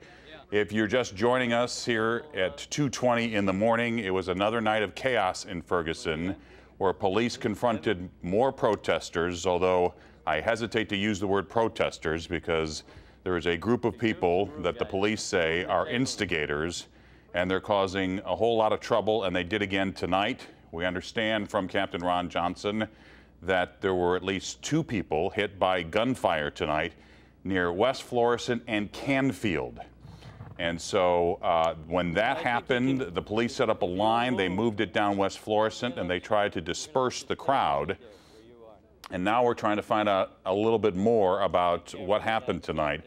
There is a horde of media here, and we see police are now moving a table into position near the microphone with some kind of tarp or something on top of that table. It's hard to tell exactly what that is. Captain Johnson is going to give you a briefing of tonight's activities again. Again, it'll be a short synopsis. You'll have time for just a few questions, and then he's got other things to do. So we'll get started with Captain Johnson. This is Captain Ron Johnson of the Missouri Highway Patrol. Good morning. We're going to start off with a prayer from Reverend Briggs of the St. Louis County Chaplain Program.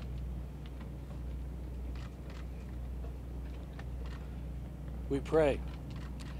Lord God, we are weary, but we come to you today that you may continue to fill us with your Spirit.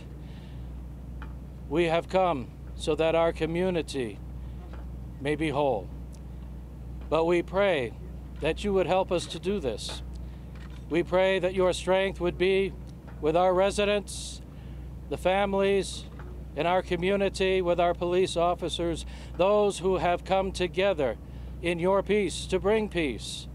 And we pray that you would continue to bless us as we move forward with that as our aim and our goal. May your peace reign upon us so that we may again rejoice in having this fellowship and this time with one another, that we will not continue to let the things that continue to divide keep us apart. This is our prayer in Jesus' name. Amen.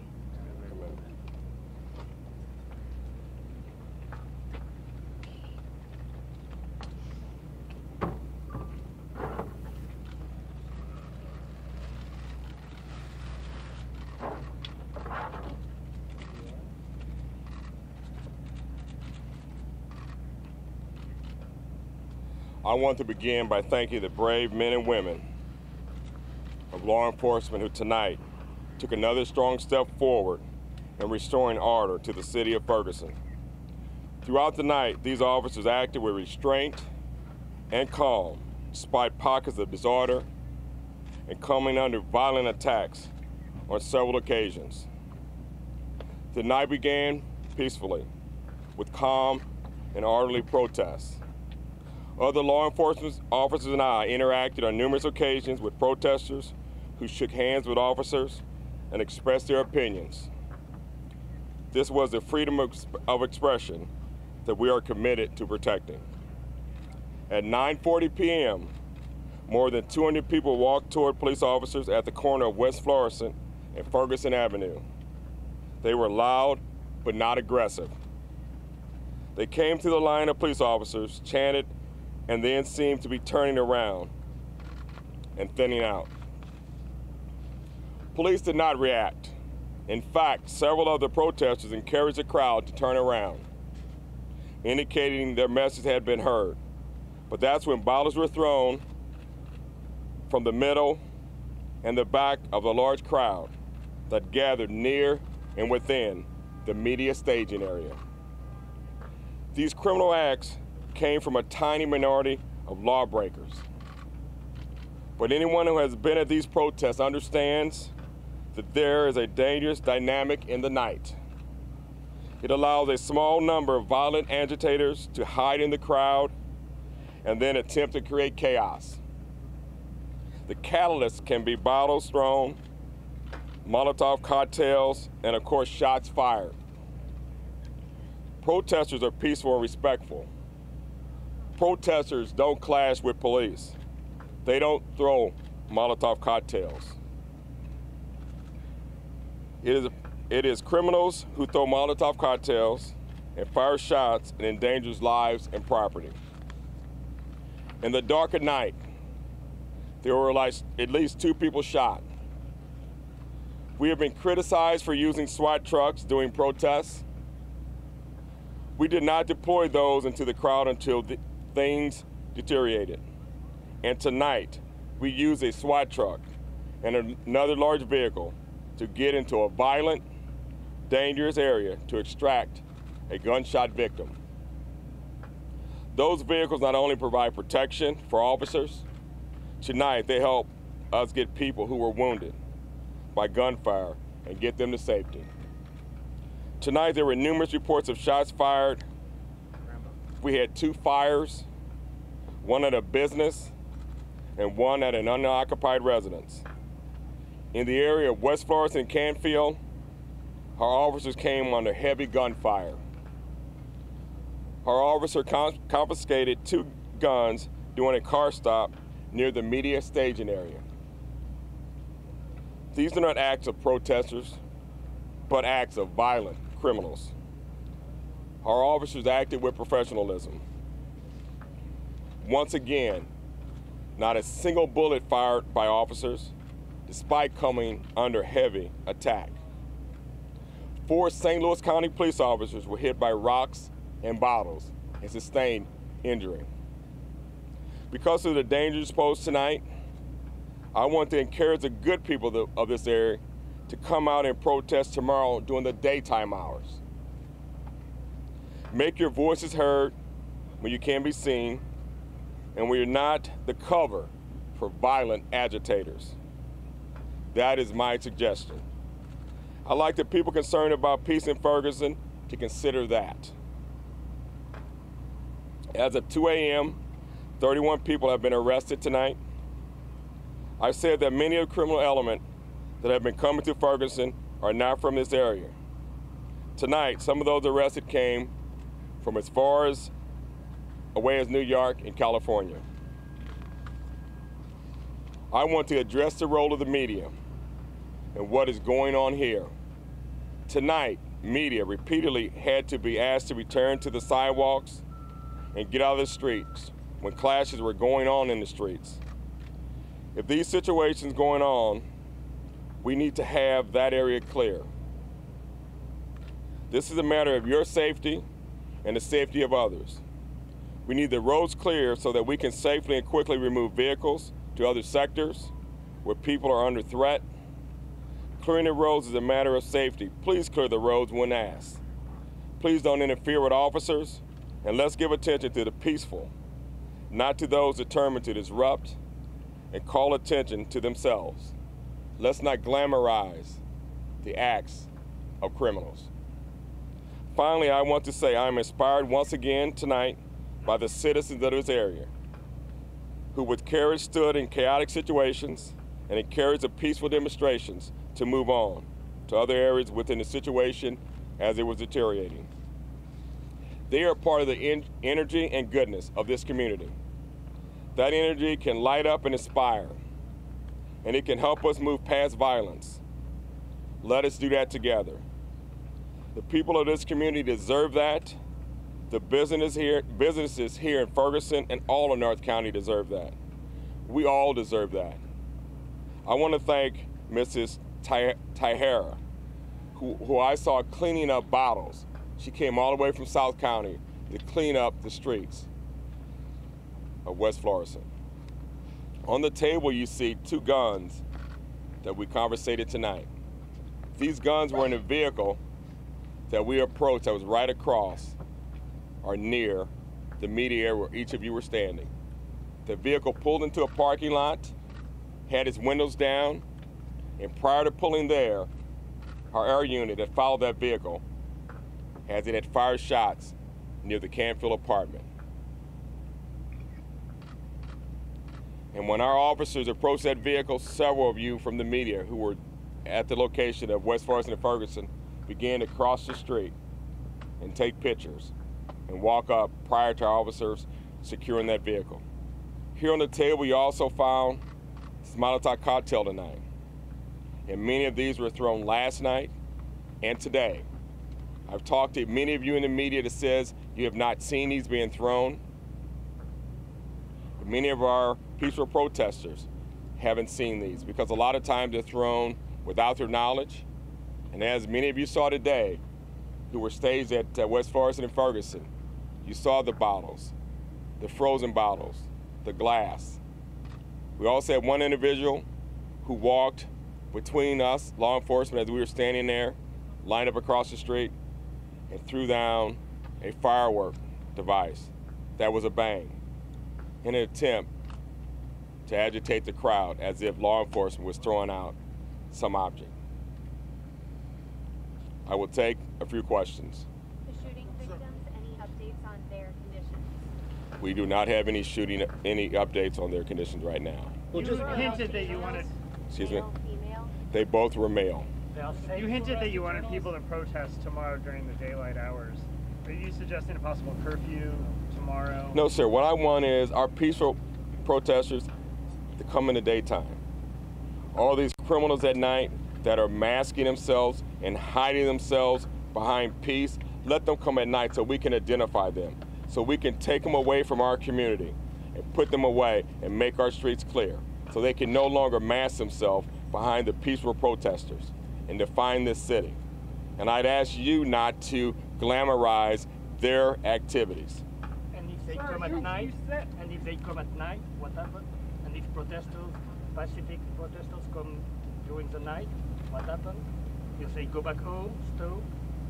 If who comes at night, the violent protesters? Yeah, not violent. The peaceful protesters, I would ask that they come in the daytime. Yeah, I would ask. If they come at night. If they come at night, they have a right to be here. But I'm asking them for their safety, the safety of the kids that they bring out, and for our attempt to put this neighborhood back together. Come during the day and let us deal with those that are bent on ruining our community and not let them mask themselves behind you. Why are First Amendment rights being infringed upon? I'm well aware of the danger. I've spent many years in combat. Why are we being told where we can and can't go? Been shot with rubber bullets in the past week. They've all been shot in the same area. Is there a program or training with the police telling their snipers to shoot protesters in a certain area of the body? Not that I am aware of. You mentioned some people. You said there was no curfew tonight, and yet at about midnight, you all sent everyone along on their way. How is that not a curfew? We did not have a curfew tonight. And matter of fact, we told some of the protesters that they could stay as long as they wanted. But after safety was a concern, it just happened to happen at midnight. And so, because safety was a concern, and you were out there, you saw the chaos, you saw the shootings. We just had officers in the midst of gunfire. We had officers that missed a gunfire. And I guarantee you those officers' wives and husbands and parents are calling them now. I stood there and listened over the radio and heard the screams of those officers who were under gunfire. I went back to our SWAT vehicle and saw the gentleman laying in the back who had been shot. I saw our car pull up and drop a gentleman off that had been shot in the hand that was dazed walking down the street. We can't have this. We do not want any citizen hurt. We don't want any officer hurt. But when you're shooting in apartment complexes and children are laying in the bed in apartment complexes and bullets are flying through the air, the old saying on the streets is they say, a bullet has no name.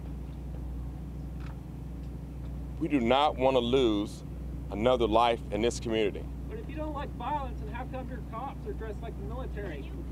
Why are First Amendment rights being infringed upon? I know the risk involved. You mentioned that some of these people are coming from New York or California. Is there any effort done to stop these people coming in? And were they journalists, the people that arrested? These people were not journalists that were arrested, but yes, they are coming in. And I need to answer another question here. I'm going to tell you, in the midst of chaos, when officers are running around, we're not sure who's a journalist and who's not. And yes, if I see somebody with a $50,000 camera on their shoulder, I'm pretty sure. But some journalists are walking around and all you have is a cell phone because you're from a small media outlet. Some of you may just have a camera around your neck. So yes, we may take some of you into custody, but when we do take you into custody and we have found out that you're a journalist, we have taken the proper action. But in the midst of it, we cannot, in the midst of chaos and trying to move people on, we have to be safe. We have to be safe. And we are providing protection for journalists. We had a journalist who was trapped in the midst of that gunfire, in the midst of that chaos. And we're providing protection for them. We took journalists back to their trucks. But I'm going to tell you, this nation is watching each and every one of us. This nation is watching law enforcement, and this nation is watching our media. And I'm going to tell you, if we're going to solve this, we're going to have to do it together. We're going to have to do it together. And I want you to think about that tonight. We're going to have to do it together. But I can tell you, I talked to one journalist today, and he talked about us using our SWAT vehicles and the outfits, the SWAT outfits that they have on. But I told him the other night when we stood on that line and those businesses were being looted, and now those families are saying we cannot rebound from those, we can't rebound. It's ruined our livelihood, and we stood there. And the next day I woke up and the media station said that we did not do enough. And I stood on that line and officers were crying, and officers were angry at me for standing on that line and letting that happen. And today some of those officers walked by me because they're hurt and they're ashamed that we stood there. And I'm telling you, we're going to make this neighborhood whole. We are going to make this community whole, and we're going to do it together. And I am not going to let the criminals that have come out here from across this country or live in this community define this neighborhood and define what we're going to do to make it right. Have a great day. Thank you, okay, thanks, guys. Thanks. That's Captain Ron Johnson with the Missouri Highway Patrol, an emotional Captain Ron Johnson tonight, praising his officers who he said throughout the night they acted with restraint and calm despite the violence. 31 people arrested tonight. 2 males were shot. 4 police officers were injured. Bottles were thrown near the media staging area, bottles and Molotov cocktails and gunshots. And I don't know if Blaine Alexander is there, but she is not there right now. But the captain was saying heavy gunfire at West Florissant and Canfield. And again, 2 males were shot. The police responded and tried to extract at least one of those people that were shot.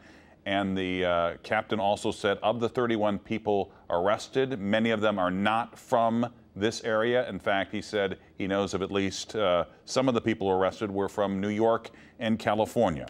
So that was the media briefing tonight. Another night of violence and chaos in Ferguson, and people asking the question, when will it end? this update is going to end now. We will hope you join us a little bit later this morning for News Channel 5, and we will see you later in the day.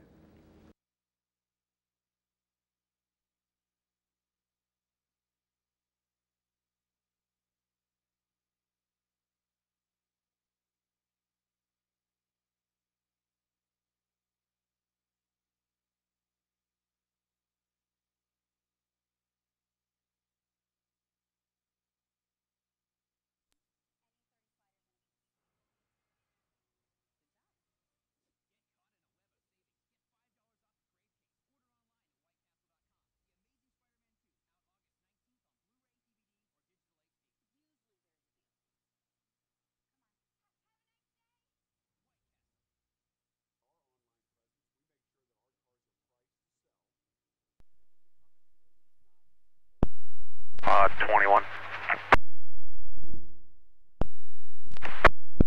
10-8 roving. 21, 10-8. Are you returning to staging? Team 213 back around to staging.